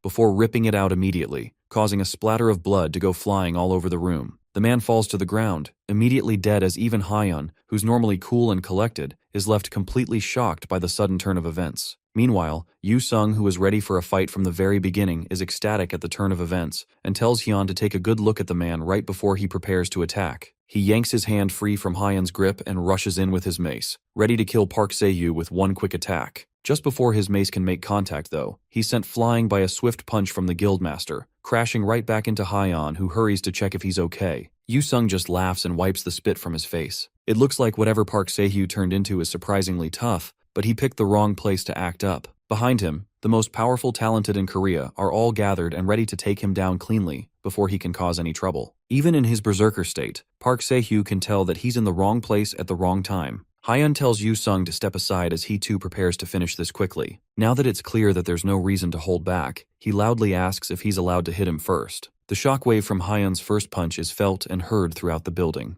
By the time the fight is over, the room is completely trashed with crater holes in the wall, and furniture completely destroyed and scattered around the room. At the end of it all, Park Se-hyu lays completely beaten up on the floor of the meeting room. They nervously ask if he's dead, but the answer is obvious to anyone that takes more than a second glance. They couldn't restrain him in his current state, so the best thing to do was take him down before he could go and cause more trouble. He was also stronger than they thought, so there's nothing they could do. That doesn't explain what exactly is going on since the guy clearly wasn't normal. There's no way anyone could have seen this coming, except On Yu Sung for some reason. Hyun wonders how in the world he knew that something was wrong with Park Se-hyu before anyone else. Hyun has an incredible sensitivity to mana, but he didn't sense anything strange until the fight started. He wonders if this could be some kind of unique ability, or maybe he can even see the future and sense incoming danger. Thinking back more, if Hyun can sense future threats, then even his reckless and crazy actions might have a reason behind them. Maybe even that time as well, during the sparring match in the school, he might have had a reason to attack that girl. Suddenly, Yu Sung laughs as he wipes the blood off his face.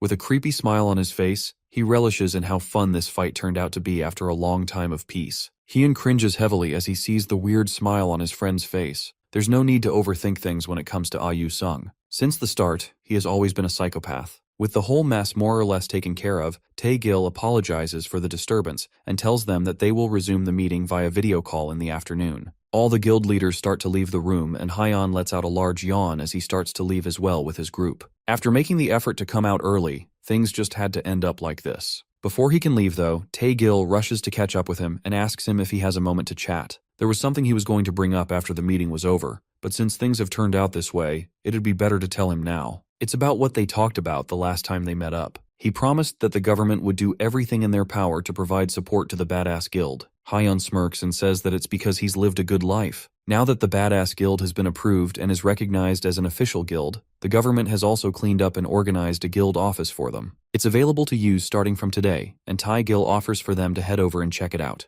Hyun is excited to see his new office and eagerly asks where he should go to check it out. Tae-gil directs them to a skyscraper, and on the 33rd floor, Hyun and his guild members walk into a large room that will become their new guild office. The place is clean and equipped with multiple things that will make starting a guild a lot easier. At the front of the office is a high-end PC equipped with the latest graphics card, and towards the side of the room is a cooking area with an expensive-looking espresso machine as well as a high-end double-door refrigerator. Even with all the expensive and fancy-looking stuff, the place still feels a bit empty, probably because of how large it is. Hyun wonders if the three of them are really expected to use a space this large. They will need to recruit more people, so this space will be needed eventually, and it will be fun for them to come together and try to decorate the place. Hyun already starts making plans of bringing in a sofa, and maybe even a TV as well. While they are at it, he also starts making plans to add a shower and a bedroom too. It's starting to sound more like he wants to turn the place into an apartment instead, but it should be alright. Last but not least, they are going to fill the fridge completely with beer. Yu-sung tries to remind his guild leader that this space is supposed to be a workplace, but even after saying that, it's not like he doesn't like these changes. Before they can get too carried away with the preparations, Sung-ah reminds them that it's almost time for the meeting. They are supposed to have a video call with the other guild leaders at 2 o'clock. He quickly sits down at his new desktop and connects to the Ministry of Interior Safety's internal network. Hyeon wonders if this place even has internet, and how funny it would be if the internet didn't work. Meanwhile, Sung-ah says that she'll be stepping out for a moment. After a short delay, the connection starts, and Tae-gil immediately apologizes for the delay and thanks the guild leaders for gathering again on such short notice. He starts by asking if anyone has any questions, and the first to speak up is Se Yeon, who asks about what exactly happened to Guildmaster Park Se-yu. The investigation is still ongoing, but Tae-gil promises to share details once the situation has been clarified. Hyun asks Sung-ah if Park Se-yu is really that famous of a person. The Guardian Guild is ranked 5th in the country, and just like the name suggests, it's a guild formed solely with the goal of protecting humanity. The Guildmaster, Park Se-yu, is someone that even Sung-ah personally respected, but that leaves the question of how he ended up like that to be an even bigger mystery. Yu-sung scolds Hyeon for not knowing anything despite the fact that he's the leader of his own guild. A scolding voice comes from the speaker, and Tae-gil warns him to turn off his mic if he wants to have a casual chit-chat with his guild. Tae-gil sighs as the stress of keeping Hyun on this team is starting to catch up with the gains. With the last of the distractions finally taken care of, Tae-gil starts the meeting properly. In 5 days, they will raid a C-rank dungeon called Vanandi's Forest, which is a forest with a massive mountainous terrain. According to the report of the scout team that was sent in to take an initial look, the monsters range from goblins to orcs and ogres, and a variety of monsters are also said to appear. Han Myung-do asks if goblins, orcs, and ogres are all they are going to face. If that's the case, then what does Vanandi mean? Tae-gil doesn't have a concrete answer to that question yet, but it's likely to be the boss's name. The monsters that appear are basic types, but that doesn't mean that they can let their guard down. That's because the monsters in the forest are on a whole different level compared to the regular ones. If the usual monsters are like a militia, then the monsters in the forest can be considered a regular, well-trained army. Each monster has an outstanding level of individual skill, and above all, they move in an organized system. It's not going to be easy to take them out, and if possible, Tae-gil advises them to act in unison instead of moving individually to increase their chances of survival. That will be difficult though, since all the guilds have individualistic mindsets and prefer to handle matter on their own. As they are talking, Tae-gil notices Hyun drinking something, and he immediately asks what it is. Hyun didn't even know that he was drinking something and desperately asks when the drink got into his hand. Even Yu-sung doesn't know when he went to buy it and how it suddenly appeared in his hand. The culprit, Sung-ah, appears and says that she went to buy some beer since he said that he wants to fill the fridge with it. She also hands him some dried squid, while all the guildmasters watch in shock that he can be so nonchalant and unprofessional in this situation. Then, as if nothing happened, he asks Tae-gil what exactly Vanandi is, proving that he hasn't even been paying attention during this entire conversation. Tae-gil leans back in his chair with an exhausted expression and wonders if this dungeon raid will actually be alright. Various things happened after that, but the meeting ended smoothly, and the next day, a loud and excited voice barges into the badass guild office, excitedly proclaiming that he will be working with them starting from today. He introduces himself as Han Jaemun. Hyun stares at the newcomer in confusion and asks who he is. He's forgotten that Tae-gil told them that they hired someone to handle the guild's administrative work. They even received the guy's resume as an email which Sung-ah already printed for him. The new worker is Han Jaemun, a 27-year-old with an average height and weight. He went to a good school and seems to have decent qualifications to work for their guild. As Hyun reads through the information on the resume, Jaemun can't help fanboying over the fact he's really standing in front of Kang Hyun. From his face, he looks even more like a criminal in person, and Jaemun finds that to be incredibly cool. Our newcomer is an awkward nerd, and he admires people like our MC for their cool and brutish aesthetic. After reading through Jaemun's qualifications, Hyun can't tell if the man is qualified just by looking at him, but since Shin Tae-gil selected him after careful consideration, then he must really be qualified after all. With that, Hyun reaches out a hand to shake him and offers a starting salary of 1,000 per month. As for taxes and insurance and all that business stuff, Hyun tells him to ask Tae-gil about it, since he doesn't really know much about it. Jaemun, on the other hand, couldn't be bothered about any of that stuff, since right now, he's more focused on the fact that he's about to shake hands with Hyun himself. He immediately screams out with conviction that he will work hard for them. After that, he gets to sit down in the office common area with the rest of the guild members. He still can't believe that he is also getting to meet An Yu-sung and Shin Sung-ah. Their aura is no joke, and it's even more obvious how cool they are when he looks at them directly. Sung-ah glances at Hyun for a moment before announcing that she has something important to tell him. Since their guild is going to grow in scale from now on, she had the idea to make their guild have matching uniforms, since unity is important when creating a team. The already excited Jaemin is almost at the point of losing his mind at the thought of getting official merch from them. Hyun, on the other hand, is more skeptical and takes more time to think over it while Jaemin mentally screams at him to accept the offer. But Sung-ah is already one step ahead of all of them, and she prepared the uniforms herself to show him. As soon as he sees the uniforms, Hyun immediately rejects it without a second thought. The logo is way too much, and it even has a skull on it. It looks like something a biker gang from the 80s would wear. That was actually Yu Sung's idea, and Hyun is not even surprised that Yu Sung had something to do with it. Regardless, the members of their guild already look scary enough, so adding crazy biker jackets will only make people more nervous to interact with them. He tells her to put the jacket away, but his words immediately die in his throat as he notices Sung-ah crying. She sadly starts to put the jacket away while tears steam down her face. These jackets weren't just something she created on a whim, and she actually worked really hard to get them made. She poured her heart and soul into preparing it. However, although it looks like she's actually crying, the truth is that she's using artificial tears to guilt trip him. Even though she's faking her tears, she really did put in a lot of effort to get these uniforms made. When she went to look at potential options, the clerk told her that she hit the jackpot and started telling her about how valuable the items she's buying are. He tells her that his shop has been making guild uniforms for 100 years, passed down through the generations. That's truly fantastic, because it means that he has been making uniforms since before the tutorial began. After that, she decides that she can trust him with the jacket, and he even tells her that he will give her a special discount. It's usually only 500 per piece, but he'll let her have it for 1,300 for everything. After transferring the money, he made the jackets for her, and after receiving them, she is sure that Hyun will be happy to get them too. After telling him the story of how she got the jackets, she rushes to the bathroom with tears still falling from her eyes. Jaemoon, who was excited before, is now feeling awkward now that the atmosphere has changed. Yu Sung gives him a thumbs down for dismissing her even after she worked so hard to create those guild uniforms. Hyun puts his head in his hands as Yu Sung really digs into him for putting her down like that. After a little bit more badgering from Yu Sung, Hyun reluctantly agrees to approve the jackets. Since they have a new member joining them today, the group decides to head out for a dinner party. The three of them, along with Jaemoon, head over to the parking lot to make their way over to a barbecue place. Hyun asks Sung-ah if she likes the fact that they are wearing the jackets, and she responds with a happy smile on her face. He decided not to think too much about it as he looks for the van that Tae-gil got for them. Then he sees it, and honestly, it's pretty hard to miss such an obvious van when it's as heavily modified as theirs is. The same skull logo on their jackets also covers every inch of the van,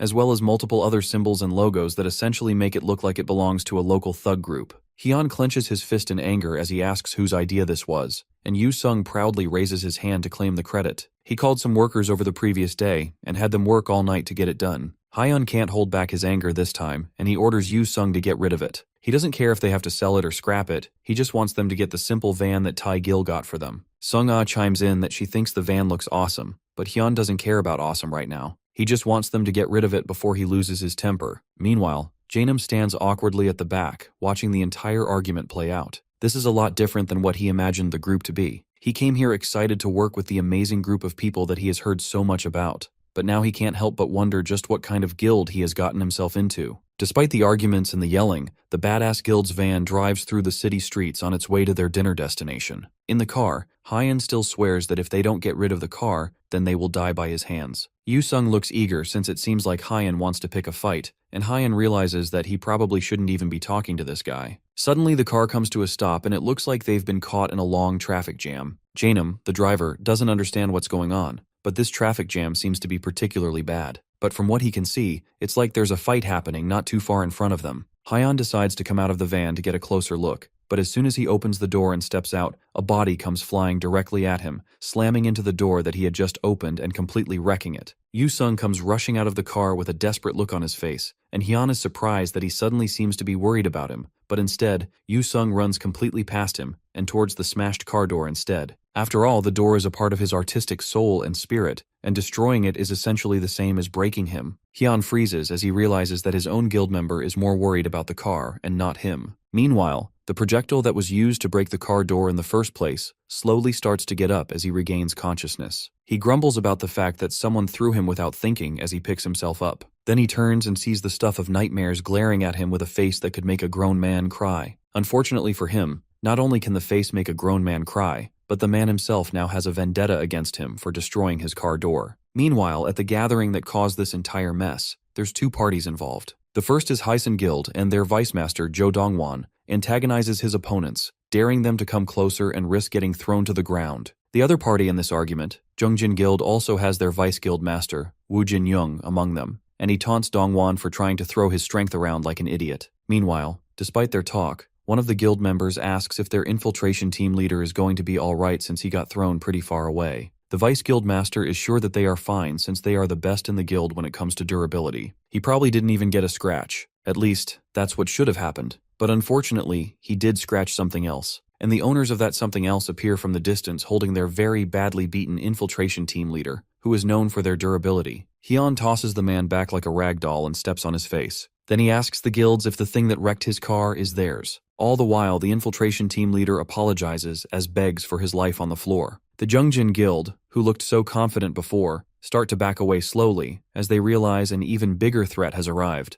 Meanwhile, their fear is enough reason for Hyun to figure out that they are the reason his car got wrecked, and he starts to approach them, with Yu Sung and Sung Ah not too far behind. He got most of the information he needed from the poor man that he beat up. This entire turf war is some kind of fight between guilds, but instead of sorting it out maturely, they are instead causing trouble in the middle of the street like a bunch of punks. And now, because of their fighting, they are stopping Hyun from going out to eat beef. One of the guild members is unlucky enough to know exactly who this very scary person is. He's Kang Hyun, and our MC has built up a reputation of being basically unstoppable when he loses his temper. And then seeing Yu Sung and Sung Ah behind makes the man realize that all the members of the Badass Guild are present and accounted for. If you look at this situation closely, then even without knowing who they are, these people are clearly dangerous. Suddenly, Hyun calls out a price of 500 million. Because of their fighting, his van got wrecked, and he got hurt a bit earlier as well from the blast. Because of that, and including emotional damages too, he wants them to pay out 500 million. Yu Sung cuts in, showing off a nasty cut on his palm and saying that he also needs to receive damage compensation of 500 million as well. So Hyun increases the fee to 10 billion and orders for the payment immediately. The vice guildmaster, Jin Young, grits his teeth for a moment and then laughs at the ridiculous offer, and then in a split second, he launches himself at Hyun, but he's immediately met with a fist to the face before he can even land a single attack. In a matter of minutes, the rest of the guild gets a taste of the same fate, dropping like flies and eventually falling to the ground, completely defeated by the Badass Guild. As they are about to leave and continue on their way, Jo Dongwon approaches with the Hysan Guild to thank Hyun and his guild members for their help. Hyun tells them not to think too much about it since they didn't help on purpose. Then he tells them that he doesn't like the Hysan Guild either, since they are equally to blame for causing chaos in the middle of the street. Because of them, Hyun isn't able to eat beef like he wanted, and his entire dinner plan is ruined. Dongwon sees an opportunity and offers to buy beef for Hyun instead. He offers a premium Korean beef that costs up to 100,000 won per person. After hearing that, Hyun's entire mood changes, and he declares that from now on, he and the Hysan Guild are allies by blood. Meanwhile, elsewhere, a woman receives news that the Hysan Guild managed to pull off a clean sweep, taking out the opposing Zhongjin Guild. This woman is the guild master of the Zhongjin Guild, Hong Chae-yeon, and she wonders if she should give them a little warning as payback. As soon as Hyun and his group reach the beef shop that was previously advertised, Jo Dongwon introduces himself again as the vice guild master of the Hysan Guild. Hyun is barely paying attention as he stuffs his face with an entire cut of beef at once. Dongwon tries to take over the cooking, offering to prepare the meat so that Hyun can focus on enjoying his meal. But Hyun dons an unusually serious situation as he asks the man if he's confident in his cooking skills. The things our MC hates the most in the world are goblins, Yu Sung, and people who can't grill meat. So Dongwon has to be very confident in his skills if he wants to take over preparing the meat. Realizing his place in the culinary hierarchy, Dongwon backs off and allows Hyun to continue cooking the meat, while promising that he will just eat gratefully and not interfere. A little later, after meat has been eaten and all parties at the table have stuffed themselves silly with beer, Hyun slams his mug on the table with a satisfied smile. Thanks to Dongwon, he ended up having a good time. Now that the meal has been concluded, Hyun gets straight to the point and asks the man what he wants, catching Dongwon off guard. Hyun properly figures out that this is way too excessive to just be a simple token of appreciation, so he wants to know what Dongwon wants for him to be inviting them out so glamorously like this. Dongwon stays silent for a minute, but the cat is already out of the bag, so he decides to come clean. He didn't want to talk about something like this so quickly since they just met, but Dongwon wants Hyun's help with strengthening the Hysan Guild. The two guilds that fought today, Zhongjin Guild and Hysan Guild, are two guilds with evenly divided interests in the area that they both occupy. However, about a week ago, the Zhongjin Guild started invading dungeons managed by the Hysan Guild and causing chaos in their once peaceful rivalry. It's strange because the two guilds are both similar in size and strength, so they had a tacit agreement to not invade each other's territory. And yet the Zhongjin Guild kept provoking them openly and pushing them hard, and finally today, the two sides let out the frustration they've been holding back, which eventually led to the fight that happened in the middle of the road. Yu-sung likes the fact that they are getting a direct invitation to join in on an all-out war, but Hyun tells him to shut up before he says something stupid. However, he's not the only one that's excited about a fight between two guilds. A shift in the balance of power like this is definitely a really big issue. A fight between the Youngjin and Hysan guilds, who are already hotly arguing over ranking, is sure to be a sight to behold. Janum can barely hold in his excitement at the news. Hyun, on the other hand, is a lot more level-headed, and although he understands what they are saying, he doesn't really have any reason to get involved, even though he did enjoy the meet. But Dongwon is not done talking yet, and he bows his head low in shame as he continues. If things continue the way they are going now, then his guild will definitely lose this fight. The balance of power has been broken, and the Youngjin guild has been getting stronger to an unusual degree. Then he comes closer to Hyeno and whispers about a rumor that says that they have been using some kind of substance in the Youngjin guild, and from what he's heard, it supposedly enhances the power of awakeners. This rumor is kind of fishy to Hyen, and he is a bit more interested in this case after hearing it. He asks Sung Ah when the C-rank dungeon raid is meant to take place, and it's in 2 days. If that's the case, Hyen decides that they will help the guild. He may be busy right now, but once they are done with the dungeon joint raid, they would be more than happy to help. Dongwon doesn't care when they help, as long as they do actually help. With that matter settled, Hyun suggests that they share some more beer, and Dongwon, happy that he has gotten their aid, is more than ready to get them as much as they want. Meanwhile, nobody notices the man outside, holding a phone out from his pocket and sneakily taking a picture of the entire group with his phone. The next day, a blurry picture of Hyeon eating with the group appears on the internet. The internet starts to go wild with discussion, wondering what the badass guild was doing in this hidden restaurant in a small neighborhood. There are also more pictures accompanying the first, showing the whole guild drinking beer as well as their damaged car with the skull logo parked in front of the restaurant. Yu-sung shows Hyeon the post, as well as the other pictures that someone took of the team dinner. While this could potentially be a bad thing, Yu-sun sees it as a positive since other guilds spend millions promoting their guild while they are getting a lot of publicity for free. Now's not the time for them to be talking about that though, since they are currently in a pre-warm-up meeting right in front of the dungeon that they have been preparing to raid for a while. Taegil calls the group's attention, telling them to stop messing around so they can continue to the meeting. With Hyun no longer causing a ruckus, the management team leader clears his throat and starts the meeting again. From this point on, they will be starting the raid on Vanandi's forest. The world will be watching them as they take on this mission, and the talented involved will be sacrificing themselves for the peace and well-being of the nation. But beyond that, he wants them all to come back safely and proudly claim the wealth and honor that will come from clearing this dungeon. With that brief amount of motivation, the multiple guilds and teams enter the dungeon as Taegil sees them off, praying for their victory as the dungeon doors close behind them. The inside of Vanandi's forest is just as predicted in the team briefing. A clear sunny sky shines down on an open forest with a mountainous backdrop. With everyone in the dungeon, Dongwoo claps his hands together to get everyone's attention. He first starts by reminding them that he isn't the raid leader, but he wants to at least try to organize things once, so that everyone can have a good grasp of what to do. He tells each guild that they will move separately. However, as they should have already heard from the meetings that they have had with Taegil, the monsters in Tai Dungeon are known to act strategically. Because of that, dangerous situations are likely to occur at random. Even though each guild is strong in their own right,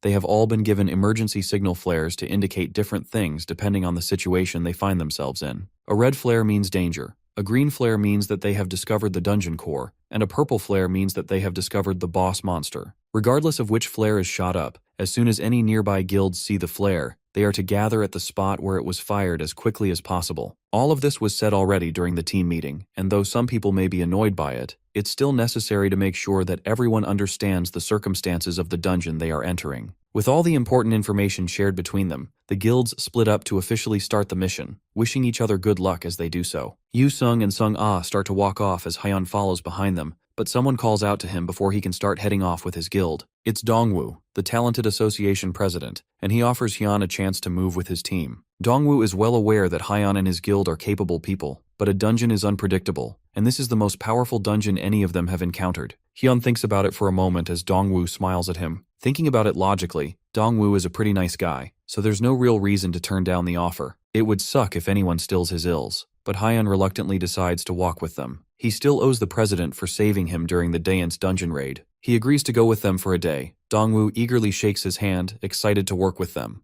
With that, the talented association begins their march through the forest, followed closely behind by the badass guild. Not everyone is happy about this collab, and Yu Sung doesn't hide his frustration that they have to tag along with other people, even though the whole reason they created a guild was because they wanted to move around by themselves. He demands to know why they are following these people and not going off on their own. The reason is because this is their first time in a C-rank dungeon, and there's always an unpredictable situation that can happen in any dungeon. It's smarter for them to move with another team for a while to get a grasp of how the monsters in this dungeon work, before they head off on their own to tackle the unknown. That answer isn't satisfactory to Yu Sung, and he shivers in anger as he disappointedly asks Hyun if he's seriously chickening out after all the big talk of taking on a dungeon and creating a guild. Despite the provocation, Hyun smiles, and it almost looks like he's about to lightly scold Yu Sung, but instead, he yells at the man for trying to pick a fight in a powerful dungeon of all places. Yu Sung simply shrugs, still incredibly disappointed in the boring turn of events. Meanwhile, two of the association members watch the badass guild fight among themselves. They whisper to each other, asking if they remember that they are in a dungeon and not some playground or something. One of them comments that Hyun is probably new or most likely has no sense, and suggests that they leave him alone. After all, Hyun has obviously been trying to look cool in the media these days, missing the point that it's safer when you're unnoticed. They continue to gossip, even lamenting the fact that a guy like him is compared to the association leader. Meanwhile, their gossiping is loud and obnoxious enough for Hyun and his group to hear it. As they talk, even though Hyun is just mildly annoyed, he has to hold back Yu Sung like a rabid dog about to go feral. He warns the kid not to go and pick another fight for no reason, but Hyun shrugs the hand holding him back away. After all, he's not just some fight-hungry lunatic that lacks the discretion to know when and where to pick a fight. Although he says that, the mace he grips tightly behind his back shows that he definitely is a fight-hungry lunatic, and he was a second away from pouncing. After Hyun calms him down, he tucks the weapon back in his inventory, claiming that he brought it out without realizing. Although Hyun is trying to keep a somewhat people environment here, it's not like he doesn't know how Yu Sung feels. After all, he also feels like beating the guys up would feel very satisfying. But there's more important things to worry about right now, and as if on cue, members of the team start to react as enemies flood in to attack them. This first wave of monsters is a goblin infantry, and they immediately rush in to attack as soon as they come out from between the trees. Within a matter of seconds, the group is surrounded by a massive number of goblins, and just like what was said in the meeting, the goblins all have strange and powerful movements that are on a whole different level than the other goblins that any of them have faced. Dongwoo immediately starts giving out commands, calling out for different teams to establish their formations and start moving with coordination while protecting and covering each other. Meanwhile, this is just like Dongwoo heard from all those meetings. If they don't work together to respond properly to this attack, then they are all going to get wiped out. At the back of the pack, however, a large mace crushes a goblin's head with no remorse whatsoever. The beast in Yu Sung has finally been released as he gets the chance to fight the strong monsters that he has been hearing about for weeks now. Hyun watches in cringe as Yu Sung gets an almost orgasmic look on his face from bashing the monsters' skulls in. Watching that kind of scene play out and being in this situation further convinces Hyun of what he's always known. The things he hates the most in this world are, first of all, Yu Sung, people who can't grill meat, and finally goblins. He slaps away a goblin that tries to sneak up behind him, then rushes towards another one that isn't fast enough to escape and grabs it by the face. Then, with a sadistic smile on his face, he activates his mana explosion, causing the goblin to explode in a wave of blood and guts. Just like Yu Sung, Hyun starts to genuinely enjoy the fight just because he gets to destroy goblins without holding back at all. The other association members who were initially very dismissive of Hyun and Yu Sung watch in fear as they realize that the two guys are nothing but lunatics. They realize that they probably shouldn't mess with those guys, but then they also realize that after the snarky comments they made earlier, they are definitely in trouble. Later that night, after a successful day of taking out the goblin infantry wave, the two guild leaders sit beside an open fire to discuss their strategies, as well as what happened for the day. Dongwoo laughs heartily as he reminisces on the battle for the day. He had heard rumors that Hyun was a beast in battle, but seeing it in person is a whole different level than what he imagined. As the two offending guild members from earlier kneel and face punishment,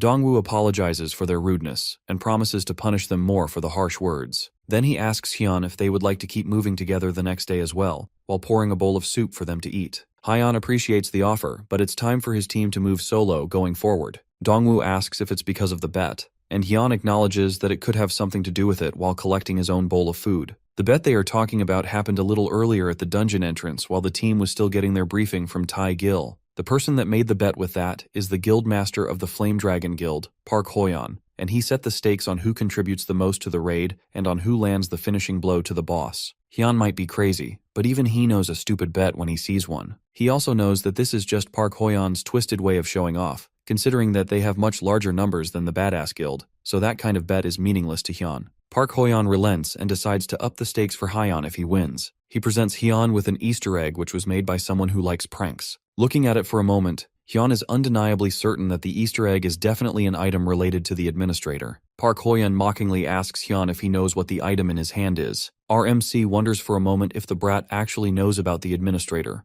But more importantly than that, he wonders if the Flame Dragon Guild Master knows that he is a tutorial graduate. Hyun decides to play innocent, wondering if the Easter egg is some kind of monster ball like in Pokemon. Park Hoyeon tells him not to play dumb since he already knows that Hyun joined the Special Ability Management team. It looks like important information is shared internally, which makes it hard to keep secrets. But more importantly, he didn't expect someone like Park Hoyeon to be part of the management team as well. Seeing a good opportunity to get something important, Hyun decides to accept the bet and wonders what exactly he should stake in exchange. It has to be something that's a fair trade, so it can't be as simple as Hyun just kneeling or something. Park Hoyeon tells Hyun that for 1 year he will join the Flame Dragon Guild and strictly obey his orders as a guild member. In return, Park Hoyeon will treat our MC like an ordinary member. Hyun scratches the back of his neck as he considers it, then reluctantly decides to agree. If it's just that much, then he wouldn't mind agreeing to the bet, as long as Park Hoyeon doesn't try to pull some dirty trick or something. The Flame Dragon Guildmaster promises that he doesn't do those kinds of things and raises his hand for a fist bump with Hyun. He wants to keep their match fair and square since that's his motto at the end of the day.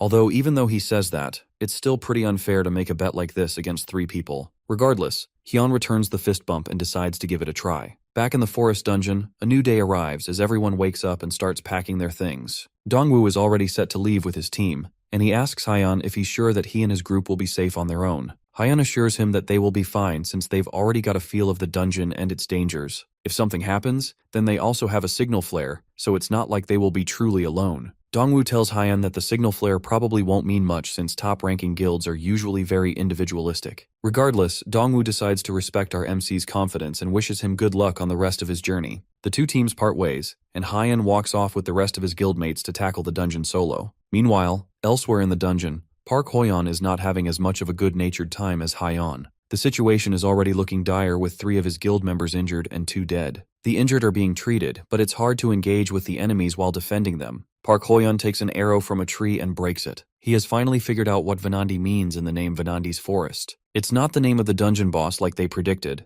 but it's instead the name of a species of monster that resides in the dungeon. They are arrogant creatures that look like they enjoy seeing the talented as prey, and from how well they fight, Park Hoyeon can't see a good way to break through. One of the guild members suggests that the best thing for them to do is find their base and wipe them out, but that is a lot easier said than done. Right now, their team has done nothing but get ambushed and floundered around. There's no way they are going to be able to just casually find the base of these monsters. At this point, it's all or nothing for them, and they are going to have to take drastic measures to wipe this threat out. If the monsters are hiding in the forest, then all they have to do is get rid of the forest. Park Hoyeon suggests that they burn the forest down and snuff the monsters out. The guild member from before is strongly against that idea, and he tries to warn his leader that if they burn down the forest, then there's a high chance that they will be in danger too. But at this point, Park Hoyeon doesn't think that there's any other solution. At this rate, they will all be wiped out, so there's no other way to get out of this alive. The guild member suggests that they could use the signal flare to call a guild over for help, but there's no way that anyone will come if they do that. The top-ranking guilds are incredibly individualistic, and they all like to move on their own terms. And even if they actually come, Park Hoyeon is also worried about the guild's honor and its position in the rankings. That's why he wants to settle this whole thing here and now without involving anyone else. He tells the mages to stand by as he pulls out his weapon from his inventory, then he waits for a moment, targeting the time when the wind begins to blow east to make sure that the fire spreads as far as it can go. Elsewhere, Hyun has his first encounter with some Venandi scouts. Despite how much they screech and shout, they don't attack immediately. It looks like they are waiting for Hyun and his guild to come close, and they don't want to make the first move in the attack. Regardless of the warning from Yu Sung's intuition, Hyun prepares to charge, telling his guildmates that they'll make a run towards the monsters on the count of 3. After counting down to 3, the badass guild makes a charge for the scouts, rushing towards them for a quick fight. However, instead of fighting back, the group of scouts all leap up to the top of a tall tree before Hyun can get any closer. On the surface, it looks like they have lost their will to fight because of Hyun's fighting spirit,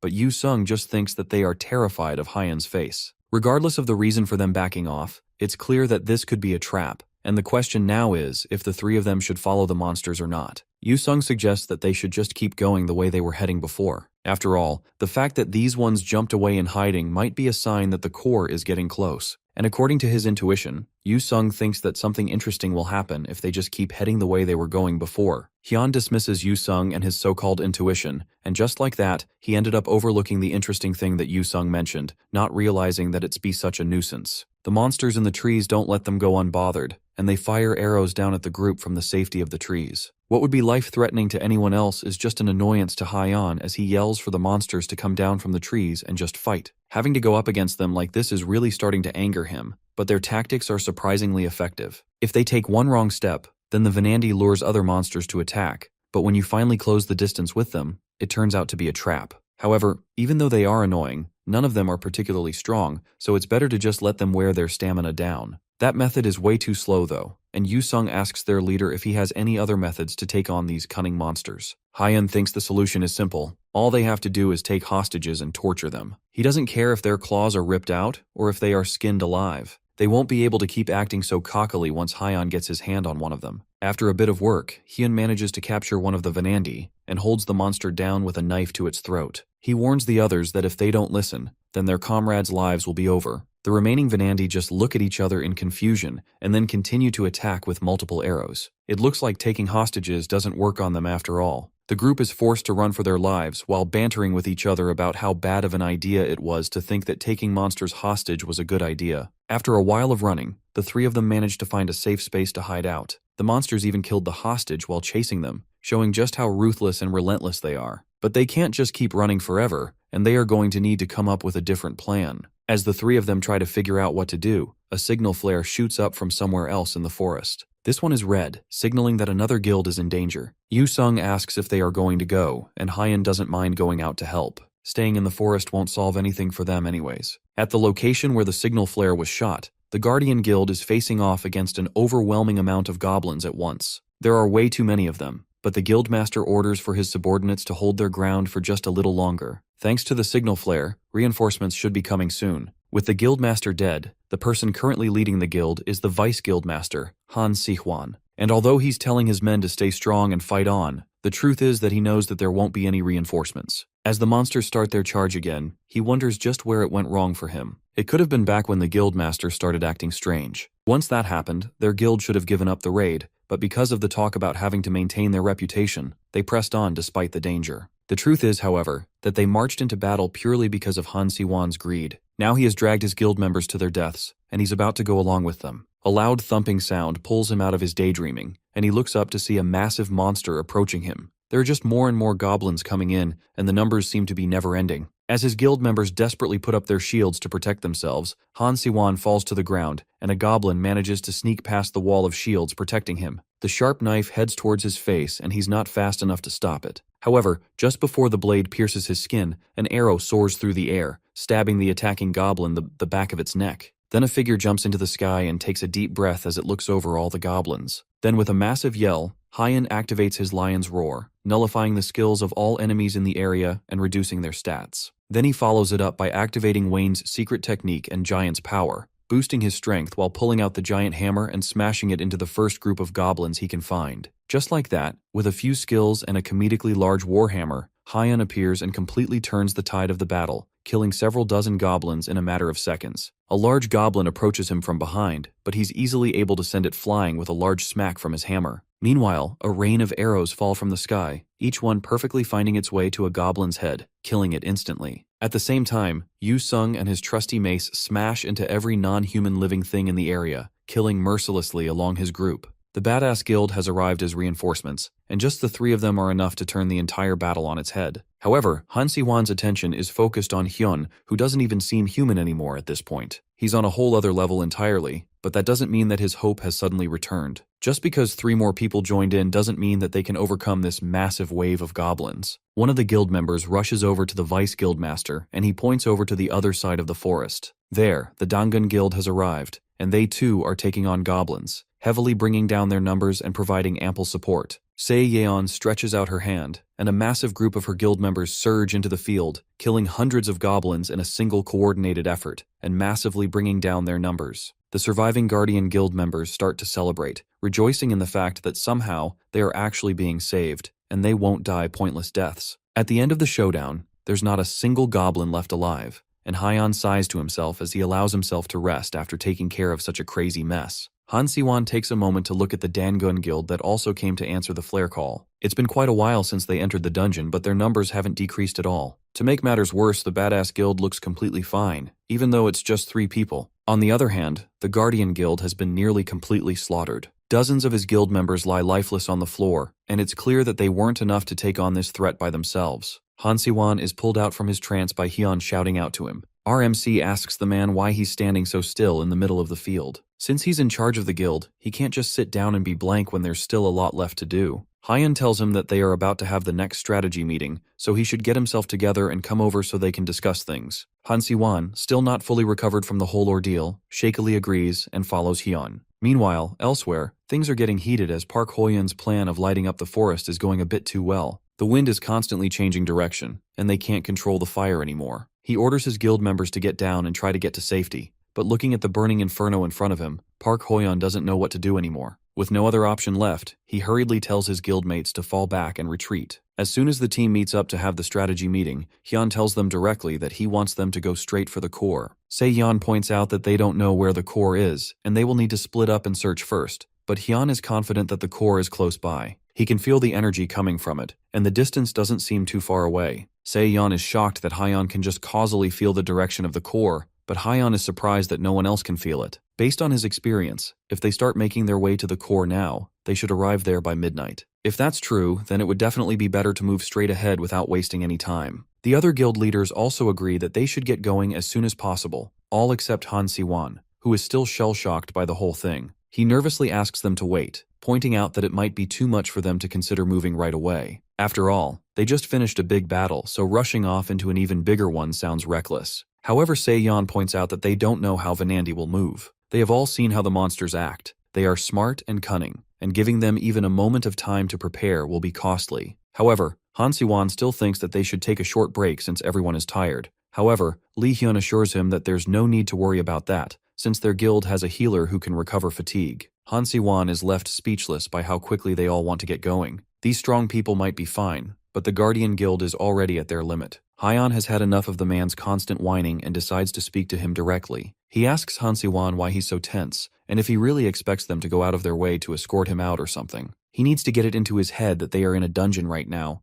and this is a place where if you are weak, then you die. The truth is, the Guardian Guild was weak, and that's why he almost died. He only survived thanks to the help of the stronger guilds, but that doesn't mean he should suddenly think that they came to the dungeon to save and cater to his guild members. They came here to find a solution together, and if he wants to just stand around uselessly without being any help, then there's no need for him to even be here. Han Siwan tries to argue, or at least put up a fight against Hyan's merciless words, but he comes up flat and sighs in disappointment. He knows that Hyan is right and there's no way to argue with the man's harsh words. With nothing else to say, Hyan tells the rest of the talented to eat before they head out since all that talking made him hungry. Later that night, just as Hyan predicted, they make it to an area that is swamped with monsters of different types. There isn't much time left, and he orders his guild members to focus on clearing a path instead of just taking them down. The talented fight relentlessly to clear a path towards the monsters, and eventually Hyan is able to see the core at the center of all the chaos. The talented all rush towards the core to destroy it while Se-yeon gives orders to use the fire signal and throw everything they've got. The sky lights up with multiple colored flares, all coming from the same location, alerting all the guilds in the area that they've found the core. In a matter of minutes, all the different guilds come together to reinforce the main team and take out the core once and for all. This leads to a full-on war of monsters against talented, and as things escalate,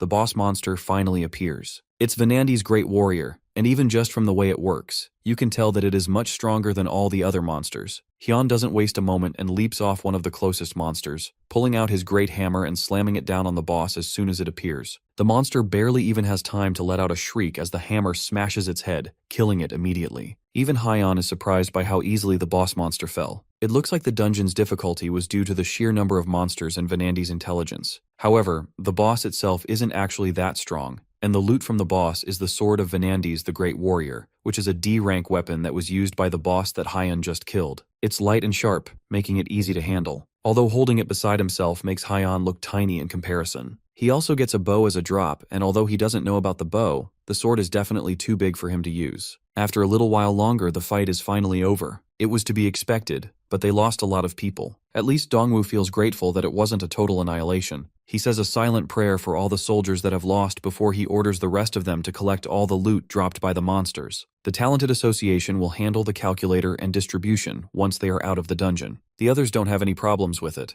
but little do they know that the war isn't nearly over yet. Behind them, a raging inferno destroys the mountains and the forest, and they have no idea where the fire came from. But beyond even that, the fire has caught the wind and turned into a powerfully large fire tornado. And running away from this fire tornado is Park Hoyeon and the members of the Fire Dragon Guild being chased by several hundred Venandi coming from the forest. The group doesn't know what exactly happened that led up to this crazy scenario, but it's pretty obvious that whatever Park Hoyeon did in that forest has made the entire population of the forest want to kill him. Park Hoyeon screams for help as he runs for his life, and the incredibly crazy scene behind him makes some of the other talented start to panic. One of them looks towards the core and a stupid idea comes to mind. He announces that he will destroy the core, and so the escape portal can open, but Lee Hyun stops him before he can break it. He tells the rogue talented that if he breaks the core, then a dungeon break will happen, but that doesn't make any sense since they have already taken down the boss. Even if they break the core, the monsters shouldn't be able to come out of the portal. Lee Hyun orders the other talented around to block the core before he can break it,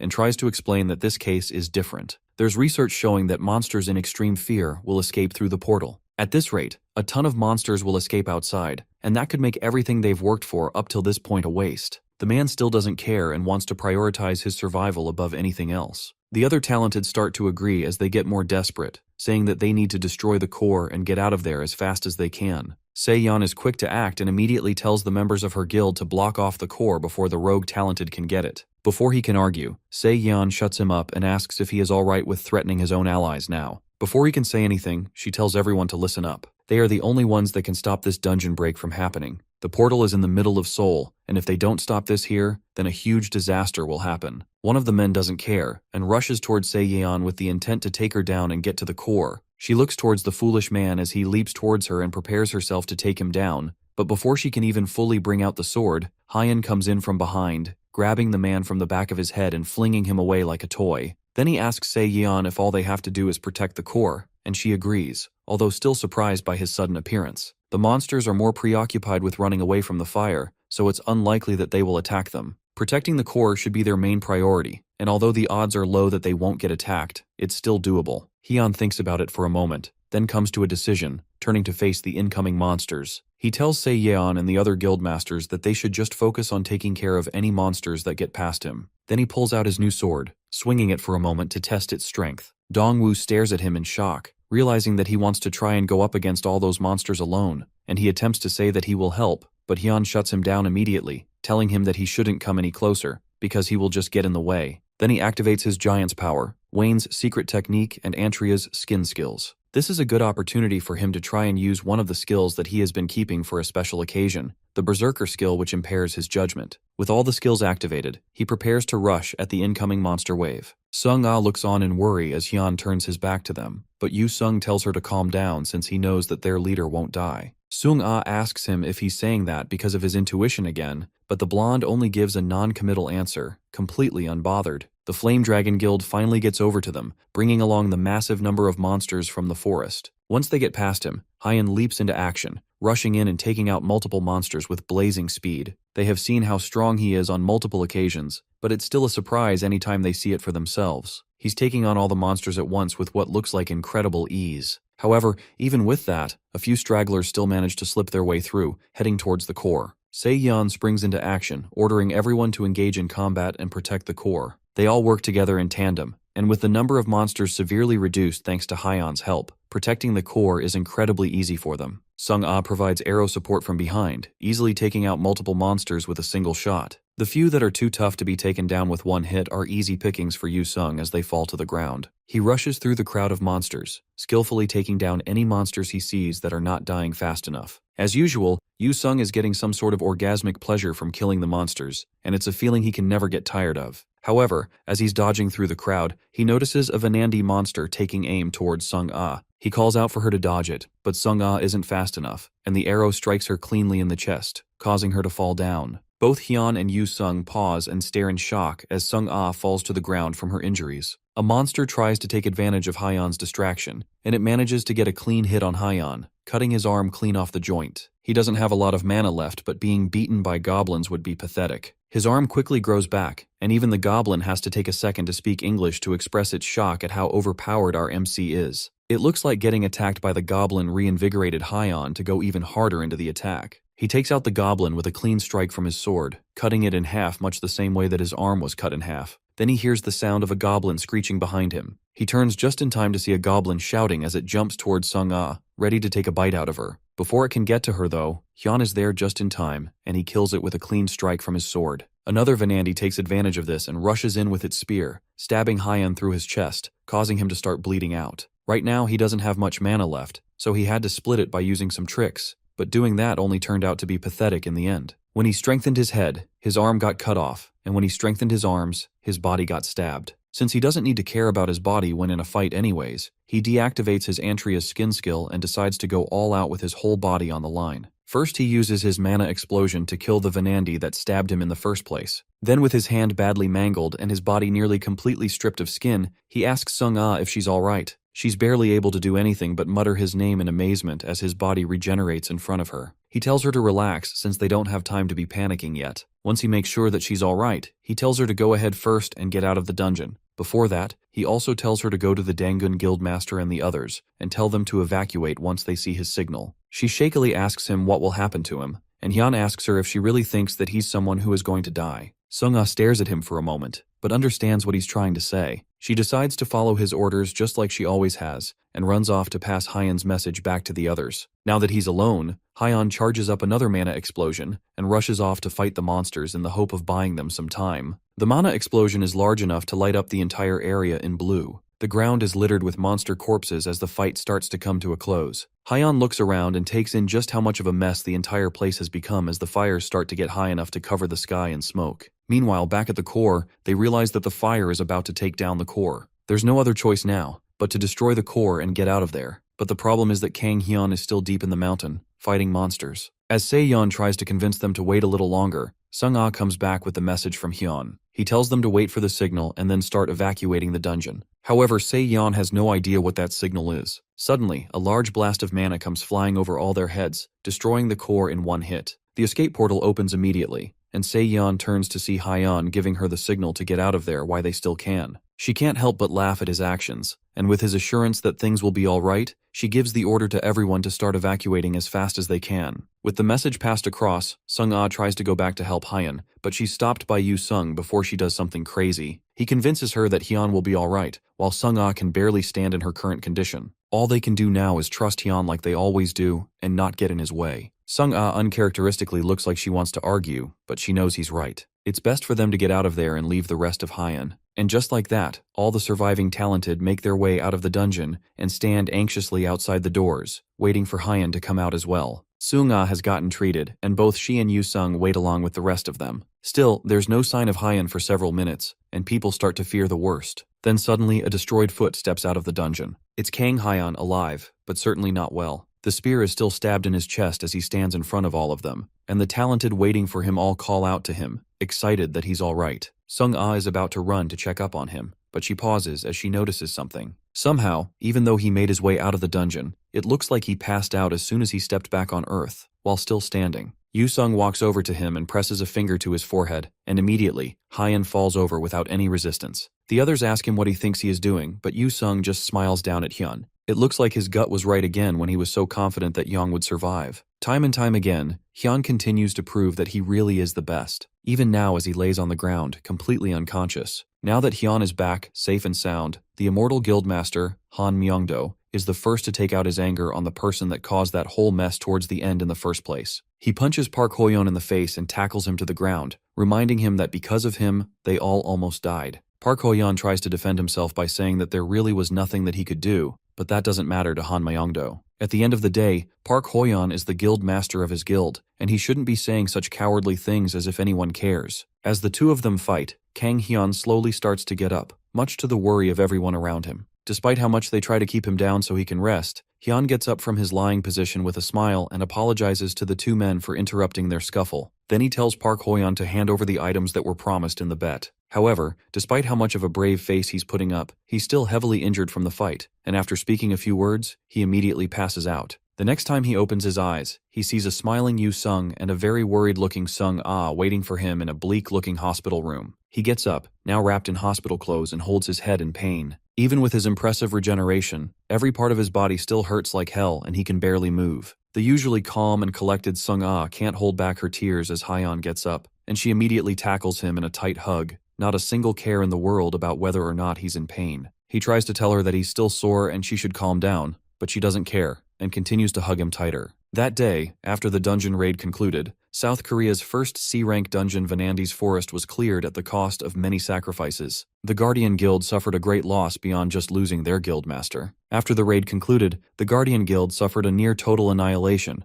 and more than just the loss of combat power, their actions also endangered the entire raid team. The Flame Dragon Guild also stood at the center of controversy, since their actions also heavily endangered the entire raid and nearly cost everyone their lives. With just one raid, 2 guilds have fallen out of South Korea's top 10. And then Kang Hyun's heroism, who saved everyone from the brink of annihilation, received high praise from everyone involved. Thanks to their actions, the Badass Guild rose to South Korea's top 10 with just 3 members. Of course, not all the reactions were favorable. Maybe it was because his extreme image had drawn in a lot of haters. People took the opportunity to start hating and began pouring out malicious comments. Sung Ah takes a moment to scroll through the multiple comments hating Hyeon. Yu Sung sees her typing furiously on her phone and asks her if she's on the internet again. She has been going online rather consistently, giving lessons to someone who clearly lacks online etiquette. Yu Sung scolds her for loving to stick her nose in anything, and as she starts to furiously get into online arguments, he offers her a drink to calm her down, but she doesn't want any more drinks. She's more worried about the fact that Hyun is late to their meeting. Sung Ah tells her not to worry about him, and it's likely that he has probably already fully recovered on the first day. His regeneration speed is insane. Yu Sung is sure that if they cut him in half, he'll probably be split in 2. Instead of worrying about him, it's better to look for a way to not be bored with nothing to do in the office. He invites her to go and throw daggers at the board to pass the time. As the 2 of them walk over to the board, they pass by poor Janum's desk. The administrative officer is at his wit's end because there's so much to do and no one wants to help him. There's memberships to take care of, ad inquiries, sponsorships requests, and even dungeon raid scheduling. He's been working overnight for days and it looks like his workload keeps growing. He was excited when he came to work in this guild, but now he's starting to feel like something is seriously wrong. As they talk, Hyun walks into the office and waves at everyone. From what he's seeing, it looks like there's been total chaos without him. He heads over to Jaemin's desk and greets him, asking if he can drop the formalities and just be casual. After dropping the formalities, he tells Jaemin to clean up his desk and get back to work. He agrees with Hyun that his desk is messy and he even thanks Hyun for pointing it out. But in his head, Jaemin is having a mental breakdown. He thinks that if Hyun should be nitpicking, then he should start from the table of the rest of the guild. In his head, Jaemin starts to wonder if he should just kill them. The killing intent is strong enough that Hyun feels like he'll die if he pushes things anymore. Then he goes over to Sung Ah and gives her the bow that he got from killing the Vanandi Great Warrior. She takes the bow carefully, completely stunned that he would give her something like that. Among all of them, Hyeon knows that she will make the best use of it. It needs a bit of mana, but it should be able to work even without arrows. Sung Ah squeals in joy and thanks him profusely. Meanwhile, Yu Sung gets excited, thinking that Hyun got something for him as well. But the only thing our MC got was a middle finger. Yu Sung feigns being hurt, but the 2 of them start bantering as usual. As they are talking, a call comes in from the intercom, indicating that someone is at the door. The person at the door is Han Se-won, from the Guardian Guild. And he introduces himself, but Hyun has no idea who that is. He even complains that they are attracting all kinds of weird people, and the other 2 come up with suggestions on who this scammer might be. Meanwhile, Sihwan stands outside in complete shock, confused about how they have already forgotten about him, even though he was part of the raid, and they even ate together afterward. And that's all we have time for. Hyun and his group certainly have a lot more adventures ahead of them, and what does Han Se-won have in store for them?